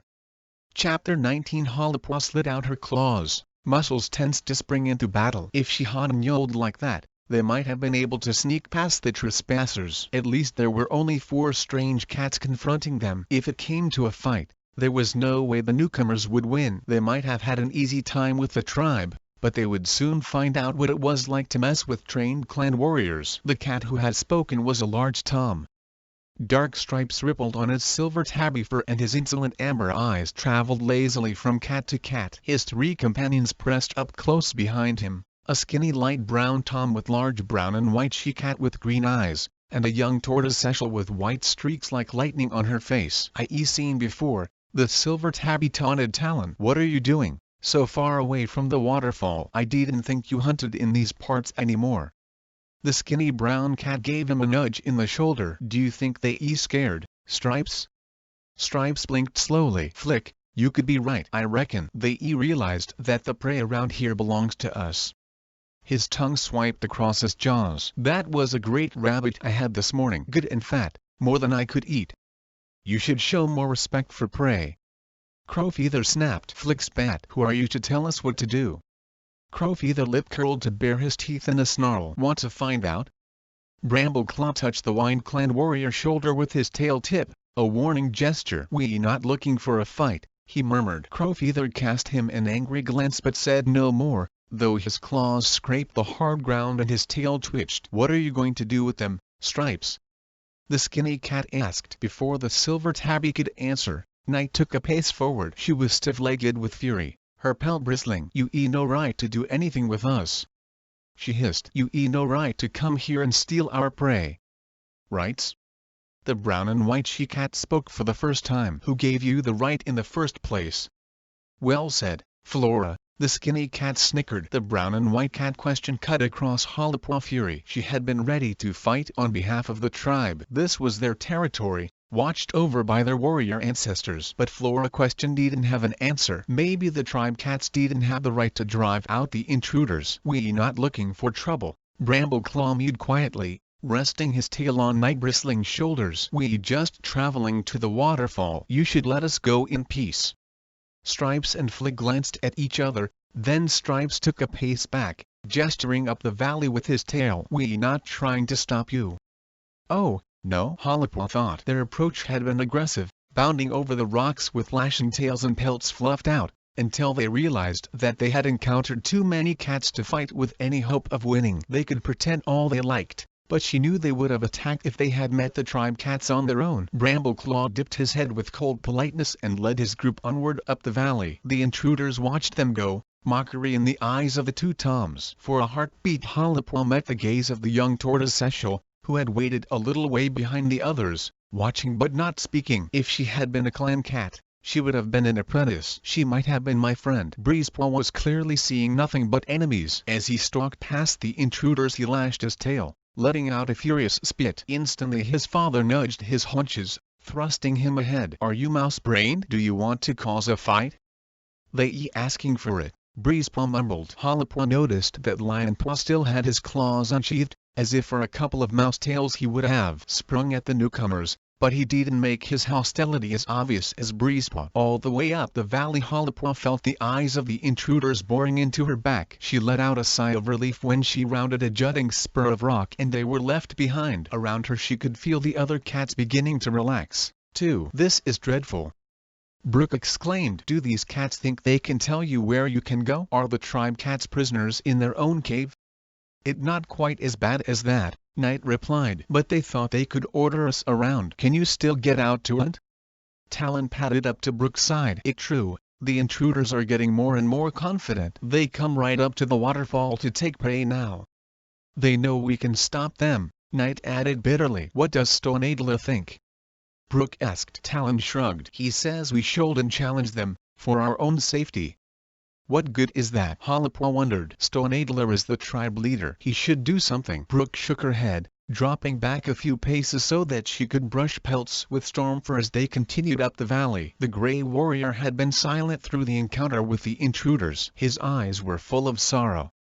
Hollipaw guessed he was remembering the battle he had led the tribe into, and the cats who had lost their lives. Scarlet streaked the sky as the sun went down. The jutting mountain peaks cast deep shadows.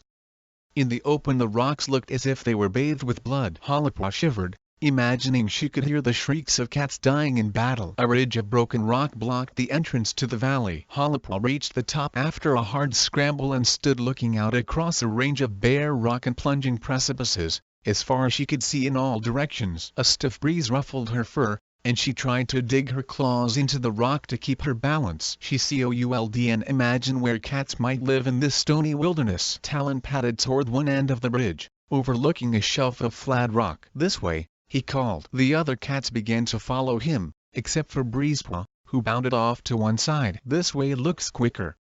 Hollipaw rolled her eyes. "You don't know where you going, mouse brain." Almost at once a terrified yowl burst from the Wine-Clan apprentice. He was sliding forward, scrabbling frantically to stop himself. Hollipaw saw that a chasm split the top of the bridge, hidden from sight in the shadows. She darted across to help Breezepaw, but Crowfeather raced past her. He fastened his teeth in Breezepaw's tail and dragged him backward until he could stand safely on the flat top of the ridge. Breezepaw let out a screech of pain. "My sore tail." "Tough," Crowfeather snarled. "Next time, think before you start showing off, and do what the tribe cats tell you." Breezepaw glared at his father, then padded after the others with his head and tail drooping. "Pity," Lionpaw commented as the Wine-Clan apprentice caught up to him. "I was looking forward to seeing you bounce all the way to the bottom of the mountain." "Shut up, stupid furball. That enough." Tonipel thrust her way between the two apprentices. "For StarClan's sake, stop bickering." Lionpaw muttered, "Sorry," and gave his chest for a couple of embarrassed licks, while Breezepaw just ignored her. They were all tired and hungry, Hollipaw thought, and more tempers were likely to snap if they didn't reach the tribe home soon. Talon led the cats to the far end of the ridge where a narrow trail led downward, only wide enough for one cat to follow at a time. As Hollipaw waited for her turn she heard the beating of wings overhead. A black shadow passed over her. With a startled yowl she flattened herself against the rock. She saw her mother throw herself on top of Jaypaw. Daring to lift her head, Hollipaw saw an enormous brown bird with its wings spread wide as it skimmed the bridge and headed for the rocks below. Cruel, hooked talons stretched to seize the body of a mouse that lay a few tail lengths farther down. Hollipaw belly rumbled. Though clan cats didn't eat crow food, she was so hungry that she wouldn't have said no to that mouse. As the eagle talons closed around the limp body, 4 cats erupted from the shadows among the rocks. Hollipaw's jaws gaped and her eyes stretched wide with amazement as they seized the huge bird. It let out a harsh screech and its wings beat frantically as it tried to take off. It managed to rise a tail length above the ground, but the weight of cats dragging it down was too much. It flopped back onto the rock in a flurry of wings. The thin, grey-brown cats swarmed all over it. One of them pounced on its neck and bit down. There was a last spasm of struggling and then the eagle went limp. "Great catch!" Talon yelled. All 4 cats froze, looking upward. One of them called out, "Talon!" They sounded astonished, staring at one another and the group of cats on the ridge. Stormfur came to stand beside Hollipaw. "Welcome to the tribe of rushing water," he mewed. Chapter 20 Lionpaw followed Talon as he picked his way down the trail to the rocks below. The cats who had killed the eagle were waiting for them, their eyes guarded and their tails twitching. A pale gray Tom stepped forward to touch noses with Talon. "It's good to see you again," he mewed. There was warmth in his voice. "And you, Knight," he added, as the black she-cat padded up to join them. "Thank you, Gray," Talon replied. Lionpaw eyed the tribe cats doubtfully. They were smaller and skinnier than most clan cats, and their gray-brown pelts were smeared with mud so that they almost faded into the rocky background. Their eyes glowed strangely, reflecting the red light of the setting sun. As one of them turned to look at him, he took a step toward Squirrelflight. She bent her head and licked his ear, and for a heartbeat he felt ashamed. "I'm not a kid anymore. Besides," he told himself, "they were there to these cats." The cat Talon had called Gray was staring at the other cats who had descended the trail behind Night. "Stormfur!" he exclaimed, his eyes stretched wide. "Brook, what are you doing here? You supposed to be dead." The tribe cats edged closer together, their fur bristling. Lionpaw felt a flash of irritation. Just because Stoneadler had said Stormfur and Brook were dead to the tribe didn't mean they were actually dead. Did these cats believe everything their leader told them? Stormfur looked at Brook, and there was weariness in his expression. "No, we not dead," he mewed, turning back to the tribe cats. "We were outcasts for a while, that all." The cats stepped forward, stretching their necks to sniff at Stormfur pelt. Their questions came slowly at first, then faster, like rain in green leaf. "Are you okay? Where did you go? Why have you come back? Talon and Night came to fetch us." Brook spoke for the first time. "They said you needed us." The tribe cats exchanged uncertain glances. Lionpaw waited for them to say, "Yes, thank you, we hope you come back to help." But they didn't. Instead, they turned their attention to the clan cats. Gray stepped forward to give Brambleclaw a cautious sniff. "Hey, I met you before. You one of those cats who traveled through here a few seasons ago." "That right." Brambleclaw dipped his head. "And I remember you. You Gray Sky before dawn, right?" "Right." Gray looked surprised that Brambleclaw had remembered his name. Did you find the home you were looking for?" "We did, thanks," Brambleclaw replied. "A good place, by a lake." Gray put his head on one side. "Then why are you here now? And what have you done with all the others?" "We came because Tawny Pelt began to speak, then fell silent as Brook shot her a warning glance." Her tail tip twitched irritably. "They just passing through," Brook explained. Lionpaw bristled. Hollipaw leaned closer to him and murmured in his ear, "She does and want to offend the tribe cats by telling them they need help from outsiders. It enough of a shock that she and Stormfur have come back from the dead, by the look of it. But they obviously need our help." These cats were so skinny he could count their ribs. They were no match for the trespassers. Lionpaw fur felt hot with anger as he remembered the mocking looks of Stripes and Flick and the insolent way they spoken. "They think they can do what they want, and no cat will stop them." By now the red sunset light was beginning to fade, leaving the mountains wrapped in twilight. Talon waved his tail as a signal for the journeying cats to move off again. "See you later in the cave, Gray," he mewed. His tone was decisive, making it clear that he was going to answer any more questions now. The tribe cats went back to their prey and began dragging it across the rocks. The eagle feathers made a soft rustling sound on the stone. Lionpaw skirted the bird at a safe distance as he passed. Even though it was dead, he didn't like the look of the sharp, crooked talons or the bright beady eye that seemed to stare at him. As he padded across the rocky plateau beside his littermates, Lionpaw heard a noise like thunder. He looked up, but the sky was clear, with stars beginning to shine above the peaks. The roaring noise grew louder and the air grew damp until beads of moisture hung on Lionpaw fur. They were close to the edge of the plateau. Hollipaw ran forward to peer over the edge. "Come and look at this," she called. Lionpaw bounded over to join her. He stopped with a jerk and looked back to check that J-Paw wasn't too close to the edge. Just in front of his paws, the rocks fell away into a narrow, winding valley, leading steeply downward. A stream foamed along the bottom, throwing up spray where it dashed against rocks and swirling around the roots of straggling bushes that clung to the banks. The thundering noise came from farther down the valley, where the stream vanished over a lip of rock. That the waterfall, Squirrelflight raised her voice and pointed with her tail. "We almost there." Still in the lead, Talon picked his way down the rocks to the stream. There was a tiny path, narrow as a bramble, clinging to the edge of the water. "Watch where you putting your paws," he called. "Do you remember when we first came here?" Squirrelflight asked Brambleclaw. The tabby Tom whiskers twitched. "Will I ever forget it? It was on the way back from the Sundrown place," Squirrelflight explained to the apprentices. "It had been raining hard and a surge of flood water swept us into the stream. We went right over the waterfall and ended up in the pool below. I thought I'd join StarClan for sure," Stormfur added, pausing to gaze down at the stream before setting his paws cautiously on the rocky slope. Squirrelflight began to follow Stormfur, then glanced back to add, "Let's see if we can all do a dry paw this time. Come, J-Paw, hold my tail and follow exactly where I walk." In single file and silence, the cats crept along the edge of the stream as far as the top of the waterfall. Even Breezepaw paid attention to the directions from the experienced tribe cats at the front of the line. When he reached the end of the valley, Lionpaw paused, looking down to where the pounding water hurtled into the pool. The air was misty with spray. The rocks were slick with it. "How J-Paw going to get down?" he murmured to Hollypaw. His sister shook her head worriedly. "He'll never make it."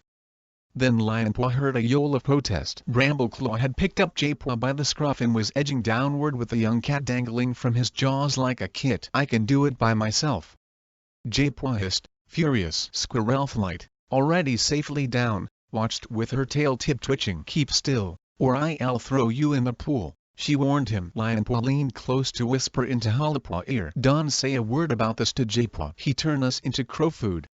His sister gave him a quick nod before beginning to pick her own way down. Lionpaw followed her, last of all the cats except for Tawny Pelt. His heart beat uncomfortably fast as he tried to find a firm paw hold on the wet stones. Once he slipped, his hind paws dangling helplessly over the thundering water. While he struggled to pull himself up, Tawny Pelt fastened her teeth in a shoulder and dragged him back to safety. "Thanks," he gasped. Tawny Pelt flicked her ears but said nothing. Lionpaw had never been so thankful as when he leaped down the last tail length and stood on level ground beside the pool. His legs were trembling and his pelt was sodden with spray, but inside he felt proud and strong. Nothing could stop the clan cats, not even having to climb down a waterfall. They would soon sort out those wretched, crow food-eating trespassers and show them who deserved to hunt in the mountains. No wonder the tribe cats hadn't been able to cope.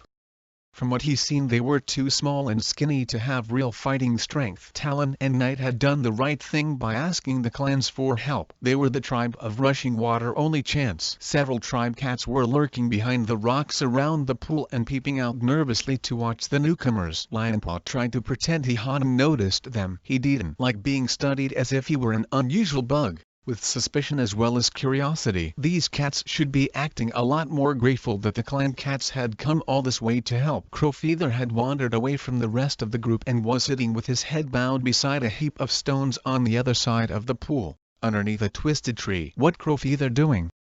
Lionpaw asked. "That where Feathertail is buried," Tawny Pelt explained. Lionpaw stared at the small gray-black cat crouched beside the pile of stones. "Why is Crowfeather so upset?" "They weren't even in the same clan." "Crowfeather loved her." Tawny Pelt's tone was gentle. "She died saving him from Sharptooth, and she saved the tribe as well." Understanding stirred in Lionpaw's mind like a mouse in a drift of leaves. Maybe losing Feathertail was what had made the Wind Clan cats so bad-tempered all the time. He noticed Breezepaw watching his father with a jealous glint in his narrowed eyes. For once Lionpaw felt a pang of sympathy for him. He wasn't sure how he feel if Brambleclaw got so upset over a cat that died ages ago, not when he had Squirrelflight now. "Come on!" Talon voice interrupted his thoughts. "It's time to walk the path of rushing water." He padded around the edge of the pool and leaped up the first few rocks. Lionpaw's eyes stretched wide with astonishment when Talon vanished behind the sheet of tumbling water. Where did he go? Tawny Pelt touched her tail to his shoulder. "You'll see." Lionpaw scrambled up the slippery rocks to join Hollypaw, J-Paw, and Squirrelflight at the point where Talon had disappeared. They were standing on a narrow ledge of rock that led behind the waterfall. A dark hole gaped menacingly at the far end. Lionpaw fur prickled. "Follow me," Squirrelflight mewed to J-Paw, "and keep your pelt pressed up against the rock." J-Paw, still sulking about being carried down the waterfall, muttered something Lionpaw could catch. Squirrelflight went first, placing her paws precisely in a straight line, her fur brushing the rock wall. Jaypaw followed, and Lionpaw fell in behind him, ready to grab his brother if he slipped. The water pounded past, filling his ears with thunder and loading his pelt with icy drops. Lionpaw was sure that it would snatch him up and toss him into the pool below. In the faint light of evening he could scarcely make out Jaypaw's black fur against the wet rock. The moist air damped down the scents of his companions. He could have been alone, pacing into the darkness beneath the earth, never to return. "This is it," he heard Jaypaw murmur. "This is where we supposed to be." Lionpaw was sure what he meant. He never been more convinced that he belonged under trees with grass beneath his paws. Taking a deep breath, he stepped into the gaping hole and found himself at the entrance to a cave. Faint watery light filtered through the waterfall behind him, revealing steep rock walls that soared up on either side, vanishing into shadows. Blinking, Lionpaw padded forward. As he left the narrow entrance behind, the thunder of the waterfall faded. Hollipaw and Jaypaw paced beside him, Hollipaw gazing around in astonishment, while Jaypaw quivered with tension. Brambleclaw, Talon, and Squirrelflight were already standing farther into the cave. Around them were groups of the tribe cats, wiry gray-brown shapes that crouched, staring, as if they hardly dared come forward to greet the newcomers. All of them looked thin and anxious. "Don't worry," Lionpaw thought. "Everything will be okay, now that we're here." Then a brown tabby tom appeared from the shadows at the back of the cave. He was stick-thin, as if his pelt were stretched over his bare bones, and his muzzle was grizzled with age. His amber eyes glowed in the faint light. Brambleclaw dipped his head respectfully. "Greetings, Stoneadler." Lionpaw's paws worked impatiently against the hard floor of the cave as he waited for the old cat to welcome them. They needed to start planning right away to get rid of the intruders. Stoneadler halted, his amber gaze raking across the newcomers. The thin fur on his neck and shoulders began to bristle. "How dare you come here?" he snarled. Chapter 21. Lionpaw stared in disbelief. Stoneadler didn't want them here. Was he the tribe leader? Whipped around to face Talon and Knight. "What have you done?" he spat. Lionpaw saw Talon swallow. We went to find the clans," he stammered, one paw raking nervously at the cave floor. "We brought help." "We thought it was best," Knight added. "You thought wrong." Stoneadler's voice was soft, vibrating with fury. "You abandoned your tribe mates when we needed you to hunt for food. You told the clans of our weakness. And you have brought all these extra mouths to feed. How dare you set paw in our cave? None of you is welcome here."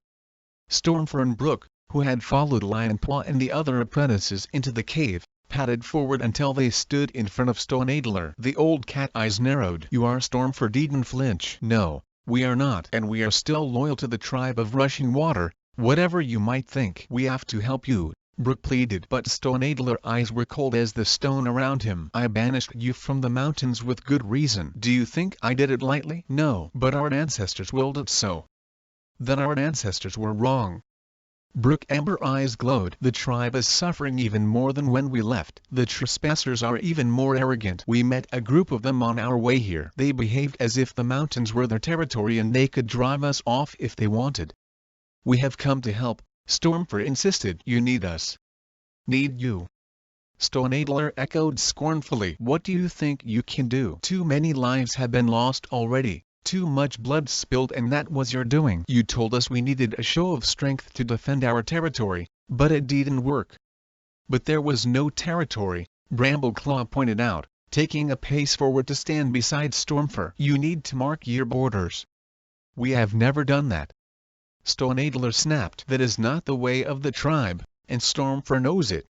Stormfur bowed his head. Lionpaw exchanged a glance with Hollipaw, seeing his own anger reflected in his sister's eyes. How stupid could this old cat be, not only to banish Stormfur from the tribe but then to refuse the help he offered when he came back? Stormfur did what he thought was best. Squirrelflight broke in, her green gaze sparkling with annoyance. "So did Talon and Knight. They're nothing to be ashamed of in asking for help. Or would you rather let the tribe die because you were too proud?" Stoneadler took a pace toward the ginger she-cat, his neck fur bristling. Lionpaw tensed his muscles to spring if the tribe leader tried to attack his mother. Then the old cat tail drooped and the fur on his shoulders began to lie flat again. "The tribe of Endless Hunting has sent me no signs about accepting help from the clans." Turning to Brambleclaw, he added, I mean no disrespect to you or your clanmates. I know how much we owed you in the past, and I believe you mean well now. Brambleclaw opened his jaws to speak, but Stoneadler raised his tail for silence. You should not have come, he continued. This is not your battle. You may stay here for tonight, but in the morning you will be escorted to the edge of the mountains, and you must not return. And how do you mean to stop us? Breezepaw growled from just behind Lionpaw. For once, Lionpaw agreed with the Wine Clan apprentice. The tribe didn't have the strength to back up Stoneadler orders, but he guessed that Brambleclaw would and stay where the clans were and wanted. And what about us? Brooke demanded. Stoneadler turned his amber gaze on her. We cannot feed 2 more hungry bellies. Is that it? Shock froze Lionpaw paws in place and shivered through every hair on his pelt. Do we just turn around and go home without lifting a claw to help? He opened his jaws to protest, only to close them again when he caught Brambleclaw warning glance. We guests of the tribe. Brambleclaw patted over and fixed all 4 apprentices with a stern gaze. We must cause trouble. Not even when that stupid no. Brambleclaw sighed. I as disappointed as you are, but we must make things worse. Do you all understand that? If you say so. Lionpaw mewed reluctantly. Hollypaw and Jadepaw nodded agreement, and even Breezepaw growled, suppose so. A great brown tribe she-cat trotted across the cave toward them. Hi, Brambleclaw, she greeted him. Remember me? Brambleclaw put his head on one side. Bird that rides the wind. You were with Talon when we first met. That right. Bird purred. It's good to see you again. Stoneadler asked me to find you somewhere to sleep for the night. You and your warriors can come with me to the cave guard's place. She flicked her tail toward one side of the cave and your apprentices can sleep with our to-bes. Lionpaw stiffened, wondering if Stoneadler wanted to split up the clan cats so they could be attacked more easily. But Brambleclaw agreed calmly, and common sense told Lionpaw that the clans would have done exactly the same if a large group of cats had arrived to stay in their camps. As Bird led the apprentices farther into the cave, Lionpaw craned his neck to look around. By now night had fallen and the moon had risen, turning the waterfall to a sheet of tumbling silver and shedding a soft, wavering light throughout the cave. He could see scattered rocks around the edges of the cave, and here and there cracks in the walls that led up to narrow ledges. From the roof, high above his head, talons of stone pointed down to the cave floor. His belly rumbled as the scent of fresh kill tickled his nostrils. At one side of the cave, Gray and his hunting party had brought in their eagle and were tearing it apart. I hope they give us some, Lionpaw thought. His last meal had been in the forest, which seemed like seasons ago now. There was and much else on the fresh kill pile, a couple of mice and a rabbit. No wonder they all so skinny. Bird took them to the back of the cave, where a pair of tunnels led off into darkness. A few tail lengths away 2 young cats were wrestling while 3 or 4 others looked on. These are our to-bes, Bird announced. The wrestling cats broke apart and sat up to stare at the newcomers. Who are they? A pale gray she-cat asked. Are they prisoners? No, Pebble, they guests, Bird replied. They'll be staying with us tonight. Look after them and find them somewhere to sleep. What, all 4 of them? A black Tom exclaimed. There is and room. The gray she-cat gave him a hefty shove. Don't be so rude. To the clan apprentices she added, don't pay any attention to Screech. He beetle-brained. Beetle-brained yourself. Screech muttered. You'll be fine for one night. Bird mewed briskly. With a friendly nod to the clan cats she bounded back across the cave to where Brambleclaw and the others were waiting for her. Lionpaw felt embarrassed as the to-bes crowded around him and the others, sniffing at them curiously. Lionpaw, he mewed, trying to sound confident. This is my sister, Hollypaw, and my brother, Jadepaw, and that Breezepaw.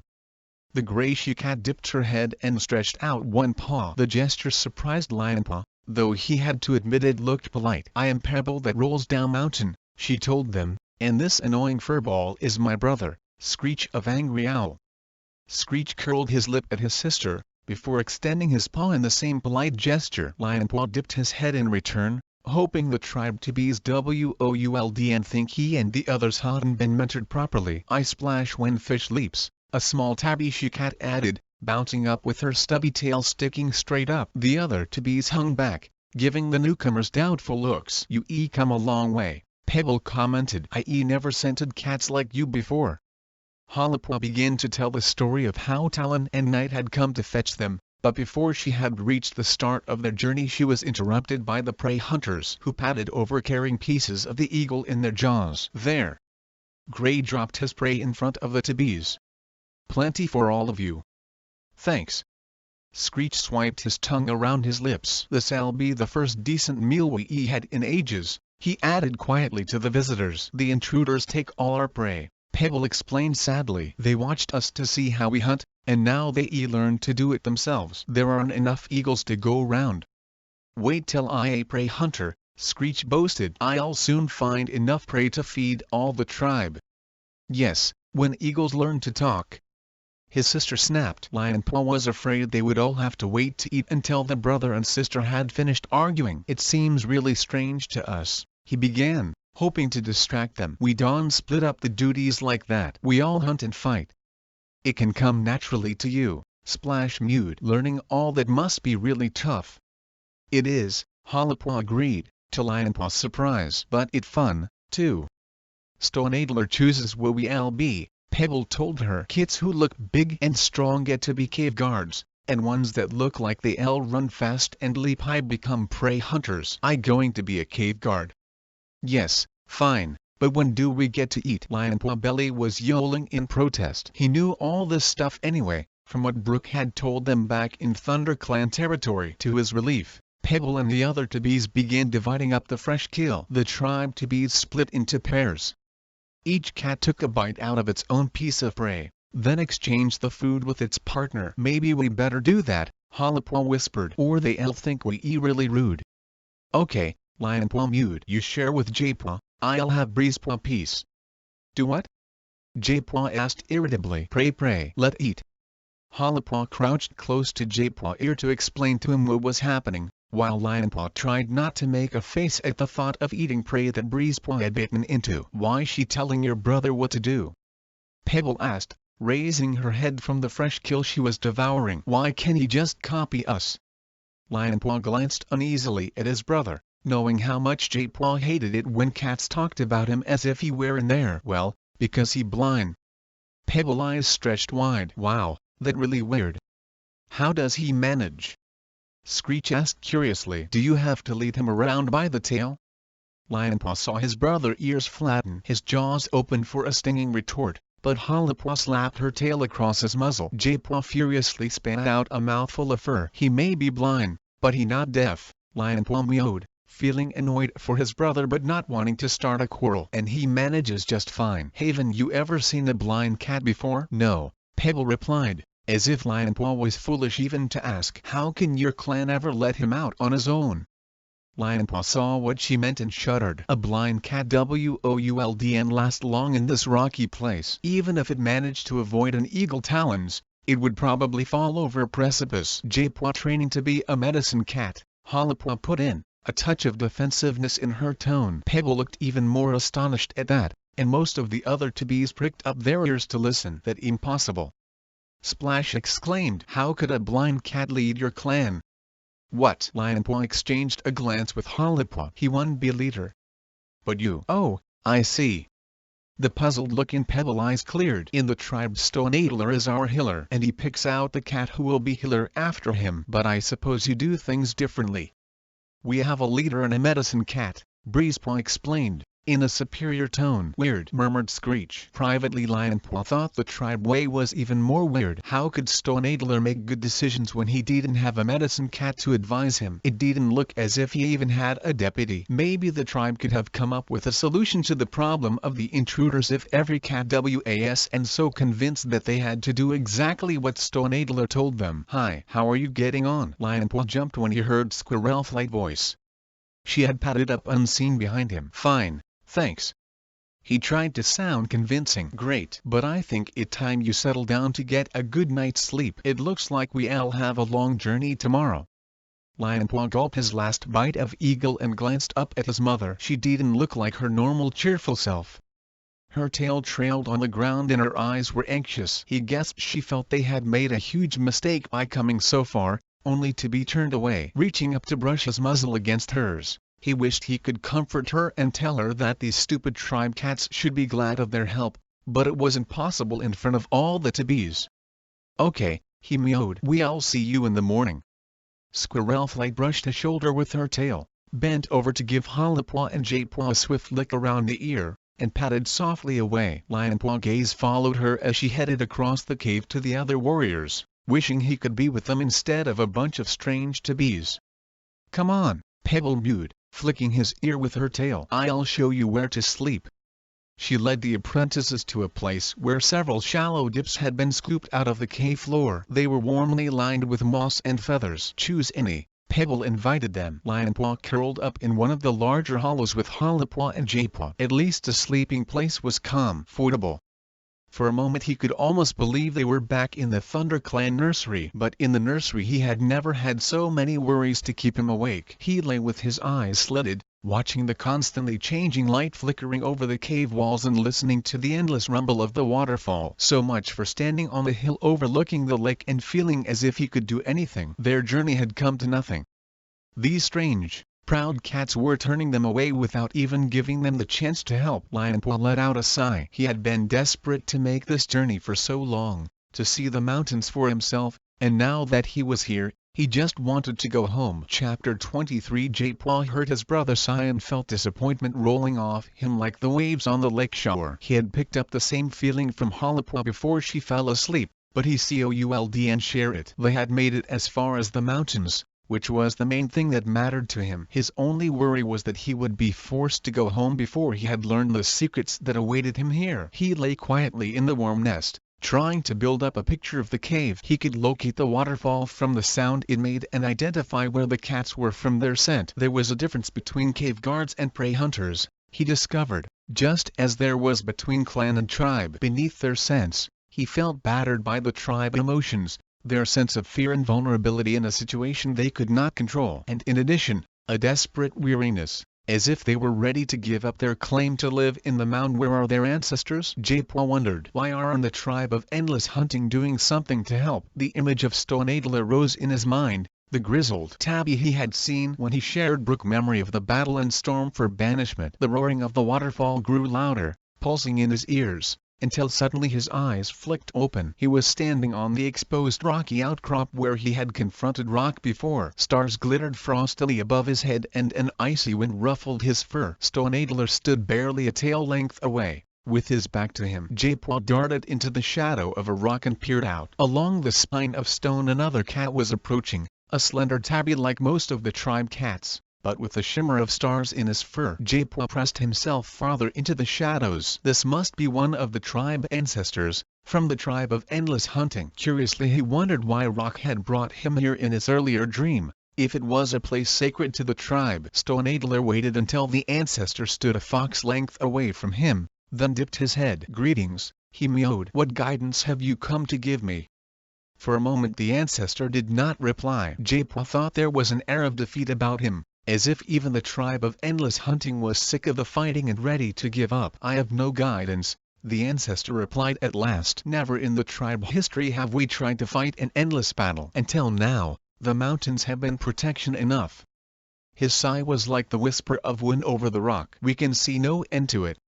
"There must be an end," Stoneadler protested. "My tribe is dying. There must be something we can do." The ancestor shook his head. "Not this time," he mewed sadly. "We thought this was a place of safety, but it is not." He turned and began to pace away, fading into the shadows. "Wait!" Stoneadler took a step forward, lashing his tail, then halted, his head lowered in defeat. As if he was too exhausted to stay on his paws, he staggered to the shelter of a rocky overhang, flopped down, and closed his eyes. Instantly Jadepaw sprang out of hiding and raced along the stony ridge, ignoring the precipices on either side. After a few pounding heartbeats, the shape of the ancestor reappeared from the shadows, still pacing slowly away. "Wait for me," Jadepaw called. The ancestor halted and glanced back over his shoulder. When his gaze fell on Jadepaw his ears flicked up and his eyes widened in shock. "You have come," he whispered. Jadepaw stared at him. What did he mean? How could a cat from the tribe of Endless Hunting recognize a clan cat who had never set paw in the mountains until now? Before he could say anything, the cat spoke again. "Follow." Jadepaw gulped. This wasn't what he had imagined. But he was here now and there were so many questions he wanted answers to. His paws carried him on almost against his will, As the ancestor crossed the last few fox lengths of the ridge and set paw on a trail that led down into thick shadow, the narrow path, faint against the surface of the rocks, zigzagged across the face of a cliff. In the dim starshine, J-Paw couldn't see the bottom. But at least I can see the couldn't be as bad as that awful journey yesterday, and it wouldn't end in the humiliation of being carried like a kit. He pressed himself close to the rock face and tried not to think of how far he might have to fall. The ancestor padded on steadily, his pace never varying. Now and again he glanced over his shoulder to make sure that J-Paw was still following. Eventually he halted, beckoned J-Paw with his tail, then leaped off the cliff and disappeared. J-Paw claws scraped the stony surface of the ledge. Was he expected to launch himself into the shadows? If he didn't kill himself, it would still break his dream, and he couldn't bear to wake up until he had a chance to talk to the ancestor. But when he peered over the edge, he saw the ground was only a couple of tail lengths below. He jumped down easily and looked around. The ancestor had brought him to the bottom of a stone hollow, a little like the Thunder Clan camp, except that the sides were sheer and much taller. The only way up or down seemed to be by the trail that they had followed. In the center of the hollow, almost filling it, was a pool. Starlight shimmered on its surface. It reminded J-Paw of the moon pool, except it was much bigger, and instead of the constant plashing of the waterfall, the water was still and the hollow was utterly silent. J-Paw blinked. What he had thought was the reflection of starshine in the pool was a light that came from the ranks of starry cats sitting around it, or had they only just shown themselves? He shivered as he gazed around. He was used to Star Clan now, but he had never imagined that one day he would confront ancestors who were not his own. Some of the cat shapes were barely visible, as if the spirits were so old that they had almost faded away. Others shone more strongly, and some still bore the wounds of battle, seeping blood, as if they had only just come to join the tribe of endless hunting. J-Paw stayed frozen in place as one of the ancient cats rose to its paws and came close enough to sniff him. J-Paw could see the water of the pool through the outline of his fur. "We heard you would come," the ancestor murmured. His voice was muffled, as if he spoke through season upon season of dust. "But we did not expect you to come so soon." Soon? J-Paw could hardly imagine what soon meant to these old spirits. Surely they must have been waiting for a moon of lifetimes. "Are you talking about the prophecy?" he asked. "Yes." The old cat breathed out the word. "Three will come, kin of the cat with fire in his pelt, who hold the power of the stars in their paws." J-Paw's heart began to thud. They knew, and so did Star Clan. "How long have they been waiting for us?" "Where are the other two?" the ancient spirit asked. "In the cave." J-Paw was going to admit that he hadn't told his littermates about the prophecy yet. "Where did the prophecy come from?" he whispered. The ancient cat did not reply. Instead, one of the brighter spirits spoke from farther around the pool. "Why did you bring him here?"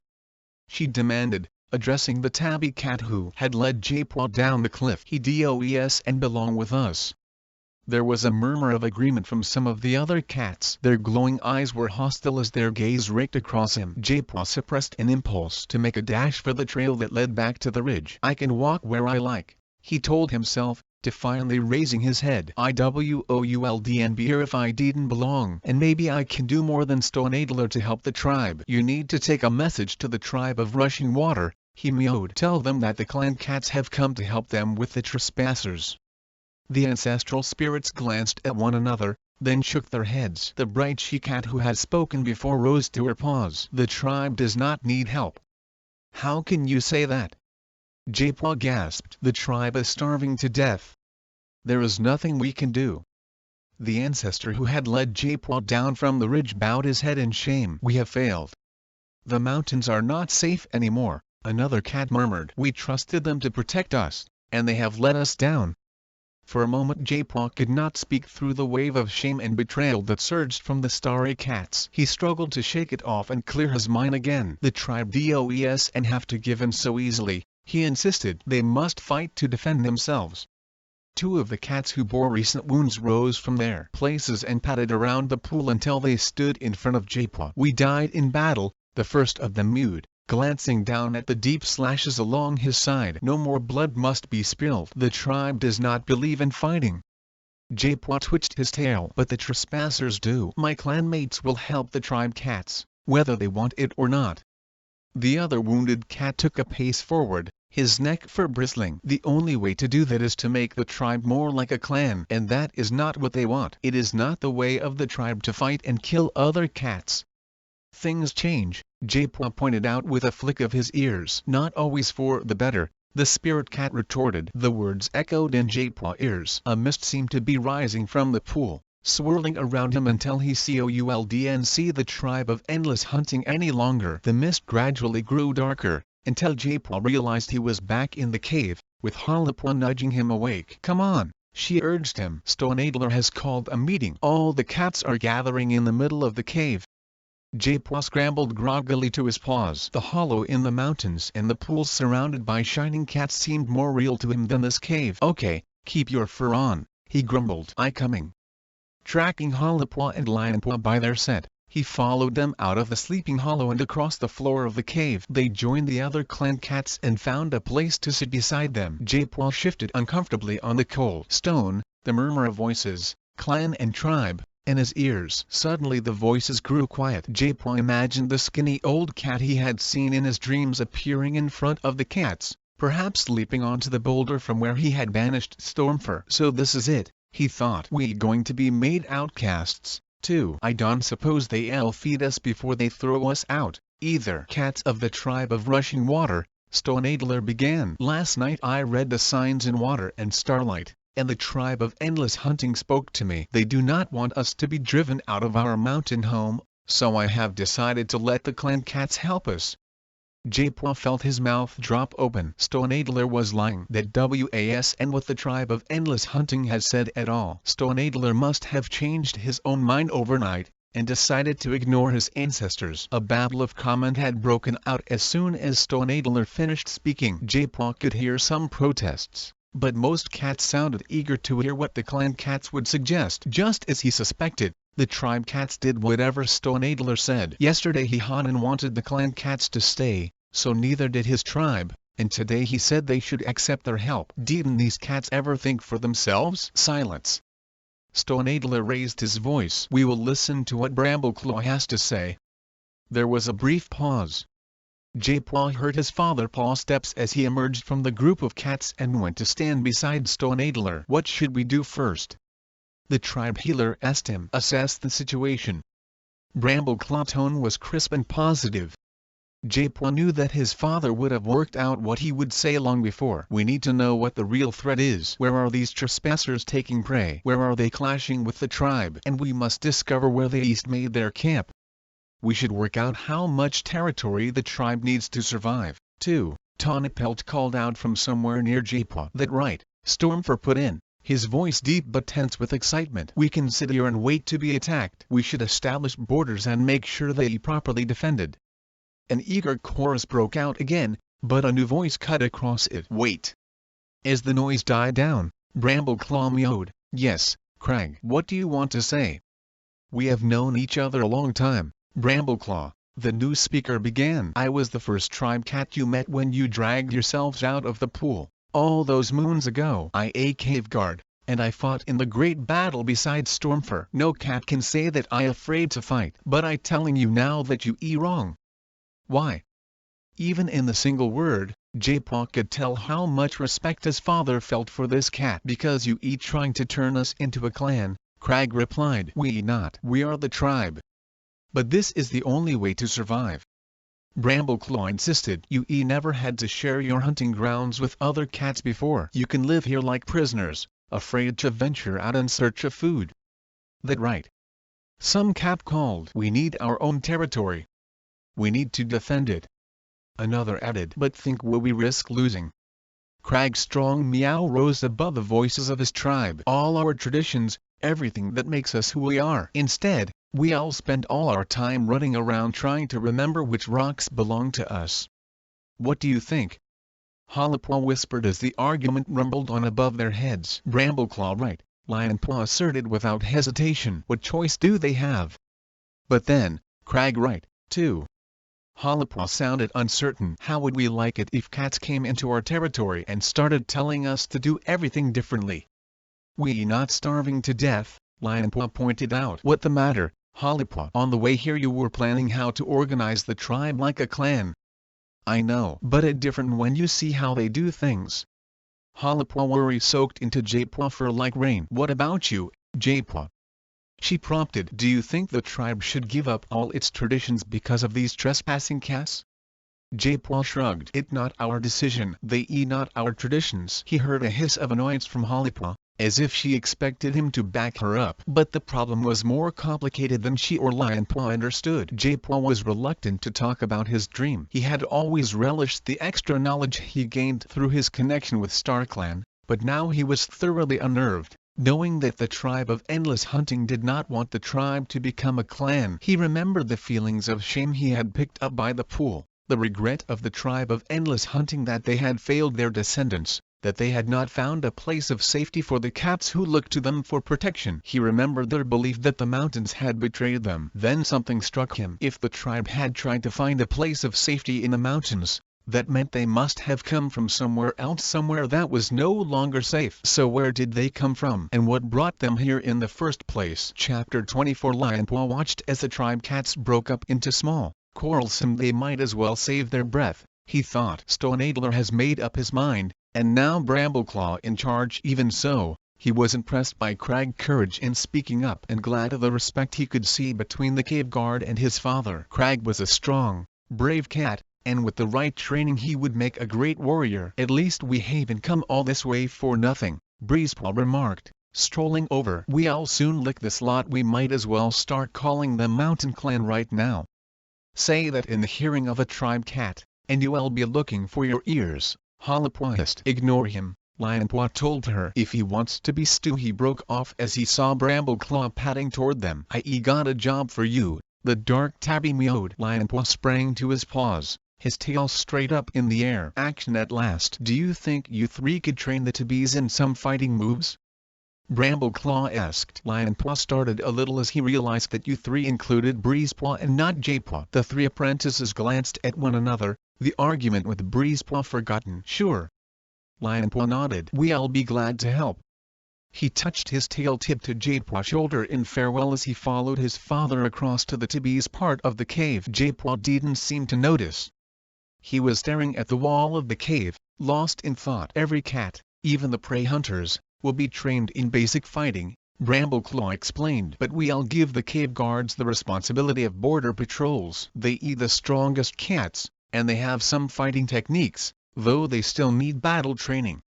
There aren't any borders yet, Halapwa pointed out. Brambleclaw gave her a friendly flick on the ear with his tail. There will be soon.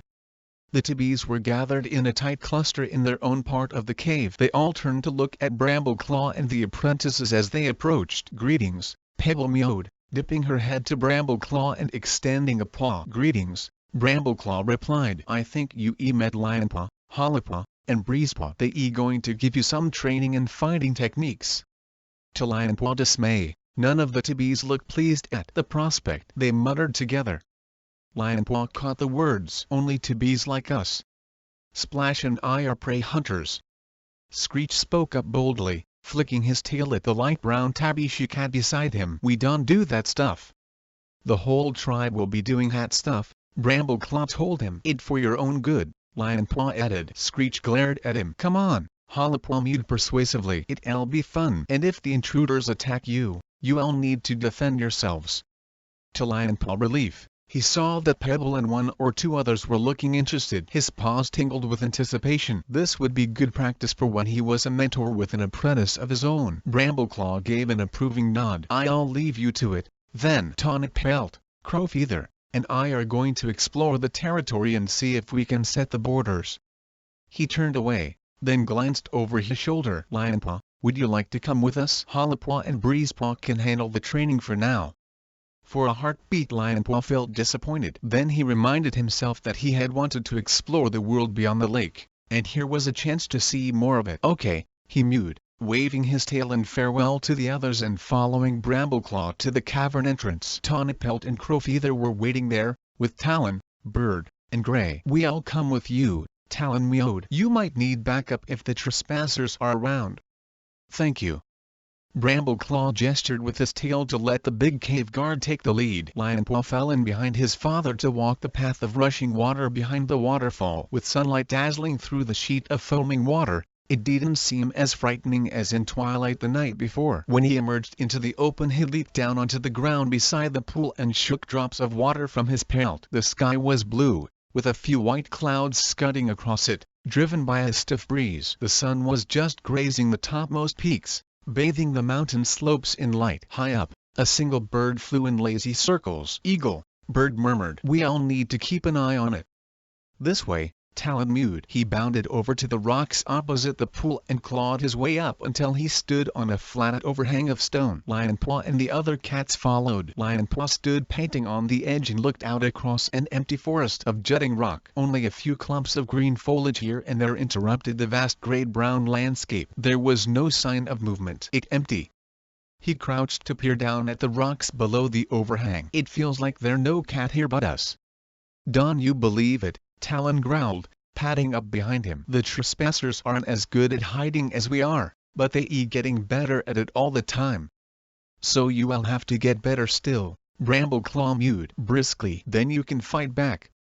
Talon gave a doubtful snort and began climbing a steep slope of scree that led to a ridge. When Lionpaw set paw on the shifting stones, he thought he would never be able to climb it. For every paw step he took, he felt as if he was slipping back too. He watched the tribe cats setting their paws sideways on the slope and gradually began to make better progress. At last he was able to haul himself up the last tail length and stand on the top. Wine buffeted his pelt and made his eyes water. Blinking, he made out an even wider landscape of jutting crags and narrow valleys, with streams that looked narrow as grass stems weaving their way among the rocks. Far away he could see a blur of green, and he realized that he was looking at the edge of the mountains, perhaps the forest they had crossed on their way. "I feel like a bird," he cried. The words were hardly out of his mouth before he felt his paws slipping. For a heart-stopping moment he thought the wind would bowl him over to plummet down to the rocks below. The landscape whirled sickeningly around him. Then teeth fastened in his scruff and yanked him back to safety. He looked up to see Crowfeather. "Thanks," he gasped. "Just remember you're not a bird,"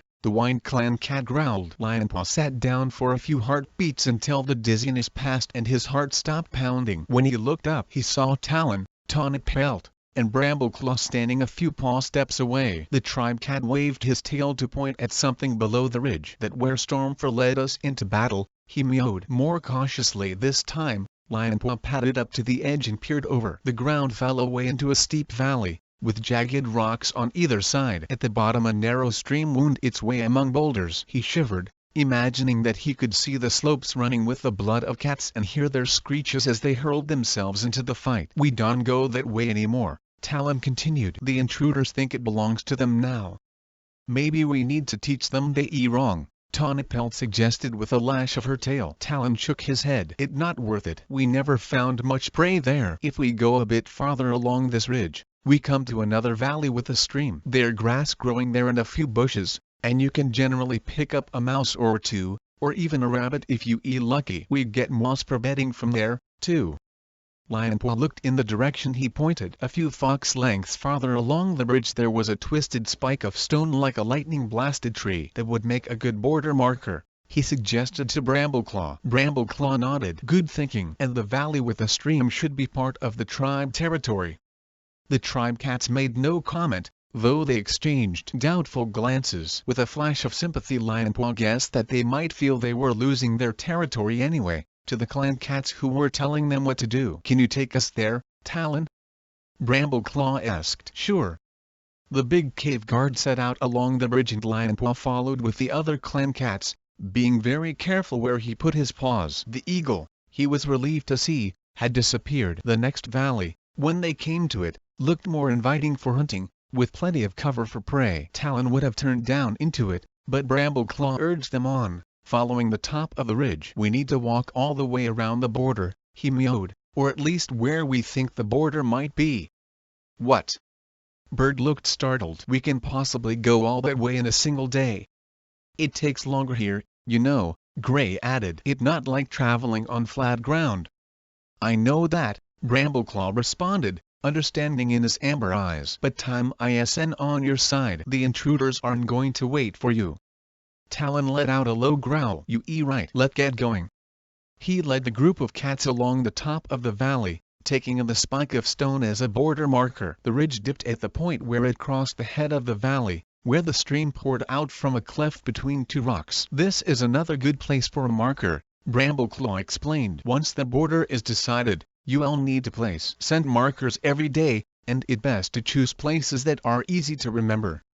Talon nodded, but Lionpaw thought he still didn't look convinced that marking the territory was what the tribe wanted to do. From here their route lay across a plateau covered by loose, sharp stones, then over several steep ridges where there were no paths to guide them. The sun climbed high in the sky. Lionpaw's legs ached, and he lost count of the number of times he scraped his pads on rough stone. He left smudges of blood behind him as he walked. Even the tribe cats began to look exhausted. Brambleclaw halted abruptly as he rounded a huge boulder and Lionpaw almost crashed into him. The dark tabby fur was bristling and Lionpaw picked up the scent of anger. Alert for danger, he stretched up to look over his father's shoulder. He was overlooking a hollow with a pool at the bottom and a few straggly bushes. 3 cats were just emerging from the shelter of the branches.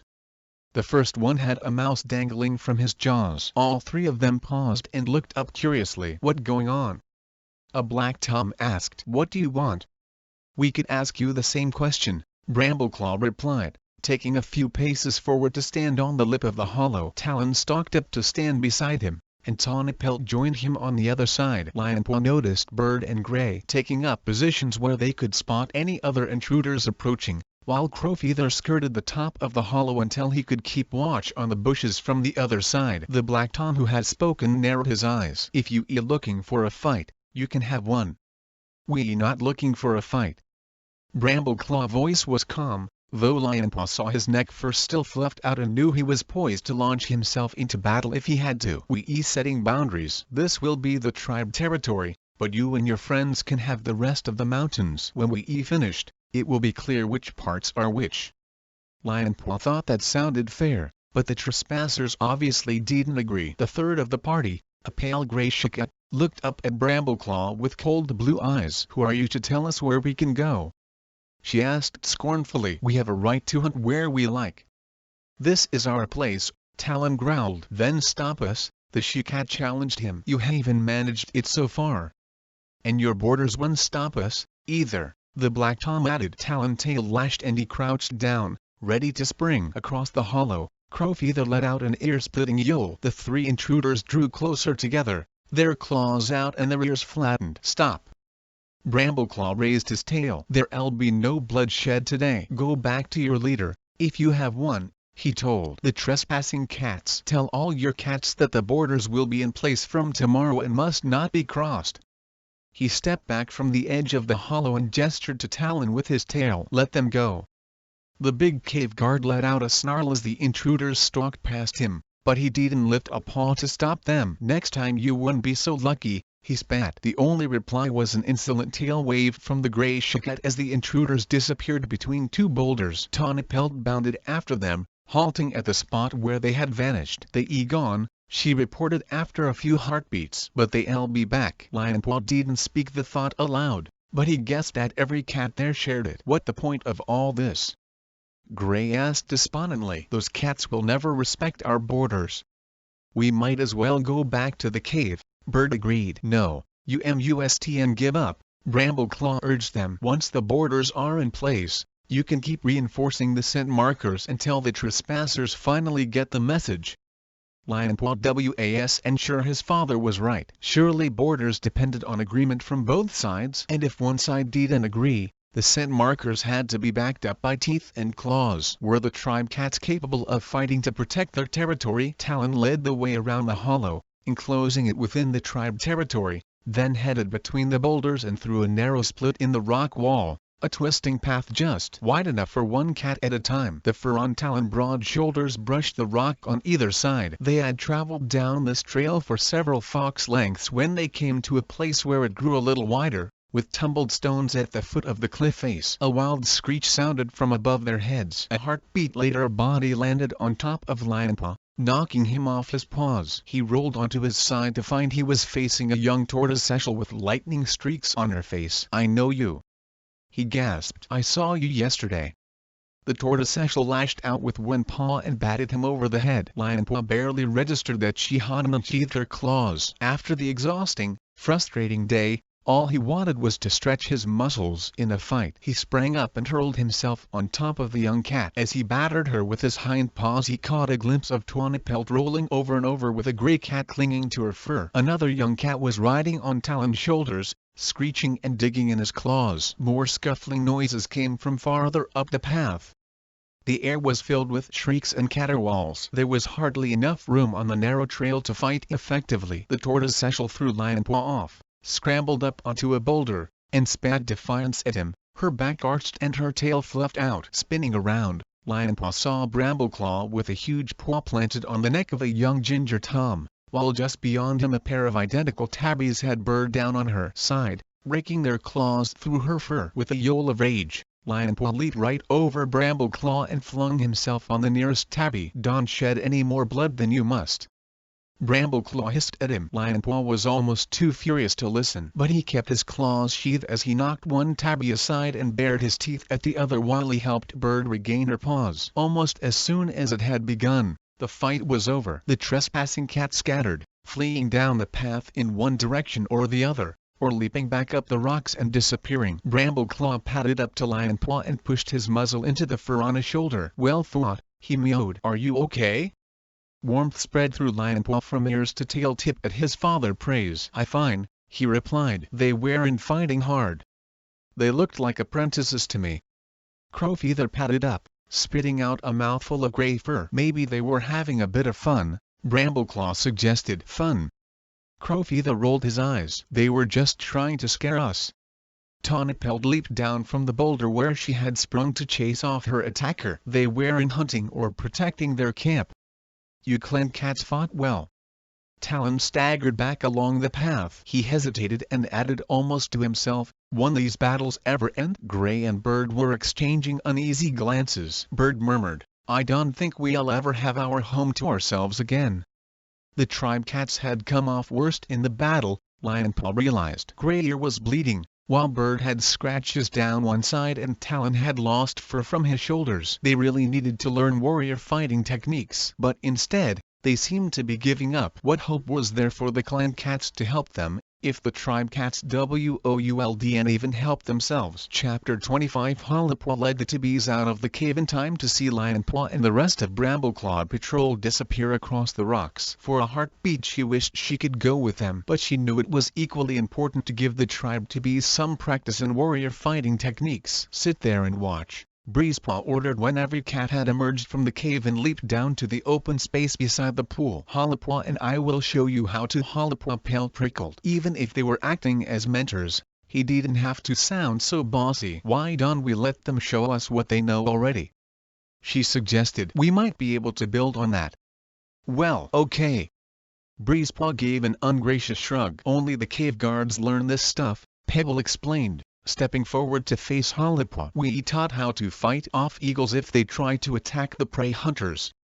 Hollipaw sat down and wrapped her tail around her paws. "Fine, show me what you do." Pebble crouched down, then used her powerful hind legs to thrust herself into the air. At the top of her leap she lashed out with both forepaws, then landed neatly and dropped right away into another crouch. Hollipaw was impressed. The leap was beautifully timed to fight off a flying enemy. How could she adapt it to attack one on the ground? "That was great," she mewed. "Can you all do it?" A couple of the other Tibbies stepped forward. "We can." "We going to be cave guards like Pebble?" 3 Tibbies, including Screech and Splash, remained standing by the pool. All 3 of them were giving Hollipaw and Breezepaw hostile looks. "I don't see why we have to do what you tell us," Screech muttered. "You not warriors yet." "We know more than you about fighting," Breezepaw shot back at him. Hollipaw stifled a sigh. Breezepaw was right, but being so obnoxious about it was only going to ruffle Screech's fur. "We doing it because Brambleclaw asked us to." "So what?" Screech turned his back rudely, then glanced over his shoulder to add, "He not our leader. We don't have to do what he says. Besides, we prey hunters." At least Splash was being more polite than her tribe mate. "We trained to hunt." "Okay, pretend Breezepaw over there is a rabbit." "Hey!" Breezepaw protested. Before he could say any more, Splash had dropped into something similar to the hunter crouch and gave an enormous leap to land on top of him. The Wind Clan apprentice threw her off and scrambled to his paws, shaking his ruffled fur. "Well done." Halapaw mewed. "That would be great in a battle, but you need to follow it up with some claw work, or sink your teeth into your opponent's throat." Splash nodded. To Halapaw's relief, she was looking interested rather than hostile. "I do that to the rabbit," she pointed out, "but I thought I better not do it to him." "I like to see you try," Breezepaw growled. "Your leap would be good, too." Halapaw turned back to the cave guard group. "But instead of clawing at the top of the leap, land on your enemy back, and then use your claws." That was quite an advanced move, and the trespassing cats might not be expecting it. "Now Breezepaw and I will show you some more basic skills," she added. They ran through some of the techniques a new apprentice would learn, dashing past an enemy to rake its side with their claws, and rolling over to claw an opponent belly with their hind paws. "Now let's see you try," Breezepaw ordered. "In pairs, a cave guard with a prey hunter. And remember, claws sheathed for practices," Halapaw added. She and Breezepaw sat side by side to watch the Tibbies. To her surprise, the prey hunters were picking up the new techniques faster. They were more agile, and she guessed it helped that they didn't have to unlearn the moves the cave guards already knew. On the other side of the pool, Squirrelflight and Stormfur were training some of the older tribe cats. Halapaw heard one of them meow. "Why do we have to do this? We stuck to our ways for season after season and we been fine until now." Halapaw felt a stab of sympathy. She could understand why the tribe cats wanted to continue in the ways of their ancestors, and she hated forcing them to change. But they have to learn, she told herself. It the only way they going to survive. She comforted herself with the thought that once the borders were properly established, less blood would be spilled. The trespassers would think twice before attacking cats who knew how to defend themselves. When the practice was over, she let Breezepaw take the prey hunters to learn one or two more advanced moves, while she worked with the cave guards, trying to adapt some of their own techniques. Sunheat came and went. Halapaw's belly was rumbling, but none of the Tibbies suggested stopping to eat, and she guessed that they only had one meal a day. For a couple of heartbeats she longed to be back in ThunderClan, where she could take a piece of fresh kill from the pile any time she liked, provided she had done all her apprentice duties. Finally she signaled the Tibbies to rest by the side of the pool. "That was great," she mewed. "I surprised Stoneadler Has and been out to watch you. I think he'd be proud to see how much you learned." "Stoneadler hardly ever leaves the cave," Pebble told her. Halapaw's eyes stretched wide in shock. "Really? He only comes out for ceremonies at the top of the waterfall, like when a Tibby becomes a full tribe cat," Splash mewed. "And sometimes for emergencies," Pebble added. "I suppose that different in the clans, too," Screech sneered. "Eventually he started to work at the training, but Halapaw could tell he didn't like it." "Yes, a clan leader hunts and patrols with his warriors," Breezepaw explained. "And fights if he has to." "Does and that mean they're a danger he'll be killed?" Pebble asked, just as shocked as Halapaw had been a moment before. "Sort of." Halapaw didn't want to get started on how a clan leader had 9 lives. She wasn't sure if the tribe of Endless Hunting had given 9 lives to Stoneadler, and the tribe cats might feel resentful if not. Besides, the forest was a much safer place to live than the mountains. It was easier to shelter from hawks, and there were many places where a cat might fall to its death. She looked around at the cold gray rocks that surrounded her, and homesickness stabbed her again, sharp as a claw. "I think we should keep going," she began, rising to her paws to begin another training session. She broke off as something landed on her from behind, bowling her over until she finished up sprawling on the very edge of the pool, with her tail in the water. Breezepaw had pinned her down with both paws on her chest. His amber eyes shone gleefully. "That's the best way to tackle an enemy," he boasted, "when they're not expecting you." He stepped back. Halapaw heard mrows of laughter from the Tibbies as she scrambled to her paws. "Stupid furball," she mewed, flicking water from her tail into his face. But she could really be angry. That was exactly the sort of thing she and Lionpaw might have done to each other, back in ThunderClan territory. "Breezepaw right," she went on. "And hunting techniques are good for creeping up on an enemy who does and know you there. Let practice some." But when the practice session started, Halapaw felt too hollow with hunger to do it well. Her paws were clumsy.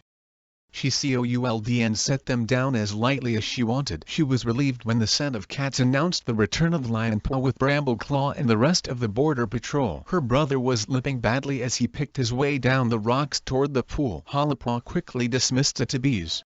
They were all getting too tired to go on much longer anyway. Breezepaw accompanied them back into the cave, telling them a story about battling a fox on Wind Clan territory. Like there'll ever be foxes up here, Hollipaw thought. She padded up to Lionpaw and gave him her shoulder to lean on over the sharp stones to the pool. "Are you okay?" she asked. "Fine." Lionpaw sighed wearily and crouched by the water to drink. Then he looked up, flicking droplets from his whiskers. "Today was hopeless. We could and get around the whole of the border. The route was just too difficult."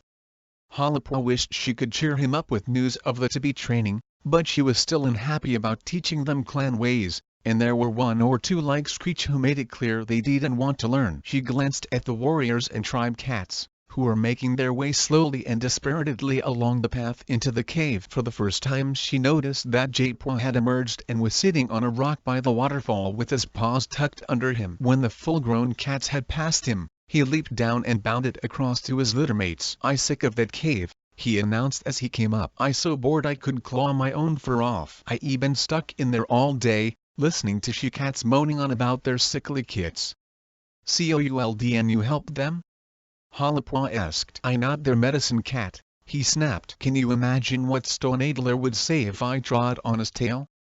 "Well, you our medicine cat." Hollipaw's frustrations were making her cross. "What about doing something for Lionpaw?" "Why, what the matter?" Japaw asked, giving Lionpaw a curious sniff. Lionpaw was dipping his sore pads into the pool and then licking them. "I okay, honestly." Hollipaw was and convinced. He sounded exhausted, and his pads were raw and bleeding. "His paws are sore. Can you do anything?" she prompted Japaw. Japaw twitched his ears irritably. "Where am I supposed to find herbs in this dark-land forsaken place?" But he stood up, tasting the air, then padded over to the rock wall, where a few scrubby bushes and a narrow patch of grass were struggling to survive. A moment later he returned with a couple of dock leaves in his jaws. "Chew these up and rub the pulp into your pads," he told Lionpaw. "Thanks." Lionpaw sighed with relief as the cooling juices soothed the pain. Hollipaw heard the pat of paws on stone and looked up to see Squirrelflight walking toward them around the edge of the pool. "How did your training session go?" she asked. "Okay, I think," Hollipaw replied. "Some of them learn really quickly, but I'm not sure whether we doing the right thing. They followed their traditions for so long. It feels wrong to be teaching them something different." "It the same with the border," Lionpaw mewed. "I don't think it going to work, treating the mountains like clan territory. The trespassers don't want borders, that for sure, and I don't think the tribe does, either. They want things the way they always been. I don't know why you getting your tails in a twist." Japaw still sounded sour. "The tribe of endless hunting and helping the tribe, and they don't want our help. So why should we try to make them do stuff they don't want?" "Because they'll die without us," Squirrelflight snapped. Then touched Japaw's shoulder with her tail to show that she hadn't meant to be harsh. "I sorry, I just as frustrated as you. But I don't think we should give up yet. We have got valuable lessons to teach the tribe, and sooner or later they'll realize it." Hollipaw was and so sure. "There are too many battles going on around here," she thought. "And not just the kind that spill blood." Chapter 26. Japaw lay in the moss-lined nest beside Lionpaw and Hollipaw, listening to the endless thunder of the waterfall. There seemed to be voices in it, too faint for him to catch, however hard he strained his ears. Nearby, he could hear the murmuring of tired cats as they settled down for the night. Hollipaw and Lionpaw were sleeping like hedgehogs in leaf bare, exhausted from working so hard. Curled up with his tail over his nose, Japaw tried to sleep too, but it was no good. His paws itched to be up and doing something. Careful not to disturb his littermates, he slid out of the nest and padded into the center of the cave. He was beginning to learn his way around. He could distinguish the sleeping places of the cave guards and prey hunters and scent his own clanmates who were sharing their space. Creeping across the cave floor with the waterfall behind him, he heard an echoing tinkle of water drops falling and discovered a trickle spilling into a pool. He crouched down to lap The water was ice cold and tasted of the wind. He found it hard to believe that the clan cats would stay here in the mountains for much longer. They weren't welcome here, whatever Stone Adler said, and it didn't look as if forcing the tribe to learn clan skills would solve anything. But before they left he was determined to discover more about the tribe of endless hunting. Rising to his paws again, he licked the last drops of water from his jaws and tasted the air Stone Adler sent. Jaipwa picked up the faint trace on the cave floor and followed it toward the back of the cave, where a gap opened up. He slid through it and along a narrow tunnel until the movement of air and the faint echoes of his paw steps told him that he had emerged into another cave. A wisp of chill wind told him that it was open to the sky, at least partly. Padding forward, his paw splashed in a puddle of water and he drew back sharply, shaking it in disgust. He brushed against stone and explored it with one paw. It jutted from the cave floor like a tree trunk. The air was filled with strange, whispering echoes, voices that were too faint to make out, like those he had heard in the waterfall. Then a clearer voice spoke. Jaipwa, welcome to the Cave of Pointed Stones. Jaipwa froze. He had been too intent on his investigations to wonder what would happen if Stone Adler found him here. This was the healer private place, he could tell, like a clan leader den. But there was no point in pretending he was in there. Thank you, Stone Adler. He heard the sound of paw steps and imagined the old tabby padding toward him. When Stone Adler's voice came again it was close to his ear. This is where I share tongues with a tribe of endless hunting. They send me signs through the shimmer of stars and moon in the water, the dance of light and shadow on the stones that rise from the floor and jut down from the roof, the echoes of wind, water, and paw steps. His voice rose and fell, unlike normal speech, then dropped to a low murmur. Yet now they send no signs that promise relief from my tribe. Jaipwa had lost respect for Stone Adler when the old cat had lied about the message from the tribe of endless hunting. But he could and ignore the healer agent wisdom or the sharp sense of betrayal Stone Adler felt as he faced the destruction of his tribe. Our ancestors have no help to offer, Stone Adler went on. It is as though they don't care that we are dying. Jaipwa wasn't sure if Stone Adler was really talking to him. He was speaking as if to a much older cat, one who might have wisdom to share with him. Clan cats looked to StarClan, Jaipwa began hesitantly. Yet not even StarClan is all-powerful. Perhaps the tribe of endless hunting does and know how to help you. Then why did they bring us here? Stone Adler rasped. They promised us we would be safe. Jaipwa ears pricked. What did Stone Adler know about the beginnings of the tribe? Where did you live before? He asked. Why did you have to leave and come here? Stone Adler sighed, his breath riffling Jaipwa whiskers. I do not know. It was many seasons, many lifetimes ago. The tribe of endless hunting has not told me this. Every hair on Jaipwa pale prickled. So the tribe hadn't always lived in the mountains. Perhaps the tribe of endless hunting was so helpless because they were convinced they had been wrong, and the mountains were not the right place to bring these cats. He clawed the damp floor with his forepaws. If only he knew the whole truth, not just these tantalizing scraps. What do the signs say tonight? He asked Stone Adler. Very little, the healer replied. The moon shines on the water, but there. A cloud drifts over it, as if all our hopes are blotted out. The echoes tell me nothing, but over there wind ruffles the surface of a puddle, and that means change. He sighed again, sounding unutterably weary. What the change may be, I do not know. I will sleep now. Good night, Jaipwa. Good night. Jaipwa heard the old cat paw steps retreating, and then a scuffling sound as if he was making himself comfortable in a mossy nest. He stood listening as the sounds died away, trying to make some sense of the echoes in the cave, but they told him nothing. Padding to the side of the cave, he found a dip in the ground. It was bare stone, with no comfortable lining, but he curled up in it, knowing that only in dreams would he find the answers to his questions. Jaipwa closed his eyes and woke once more on the jutting outcrop of rock with the wind flattening his fur along his sides. Rock sat on a boulder facing him. Moonlight glistened on his hairless body and his bulging sightless eyes seemed fixed on Jaipwa. These are not your ancestors, he mewed, before Jaipwa could speak. Be careful. I am careful, Jaipwa retorted. And I have to do something. The tribe of endless hunting has given up on the tribe. They not doing anything to help.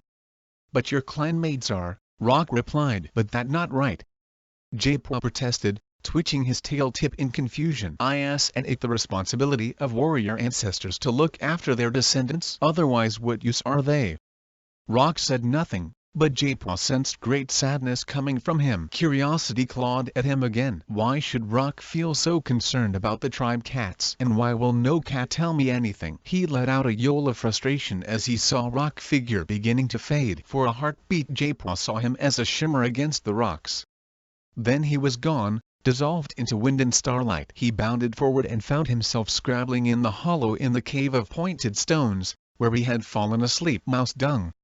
He spat. Set told him that time had passed and Stoneadler had left the cave. J-Paw rose to his paws and gave himself a quick grooming. His dreams still clung to his mind like stubborn cobwebs, and he felt that he might be able to find his own answers once he had time to think. But the time was not now. He could hear faint caterwauling in the distance. His muscles tensing with the anticipation of disaster, he located the passage and pattered down it until he reached the main cave. The noise grew louder, wails and yowling that almost drowned out the noise of the waterfall. As J-Paw stepped into the cavern, the stench of blood slapped him in the face like a damp wind. What going on? He mewed in alarm. He tasted the air. The first familiar scent he encountered was tawny pelt. Bounding over to her, he asked, "What happened? Has there been a battle?" "A fight." The Shadow Clan cat voice was terse. "The prey hunters went out at dawn and brought down an eagle. Then the trespassers spotted them on their way home and fought them for it.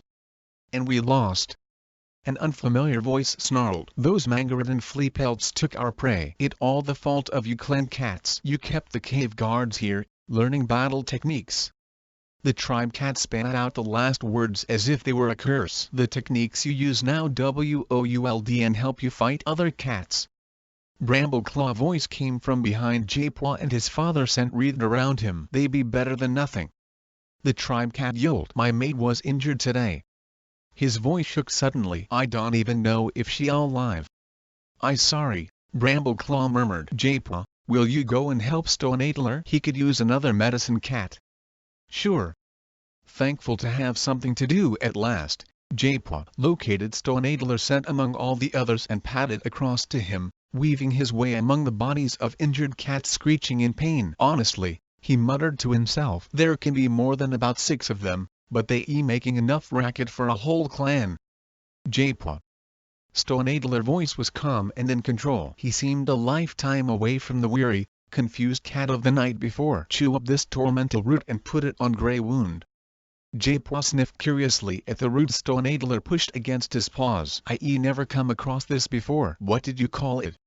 "Tormentil," Stoneadler replied. "Good for all wounds and for poison." "Hey, do you mind?" Grey voice, tight with pain, came from just beside J-Paw. "Talk about it afterward, okay?" "Okay." J-Paw sighed. "Have you given the wound a good lick?" "No." Grey sounded startled, as if the thought of licking his own wound had never occurred to him. "Then do it," J-Paw snapped. "What the good of putting a poultice on a load of drying blood and messy fur?" He crouched down to chew up the tormentil, hearing the steady rasp of Grey tongue. The root had a strong aromatic scent and a sharp taste. "We use wintergreen, too," Stoneadler mewed as he worked. "And tansy. Have you heard of those?" J-Paw spat out the last of the chewed up root and scooped up a pawful to put on Grey wound. "We have tansy, but mostly for coughs." "Right, Grey. Is that wound clean now?" "Yes, it okay," the prey hunter replied. "About time," J-Paw muttered. "It like dealing with kits." "Hey, come down." Hollipaw pushed her muzzle into J-Paw neck fur. "Tell me what to do." "I come to help." "The tribe cats need to start helping themselves," J-Paw snapped at her, then felt sorry for being sharp. Hollipaw didn't know that the tribe ancestors had given up on them, and he didn't want to tell her. But he knew that if the tribe cats didn't start helping themselves, there was no hope left for them. Chapter 27. Once the injured cats had been treated and were resting in their sleeping hollows, Stoneadler padded warily toward the mouth of the cave. He beckoned with his tail for Brambleclaw to join him, and Lionpaw followed, eager to hear what their next move would be. The light that came through the waterfall was dim and gray. Stoneadler sat down, a small, dark figure in the midst of the watery radiance, and tucked his paws underneath him. "The tribe cannot survive here," he sighed, his voice almost drowned out by the pounding of the water. "We must leave the mountains and find a home somewhere else." Brambleclaw eyes widened in dismay. That's your decision to make, Stoneadler, but is it wise? It's dangerous for a large group of cats to move around together. The clan's lost cats on the great journey. Besides, where would you go? Stoneadler shook his head. He had no answer to that. Cues maybe they could come to the lake with us, Lionpaw thought. But there are too many to join one clan. They would have to split up, and they wouldn't like that. Anyway, the clans would never accept them. Even if you found a new home, Brambleclaw went on, you would have to learn new ways of living, new hunting techniques. It would be better to find a way of surviving here, where you belong. Stoneadler turned his head to look up at the dark tabby. And how do you suggest we do that? Give the border patrols a try, Brambleclaw mewed. Patrols? Stoneadler's voice was disapproving. Spend all our time scrambling over rocks? Yes, it's hard, Brambleclaw admitted, an edge of annoyance in his voice. But your cats are used to moving around in this terrain. That gives you a big advantage over the intruders. The healer blinked, his eyes on the eternally falling water. After several heartbeats, he asked, are you saying that the tribe must restrict itself to one area? It would be a big area, Brambleclaw promised. Plenty of space for you to support yourselves and keeping part of your territory better than losing it all? When Stoneadler didn't respond, he added, why don't you come and see for yourself, to make sure you all have enough? The healer does not leave the cave, except for ceremonies above the waterfall, Stoneadler responded. That is the will of the tribe of endless hunting.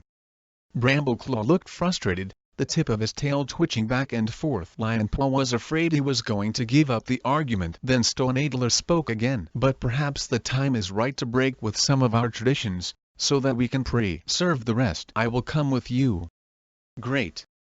Brambleclaw's tail went straight up. I'll get a patrol together right away. Lionpaw, you can come. He flicked his tail at him as he raced back into the main part of the cave. Lionpaw was unsure he wanted to clamber all the way around the territory again. His paws were still sore from the previous day. But he did want to help establish the border and to see what Stoneadler's reaction would be. He waited beside the healer until Brambleclaw returned. Talon, Breezepaw, and Pebble were with him. Crowfeather followed a little way behind with Crag, Knight, and a couple of the other tribe to bees. Crowfeather will take his patrol in one direction, and we'll take the other, Brambleclaw mewed to Stoneadler. That way, we can get around the whole territory by nightfall. We won't try to explore every corner, just find landmarks along the way so that we all know where the border is. Stoneadler nodded. Very well. He let Brambleclaw take the lead along the path of rushing water and out into the open. Lionpaw paused briefly before leaping from the rocks to the flat ground around the pool. The sky was covered with gray clouds, so low that they rested on the mountain peaks. The air was heavy, with a taste of rain to come. The blue skies and warm sun of Greenleaf could have been moons away. Crowfeather patrol climbed the path beside the waterfall and vanished, while Brambleclaw led his cats over the rocks opposite, the same route they had followed the day before. He set a brisk pace until they reached the twisted spike of rock that Lionpaw had picked out as a first border marker. We'll set a scent marker here, Brambleclaw announced. Lionpaw, would you like to demonstrate? Shouldn't it be tribe scent? Talon asked. Of course, mewed Brambleclaw. You and Pebble can do the rest, once Lionpaw has shown you how. The three tribe cats glanced at one another. Lionpaw could see that they weren't sure that marking a border would make any difference to the aggressive intruders. He could help agreeing. Scent markers were useless unless they were reinforced with teeth and claws when it was needed. I don't know why we bother, Breezepaw muttered in his ear. They just don't think like clan cats. They have no idea how to make a border work. When Lionpaw had set the marker, the patrol continued along the ridge to the head of the valley with the stream, and then on across the plateau. Brambleclaw chose a stack of loose rocks as another vantage point for a marker. Water dripped over them from a narrow crack, leaving them slick and green with a thin covering of moss. What use is this in our territory? Stoneadler objected, as Talon prepared to set the marker. These rocks are always so wet that no prey can survive here. That's not the point, Brambleclaw explained. Markers need to be seen and easily identified. It's great if they is useful as well, but they don't need to be. Stoneadler gave a doubtful snort but didn't object any more as Talon set the marker. He was silent as they continued around the pool where they had clashed with the 3 intruders and along the narrow valley where the young trespassers had ambushed them. When they had climbed out of the valley, Pebble set a scent marker at the base of a huge boulder overlooking a craggy slope that led down to a clump of scrubby, wind-blown trees. "What about those?" Stoneadler asked, pointing with his tail. "We need that place in our territory." Brambleclaw surveyed the terrain with narrowed eyes. "It's not worth it," he decided. "They eat too hard to reach from here." "But tribe cats have hunted there for seasons. The trees bear our claw marks." Lionpaw saw the slight bristling of his father's neck fur that told him Brambleclaw was trying not to show his annoyance. "Your border has to be manageable if you eat to stand any chance of defending it," he explained. "Your main aim must be to enclose enough territory to support the tribe, and you must leave the trespassers enough space for themselves. Otherwise you be asking them to attack you." Lionpaw saw Talon nodding as if he understood, but Stoneadler lashed his tail and hissed through bare teeth. "Suit yourself, clan cat." Brambleclaw just dipped his head and motioned to Talon to take the lead again. Their route lay over the shoulder of a hill and down a boulder-covered slope to a stream in the valley below. Before they reached the bottom, icy rain began to fall, stinging as the wind drove it into the cats' faces. Within a few heartbeats, Lionpaw pelt was soaked. Shivering, he longed for the shelter of thick, leafy branches. "How do you tribe cats stand it?" he asked Pebble. "Even when the sun shines, it's so windy up here. And this rain is just I'll show you," Pebble interrupted. She quickened her pace, bounding down among the boulders until she reached the side of the stream. Curious, Lionpaw followed her. He found her rolling in the mud on the bank until her pelt was thoroughly plastered with it. "Try it," she invited, springing up. "It keeps the warmth in and the cold wind out. And prey hunters do it when they eat stalking prey so that they don't stand out against the rocks." Lionpaw recalled seeing tribe cats with mud-covered fur. He just assumed that they hadn't bothered to groom. Now he could see the advantages. Gingerly he lowered himself into a muddy hollow and rolled over and over until the brown mud covered his golden fur. Hearing a snort of laughter, he looked up to see Breezepaw standing over him. "You'll have fun licking that off," the Wind Clan apprentice sniggered. "So will you." Before Breezepaw could react, Lionpaw leaped up and bowled him over, dragging him down into the mud with him. Breezepaw let out a startled yowl, scrambling to get out, but Lionpaw wrestled with him until his pelt was just as thoroughly mud-soaked. "Stupid furball!" Breezepaw spat, hauling himself onto a nearby rock and surveying his filthy fur with a disgusted look. Pebble was watching both of them, her tail curled up in amusement. "Fair fair," she mewed. "You teach us clan ways, and now you east learning tribe ways." Lionpaw clambered out of the hollow and shook himself. He hated the smell of the mud and the way it stuck his fur together, but he had to admit Pebble had been right. The muddy covering did keep the wind out. "Okay," he muttered. "Let's keep going." Talon jumped across the stream and led the way up the slope beyond. Lionpaw had only just begun to climb when he heard a yowl from somewhere above and looked up to see cat shapes outlined against the sky. Briefly he froze, expecting intruders. Then mingled clan and tribe scents reached him and he recognized Crowfeather Patrol. "Great!" he exclaimed. "That the whole border marked." The two groups of cats met on top of the ridge. Crowfeather reported an encounter with a couple of intruders, who had slunk rapidly away when they realized they were outnumbered. Otherwise they had set their scent markers with no trouble. "Then let's return to the cave," Stoneadler mewed. To Lionpaw relief, Talon led them back by a much quicker route. The rain eased off on the way, and when they reached the pool by the waterfall, Hollypaw was in the middle of a training session with the Tibbies who had stayed behind. "Lionpaw." She paused in the middle of demonstrating a fighting move, her green eyes wide with astonishment. "I hardly recognized you. You look just like a tribe cat." Lionpaw shrugged uncomfortably, still hating the feeling of the mud on his fur. "I can wait to get it off." "Why? Does and it work?" "Yes, it works fine," Lionpaw replied, "but it's yucky." Hollypaw rolled her eyes. "Your golden fur really stands out against the rocks," she pointed out. "You'll catch much more prey the way you are now." "I suppose so."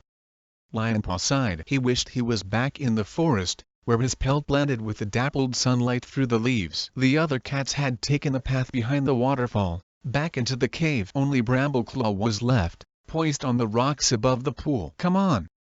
He beckoned the younger cats with his tail. "Stoneadler is going to call a meeting."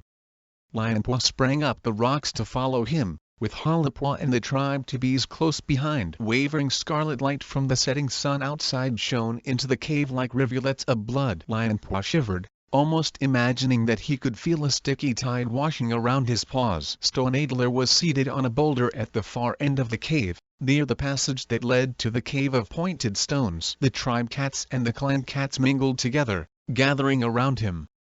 Lionpaw spotted Jaypaw with Squirrelflight. He and Hollopaw joined Breezepaw and the tribe to bees. Cats of tribe and clan, Stoneadler began. Our borders have been marked. It remains to be seen whether the intruders will respect them. Lionpaw could tell that Stoneadler didn't believe that the border would make any difference, and there were doubtful murmurs from the tribe cats. A skinny white she-cat spoke up. Those Manjepults don't respect anything. Cloud with storm in belly. Stoneadler dipped his head toward her. I fear your seasons of wisdom speak true. Then what do we do now? Night meowed, her forepaws working nervously on the cave floor. Has all this been for nothing? No. Brambleclaw rose to his paws and spoke commandingly, his head and tail held high. Lionpaw felt warm with pride that this noble cat was his father. But the job not finished yet. Now we must go to the intruders and tell them to stay on their own side of the border. And you think they'll listen? Cloud asked scornfully. I don't know, Brambleclaw replied. But they should be given the chance. We will seek out their camp under truce and ask to speak to their leader. Truce.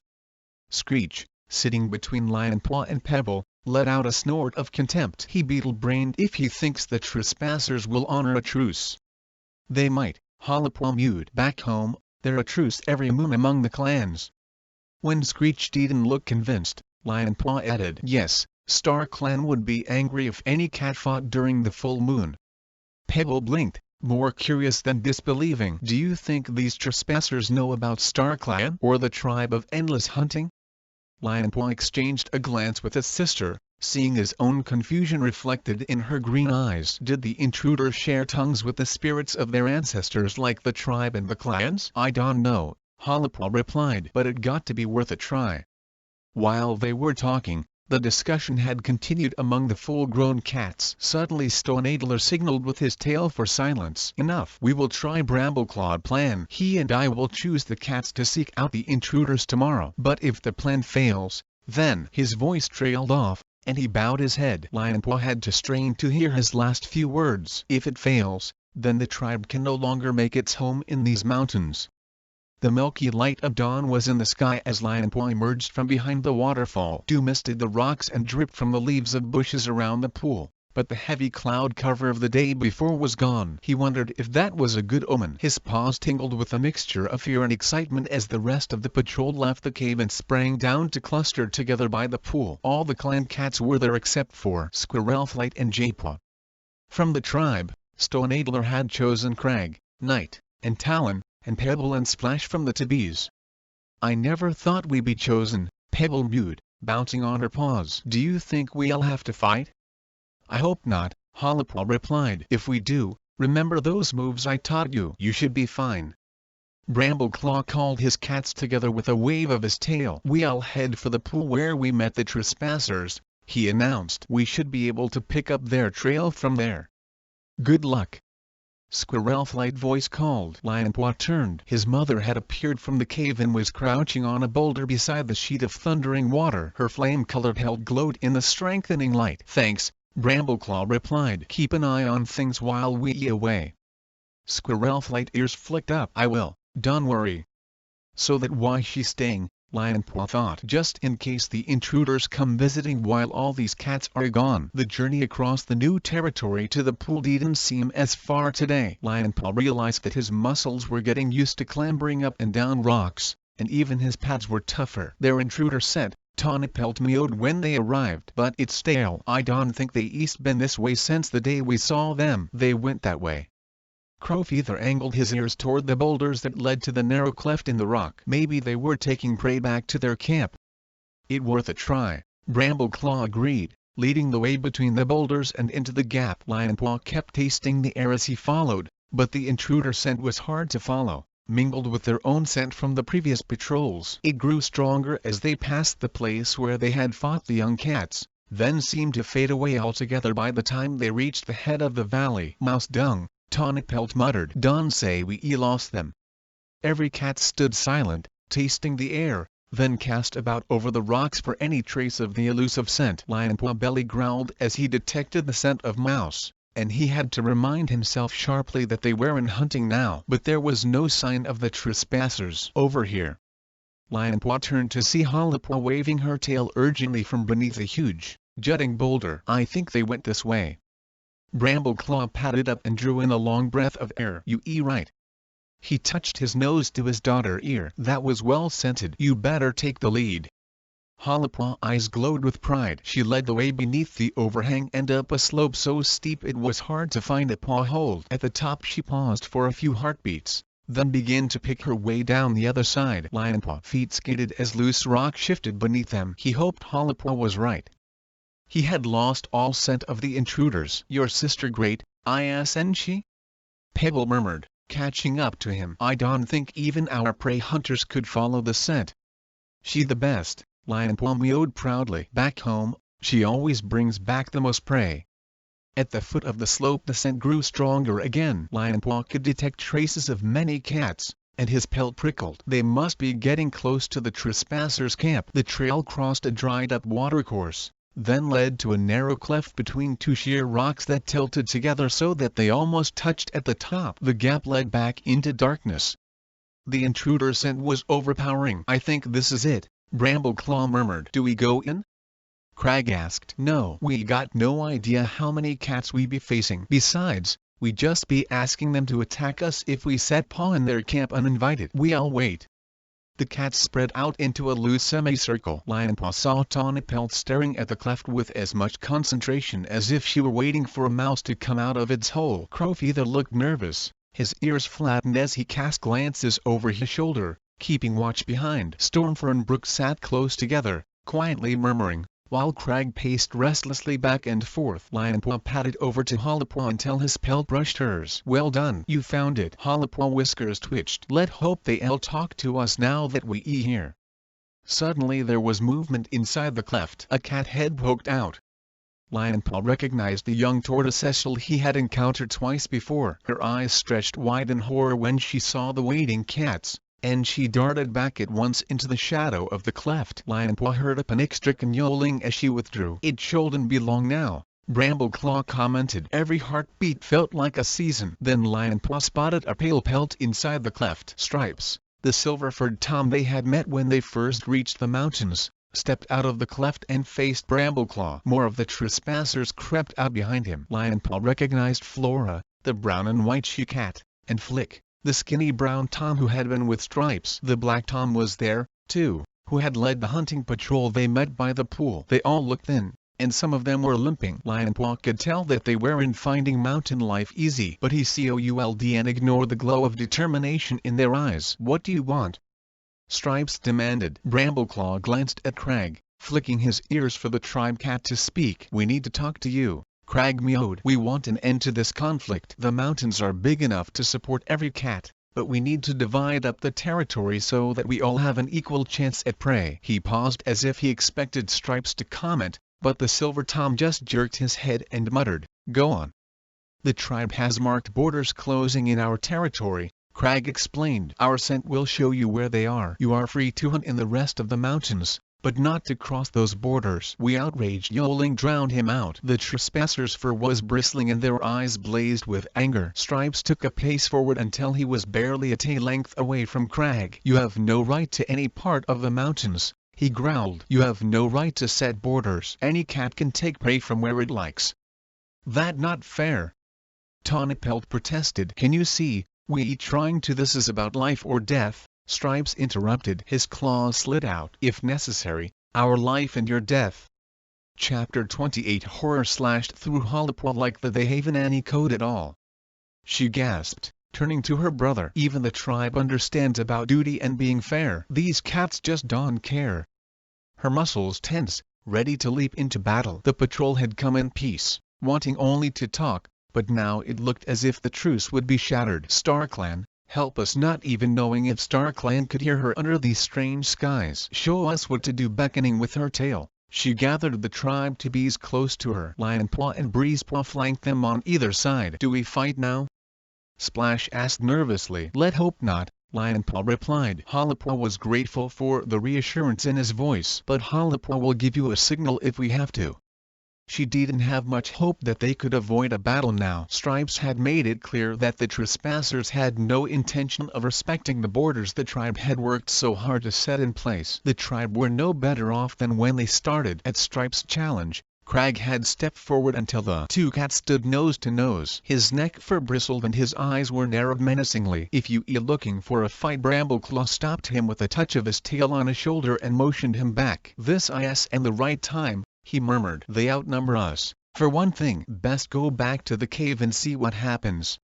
"I know what's going to happen," Crag snarled. For a couple of heartbeats Hollipaw thought that he would defy Brambleclaw and leap into battle. Then the rest of them would have to fight to back him up. At last Crag let out a long sigh, bowing his head. "Have it your way," he mewed to Brambleclaw. Brambleclaw touched his tail to the cave guard's shoulder once again, a silent gesture of gratitude. Facing Stripes, he mewed, "We will defend our borders. It's your choice if you cross them." "Fine." Stripes flicked his tail. "We'll bear that in mind. Not forgetting that some of you don't belong here." "He means us," Lionpaw whispered. "He knows we'll go home sooner or later. Then the tribe will be weaker." He didn't need to go on. It was obvious to Hollipaw that Stripes meant to attack the tribe as soon as the clan cats left them defenseless. "But we can stay here forever," she thought, struggling against a pang of homesickness for the forest and the camp in the stone hollow. Brambleclaw turned and led his cats away. Mocking caterwauls followed them. "Don't bother coming back," Flick yelled. The sun was well above the mountains as the patrol made its way back to the cave. Golden rays warmed the rocks, but Hollipaw felt as cold as if she were padding through a bitter leaf bare. "Do you think that was okay?" Splash fretted. "They know about our borders now, so they should leave us alone."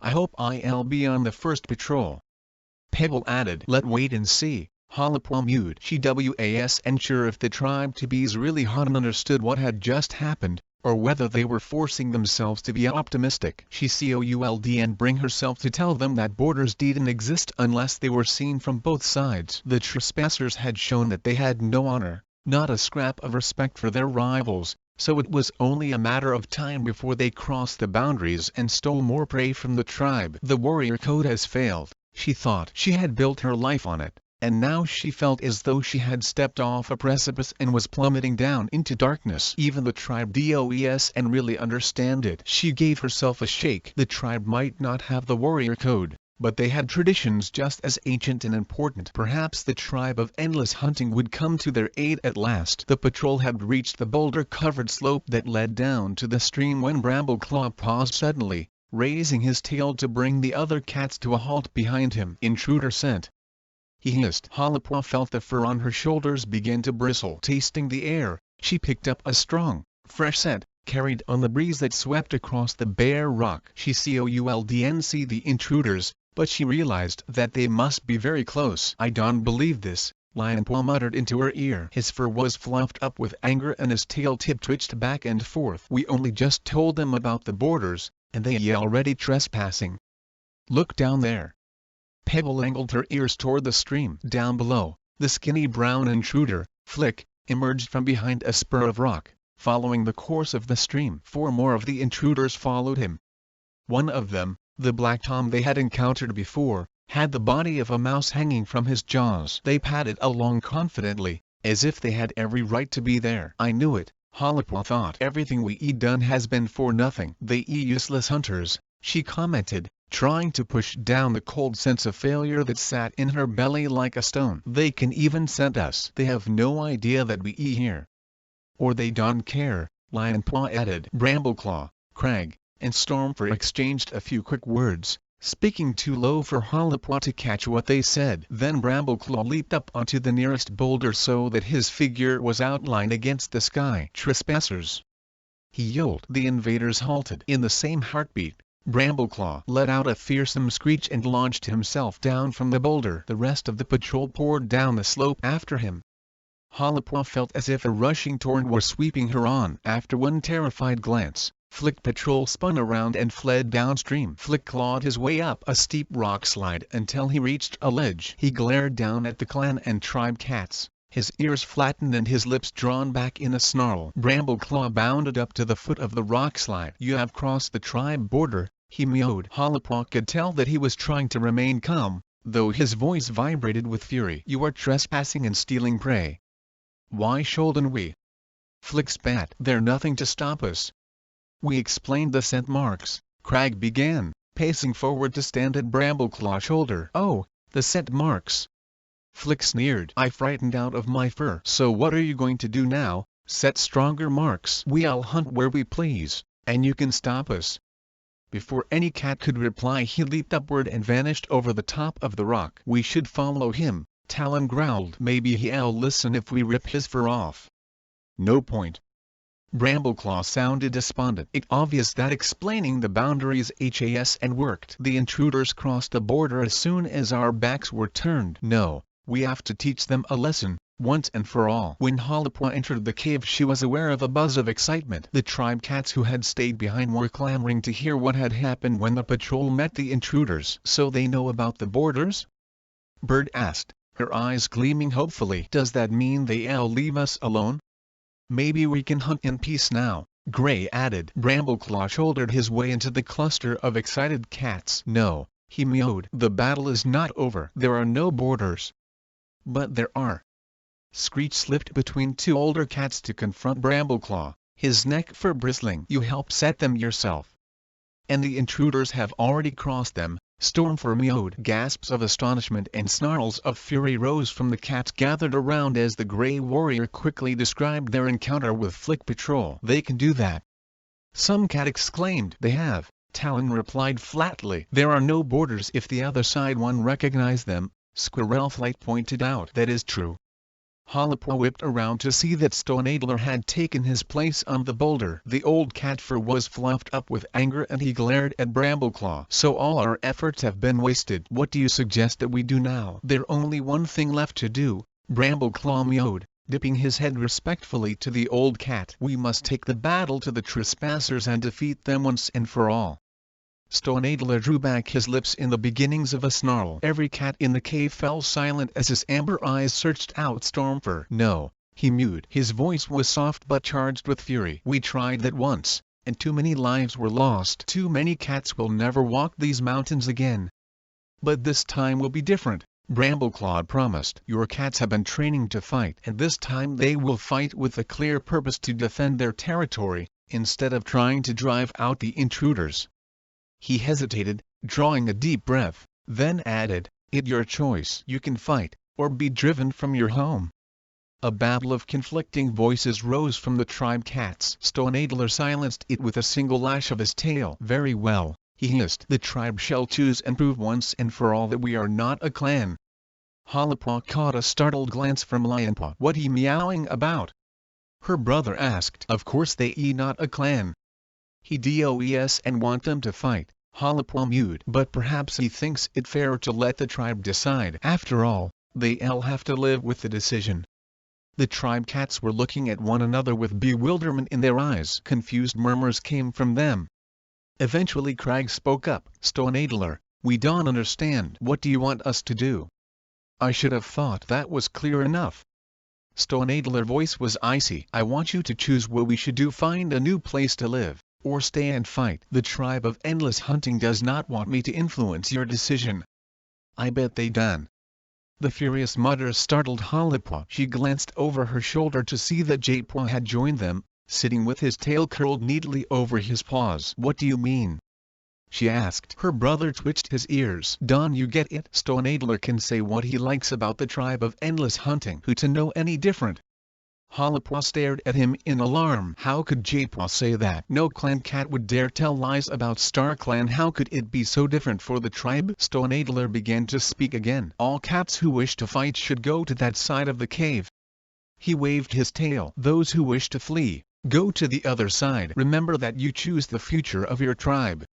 "Let hope they have a future," Lionpaw murmured. For a few heartbeats no cat moved. Hollipop thought that the tribe cats were too bewildered by what Stoneadler was telling them to do. Then she spotted the skinny white elder, cloud, muttering to another old cat, a speckled brown tom. "What do you think, Rain?"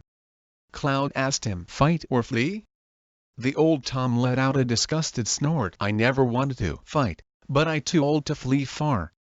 Just beyond the elders, two she-cats had their heads together, murmuring anxiously to each other. "Swoop, what should we do? I can fight while I suckling my kits, but they can flee. Their eyes are barely open and I won't leave them." "Don't worry, Flight," the other she-cat mewed soothingly. "No cat expects you to abandon your kits. I won't leave mine, either." Talon loomed over them. Both she-cats looked up at him uncertainly. "Choose to fight," the huge cave guard growled. "That way, the tribe will protect you as it protects all kit mothers and their litters."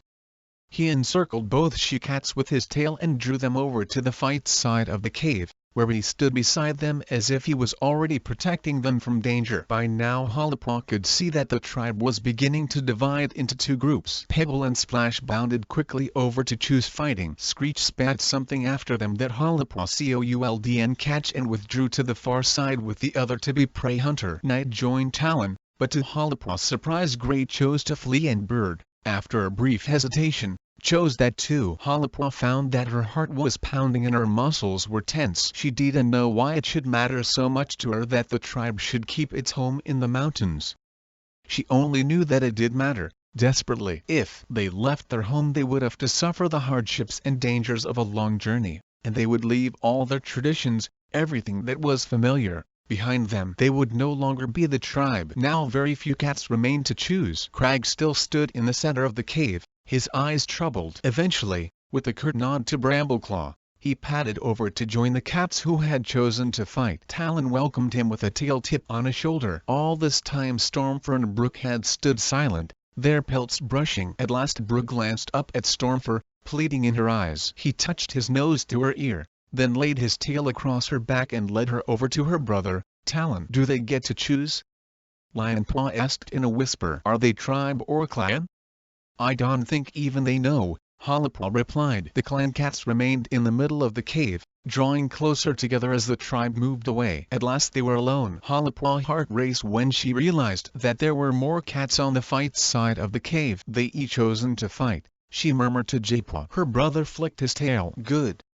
Brambleclaw glanced from side to side, then dipped his head to Stoneadler. "Hiller, the choice seems clear," he announced. "Your tribe wishes to fight." Stoneadler fur bristled. Halapaw could see that he hadn't expected this. His eyes narrowed as he glared at Brambleclaw. "So be it," he hissed. "And may you sleep well at night, clan cat. This battle will destroy my tribe."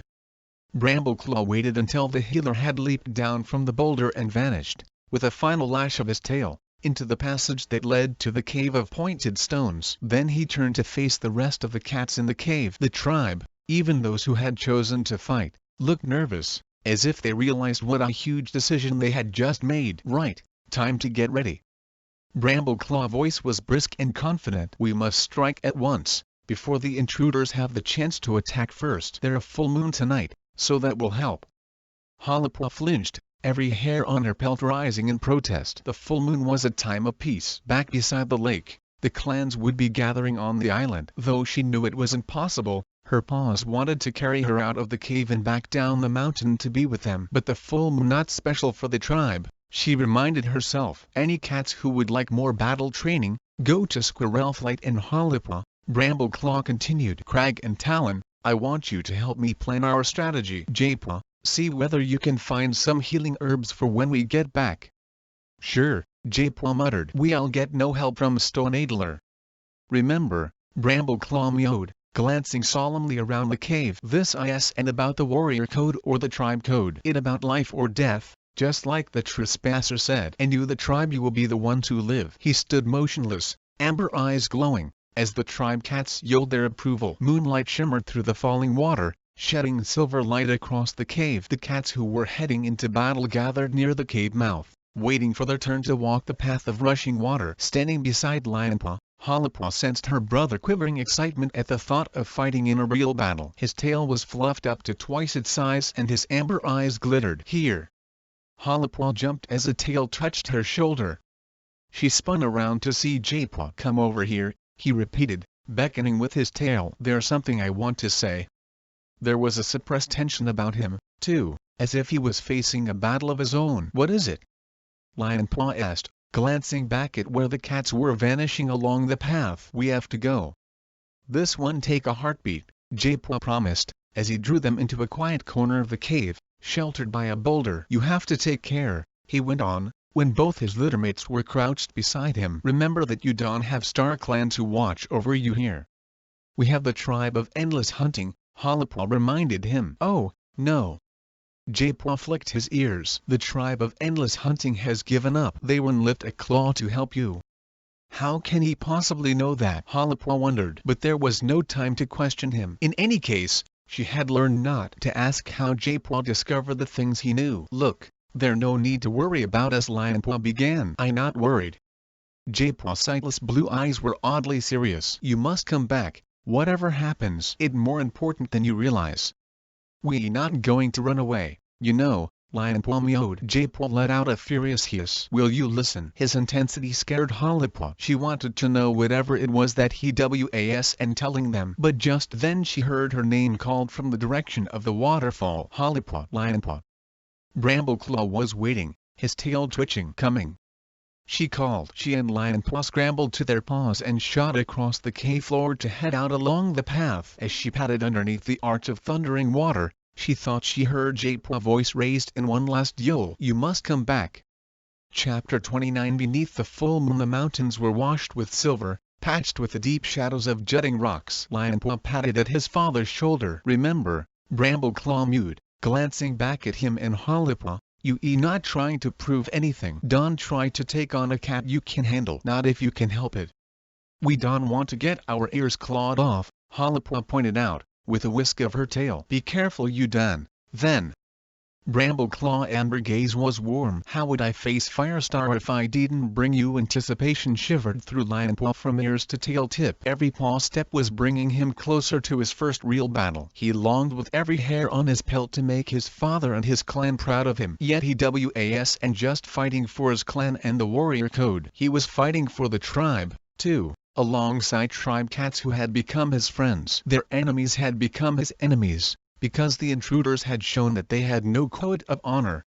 They could admit the justice of dividing the mountains into separate territories. A few tail lengths away he spotted Breezepaw. The Wine Clan apprentice was ready for battle too, with bristling fur and his lips already drawn back in a fierce snarl. He was padding just behind Crowfeather, yet his father didn't offer him any encouragement. Lionpaw felt a pang of sympathy. Maybe Breezepaw wouldn't be such an annoying furball if he had Brambleclaw for a father instead of Crowfeather. A shadow drifted over the rocks and Lionpaw looked up to see a cloud covering the moon. A chill crept through him, as though his pads had touched ice. Did that mean that StarClan was angry because they were breaking the full moon truce? But StarClan and walked these skies. He remembered Japaw had warned them that they would be alone. Besides, a moment later the cloud had drifted away and the moon shone brightly again. Sometimes a cloud is just a cloud. The moon floated high in the sky by the time the battle-hungry cats reached the intruders' camp. Everything was quiet. Lionpaw gazed at the narrow cleft between the tilted rocks, but he could make out nothing in the darkness inside. "I can see any sign of guards," Halapaw whispered. "They probably don't think they need them," Lionpaw murmured. "After all, tribe cats are too weak to give any trouble, right?" Halapaw's green eyes gleamed with amusement. "We'll see about that."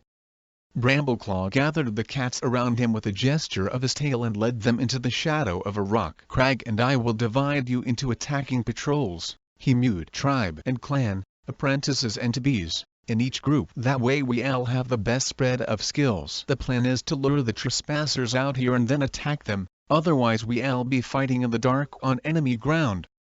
Lionpaw glanced again at the dark cleft and then back at Brambleclaw. "That can be right," he objected. Brambleclaw cocked his head. "No?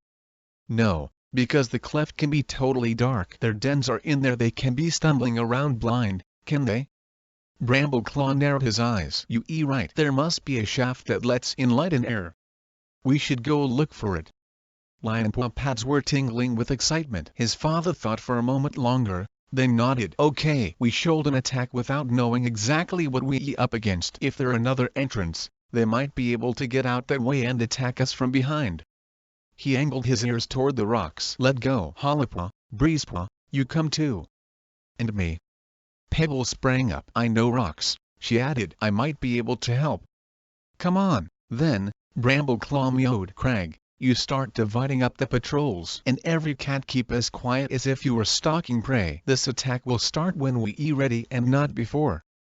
Cautiously the 5 cats crept across the open ground in front of the cleft and onto a narrow trail that led upward beside one of the tilted rocks. Lionpaw was poised to spring into battle if there was any movement from the cleft, but it remained dark and silent. The tilted rocks were set against a boulder-strewn slope leading to a ridge. The trail wound between the boulders until it emerged at the top, close to where the 2 rocks joined. Lionpaw crept toward them, his belly fur brushing the ground. Breezepaw, keep watch below, Brambleclaw whispered. Tell me if there's any sign of the intruders. Looking pleased to be singled out, Breezepaw wriggled forward on his belly until he could overlook the ground at the bottom of the slope. Brambleclaw and the apprentices spread out, examining the area around the tilted rocks. Lionpaw sniffed around the boulders piled along the ridge. There was a strong scent of cat, the scent he was beginning to recognize as the intruders. But he couldn't see where it was coming from. Then he spotted a gap between 2 rocks. The scent was especially strong there. I think I found something, he called softly. Brambleclaw, Hollipaw, and Pebble joined him, brushing against his flanks. Thrusting his head into the gap, Lionpaw saw a shaft leading down through the rock. At the very bottom was a circle of sand, with the shadow of his own head outlined on it in moonlight. There was no sign of cats, but the scent was stronger still. Let me look, Pebble mewed impatiently. Lionpaw stepped back to let the tribe to be into the gap. She stared down for a few heartbeats, then raised her head, her blue eyes glittering. They'll never be able to get out this way. But I could climb down. Yes. Lionpaw wanted to bounce up and down like an excited kid. We could all go. We could chase the cats out into the open where our warriors are waiting. Brambleclaw shook his head. Not a chance. It's far too dangerous. No, it isn't. Hollipaw butted his shoulder with her head. They won't be expecting us. They'll be too scared to do anything but run. Then I'll go, Brambleclaw countered. Lionpaw let out a small mrow of laughter. Think you would get those shoulders through that hole? This is a job for small cats. Hey, Breezepaw. He beckoned the Wine Clan apprentice over and explained the plan. Breezepaw swallowed nervously. I haven't said you going yet, Brambleclaw pointed out. It's a good plan, but you could fall and break your necks. Not to mention what the intruders might do to you. I won't fall, Pebble mewed confidently. And the others won't, either, if they careful. There are plenty of cracks to dig your claws into, she explained, and you need to make sure your paw hold is safe before you move. It's easy as eating prey. For you, maybe, Lionpaw thought. But he wasn't going to back out now. We got to do it, he argued. It could make all the difference to the battle and the tribe. Brambleclaw sighed. You right. And you apprentices. Not kits to be protected in the nursery. Very well, you can do it. Lionpaw gazed into Hollipaw's glowing eyes and hoped that he looked as certain. I'll go down and tell the others, Brambleclaw went on. Wait until you see me down there. Then go. We'll be ready and waiting. His amber gaze rested for a heartbeat on Lionpaw, then Hollipaw, before he turned and vanished down the trail. Breezepaw took up his lookout post again while Pebble quickly repeated her instructions about climbing down. And Dawn looked down, she finished. If you get dizzy, you'll fall. Breezepaw crept back. He there. Then let go, mewed Lionpaw. I'll go first. Pebble was already turning to lower her hindquarters into the hole. Watch what I do. There wasn't much room for all 3 remaining apprentices to gather around and watch Pebble. Despite Breezepaw's ear in the way, Lionpaw managed to spot how she crept cautiously down, testing each paw hold before she put her weight on it. I going next, he murmured. She shouldn't be on her own down there. Hollipaw and Breezepaw moved back to give him room. As he slid backward through the gap, Lionpaw had a moment panic that he was too big to fit. His shoulders scraped the rocky sides of the hole, but then he was through, clinging with all 4 sets of claws to the inside of the shaft. Below him he heard Pebble mew softly, "That fine. Take it slowly." Remembering what she had said about not looking down, Lionpaw edged his way cautiously down the shaft, digging his claws deep into the cracks. Once the stone crumbled under his weight and he slipped, gasping with terror as he scrabbled against the rock face in a frantic search for another paw hold. When he found it, he had to rest for a few moments, his heart pounding at his rib cage so loudly that he thought it must wake every cat from here to the lake. He heard Breezepaw annoyed whisper just above him, "Are you going to hang there all night?" Lionpaw gritted his teeth. He was going to let the Wine Clan apprentice see that he was scared. He searched for the next paw hole to take him down safely. Sooner than he expected, Pebble's voice came softly from just below him. "You can let go now." Lionpaw tensed and pushed himself off the rock face to land on his paws on the sand a couple of tail lengths below. Breezepaw thudded down beside him a moment later with Hollowpaw just behind. "Brilliant!" Pebble's eyes shone in the moonlight. "Now what?"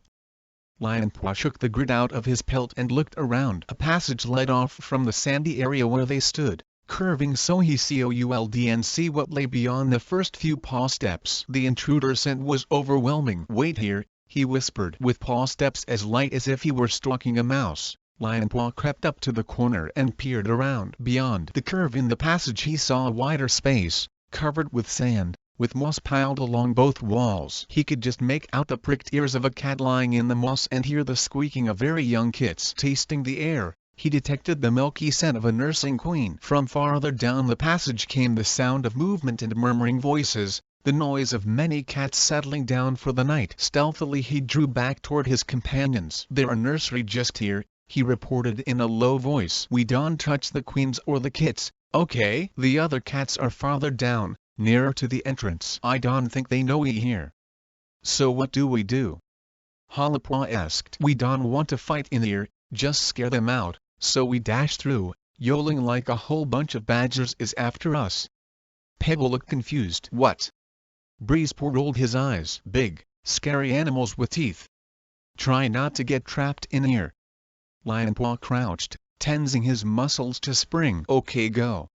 He leaped forward, letting out an ear-splitting screech. His companions sprang with him, yowling like a whole clan of fighting cats. Wails of alarm answered them from the cats down the passage. Lionpaw caught a glimpse of a ginger and white queen cowering against the rock wall with her kits huddled against her belly. He swept past and into the middle of the intruder's den. The trespassing cats were blundering about, caterwauling in shock and terror as they scrambled for the entrance. Lionpaw was prepared to fight, but no cat tried to stop him as he bounded across the den. The narrow cleft that led outside was jammed with the writhing bodies of cats desperately trying to get through. Lionpaw spun around with the wall at his back, claws unsheathed, but the nearest cat, a rangy ginger Tom, gave him a single horrified glance, then thrust himself into the cleft to escape. Within heartbeats the den was empty of all but the 4 apprentices. Hollowpaw let out a last fearsome screech and halted, panting. It worked. The yells of fighting cats came through the cleft.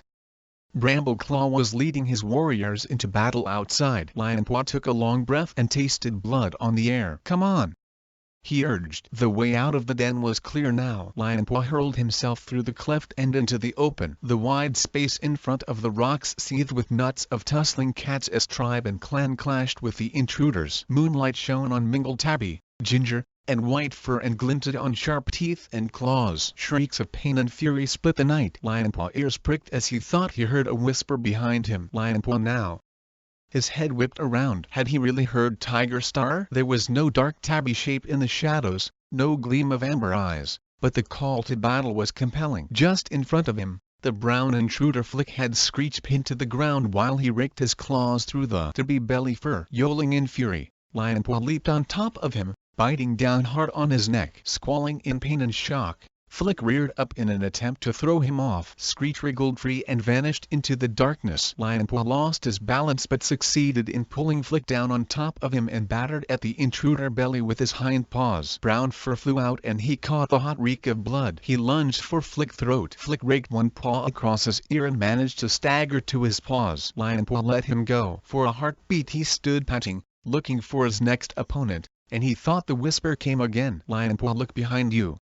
He whipped around to confront a huge gray Tom, whose pale pelt was already running with blood. Lionpaw just had time to dodge to one side, raking the intruder pelt as he slipped past him. Scrambling onto a boulder, he surveyed the moon-washed battle and caught a glimpse of Hollowpaw and Pebble, fighting side by side, thrusting their way through the press of cats to where Brambleclaw and Stripes fought together. rolling over and over in a screeching tangle of fur and claws. He spotted Squirrelflight, too, leaping forward to chase a black tom around the curve of a boulder and out of sight. Her ginger tail streamed out behind her and her teeth were bared in a snarl of fury. Just below Lionpaw, Gray was struggling with a black and white she-cat, his paws flailing as he tried to dislodge her teeth from a shoulder. He looked as if he was rapidly tiring. Lionpaw let out an exultant yowl as he dropped onto the trespasser's shoulders, digging in his claws in the move he had practiced with Ashfur back in the forest. The she-cat released Gray and instantly rolled over, crushing Lionpaw beneath her bulk. The breath driven out of him,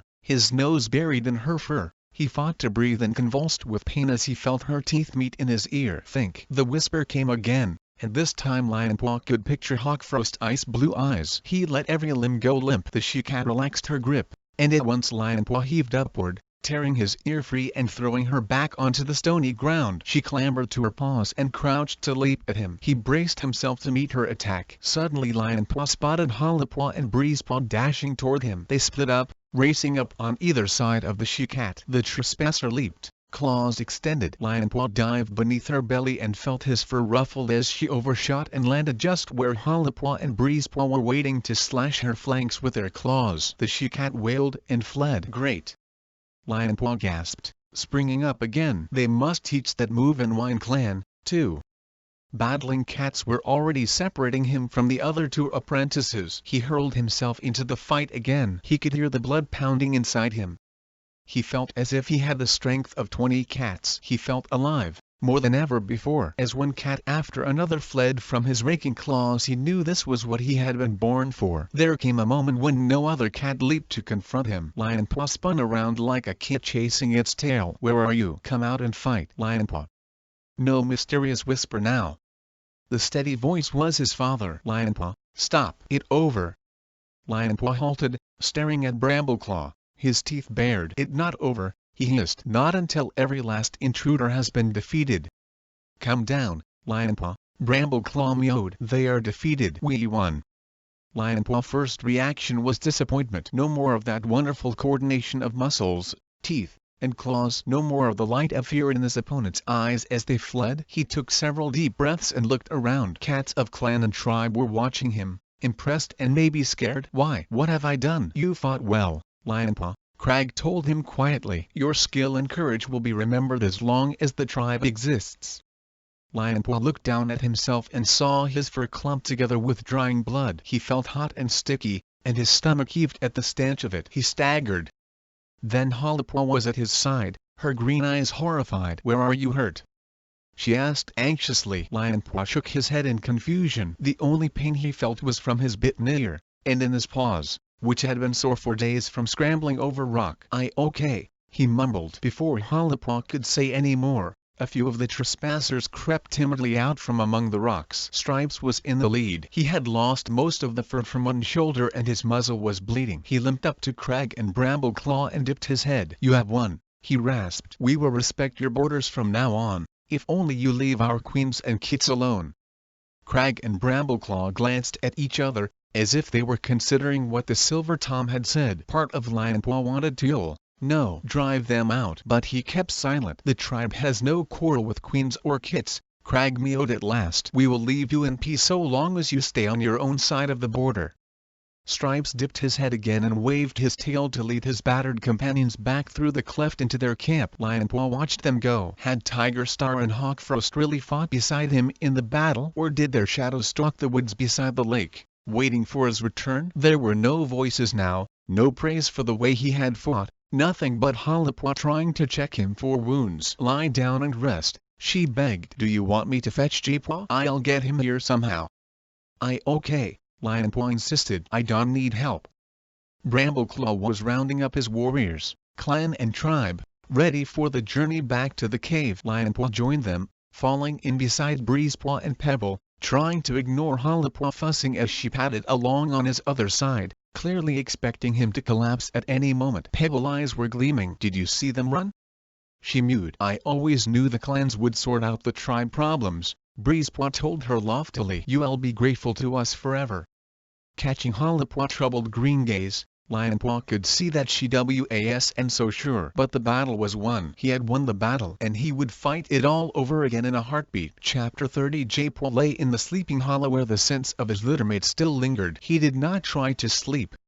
His ears were pricked for the first sounds of the returning warriors. His belly churned with apprehension. What if Hollowpaw or Lionpaw died in the battle? What would happen to the prophecy then? If 3 suddenly became 2 or even 1, how could he bear to be without them? The endless thunder of the waterfall sounded different, hollow and echoing, with the cave almost empty. The 2 kit mothers were with their litters in the nursery. The elders, cloud with storm in belly and rain that rattles on stones, had retreated to their sleeping places at the other side of the cave. Wing Shadow over Water, the prey hunter who had been badly injured in the fight over the eagle, was sleeping nearby. Every other cat had gone to fight, for there was no point in leaving guards to protect the cave when all the intruders would be caught up in the battle. Eventually J-Paw couldn't bear to keep still any longer. He rose to his paws and padded across the cave, pausing to lick up a few icy drops where they trickled from the rock into the pool of fresh water. Then he slipped down the passage that led to the cave of pointed stones. Inside,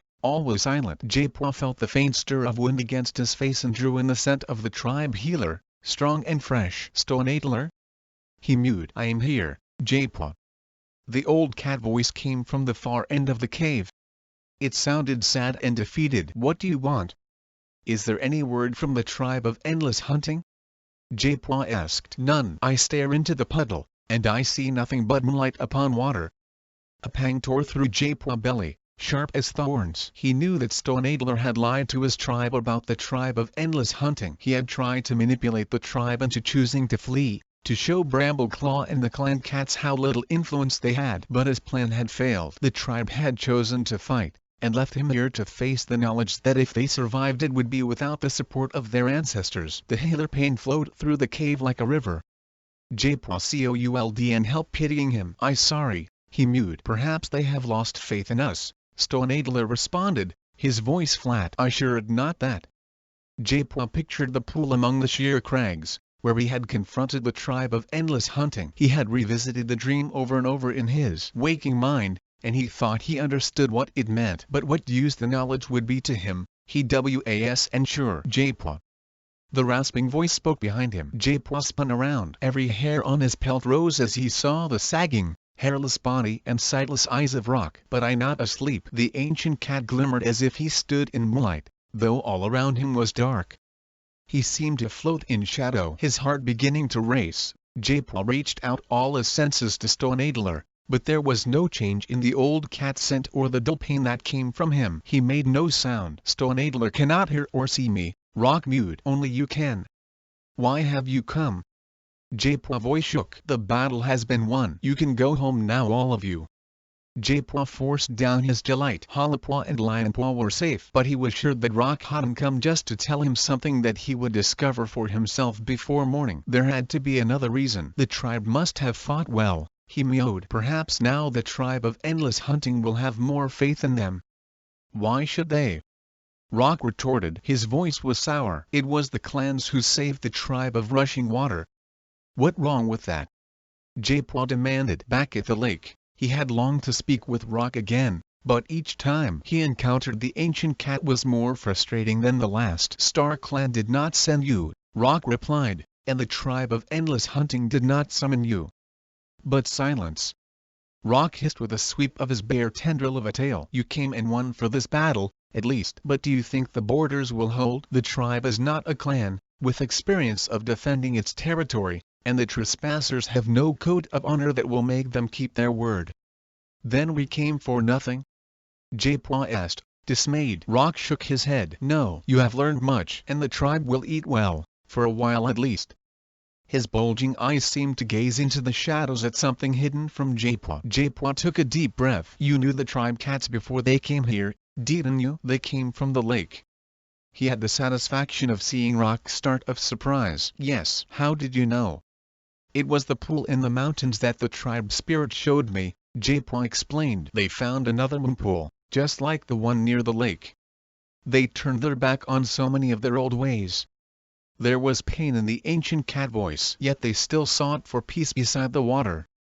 J-Paw's heart thumped harder. but he had to continue. The tribe knew me, just as you did. The prophecy comes from when you all lived together, DOES and it? Rock bowed his head. Yes, we have been expecting you for a long time, and now you have come. A shiver of mingled fear and delight passed through Jaipua as he returned the stare of the old cat's sightless eyes. The others deserve to know, Rock continued. This is not just your destiny, and you cannot walk this path alone. Jaipua, where are you? Halapua's voice echoed from the main cave. Come quickly. As if a dark wing had folded over him, Rock was gone. Jaipua was left alone in the cave of pointed stones, except for the silent presence of Stoneadler. He found the entrance to the passage and raced out to meet his sister, Idlianpa. She gasped, bounding up to meet him and giving his ear a hurried lick. He covered in blood. He says he not hurt, but the blood must have come from somewhere. You got to help him. Where is he? Outside, by the pool. Halapua mewed. I told him to rest.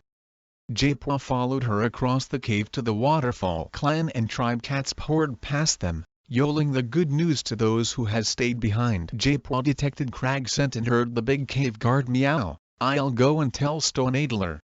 Halapua dashed along the path beneath the tumbling water, for once not worrying about whether Jaipua could manage it on his own. Jaipua followed hard on her paw steps, his pelt pressed against the rock, feeling the cold spray on his exposed flank. His heart had begun to pound again. After believing that both Halapua and Lianpua had come back safe, was his brother life to be snatched away from him after all? Reaching the pool, he nosed at Lianpua's fur. Shock clawed at him as he realized how thickly it was clotted with drying blood. We got to get this off him, he mewed crossly, trying to hide his fear. How can I tell what underneath all that?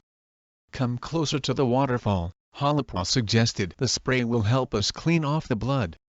All three cats moved around the edge of the pool until Jaipua could feel the spray soaking into his fur. I wish you'd would and fuss, Lianpua protested, raising his voice to make himself heard above the thunder of the falls. I keep telling you, I'm perfectly alright. His voice sent another shiver of fear through Jaipua. His brother sounded distant, stunned, as if the battle had affected not only his body but his mind. You alright when I say you are, he snapped. I not hurt. Lianpua sounded almost puzzled. No cat could touch me. Shut up and let me lick, Halapua scolded him. As he and Halapua cleaned the blood from Lianpua's fur, Jaipua began to realize that his brother was right. He was and hurt, except for a bit near and sore pads. I don't think you need any herbs, Jaipua mewed, trying to hide that his paws were shaking with relief. Just keep that ear clean. I'll give it a sniff every day until it heals. You really okay? Halapua's voice was unsteady. All the blood came from other cats. Jaipua, I wish you could have been there. Lianpua fought like a whole clan of cats. We won the battle. Lianpua was beginning to sound more like his usual self, as if the licking of his brother and sister had brought him back from some distant place. For what it worth, Halapua sounded troubled. I don't trust the trespassers, and I don't know if the tribe will be able to defend its new borders. Jaipua belly lurched to hear his sister echoing the warning that Rock had given him in the cave of pointed stones. I don't know why we came here if we weren't going to succeed, she continued, sounding a little desolate. Did the tribe of endless hunting get it wrong? Jaipua reached out with his tail to touch her shoulder. The tribe ancestors didn't want us here, he mewed. And Star Clan did not send us. We came so that we could win the battle, and because we needed answers to our questions. When neither Halapua nor Lianpua responded, he added, we all wanted to come to the mountains, didn't we? There was a murmur of agreement from his brother and sister. Then don't you understand that why things happened so that we came? This is all about us, the three of us. Without us the tribe might survive, or it might not, but that does and matter now. They all been waiting for a Star Clan, the tribe of endless hunting. Rock who? Halapua asked. What are you talking about? Lianpua mewed. Have you got bees in your brain? Jaipua crouched on the edge of the pool and motioned with his tail for his brother and sister to draw closer. Listen, he murmured. There's something I have to tell you.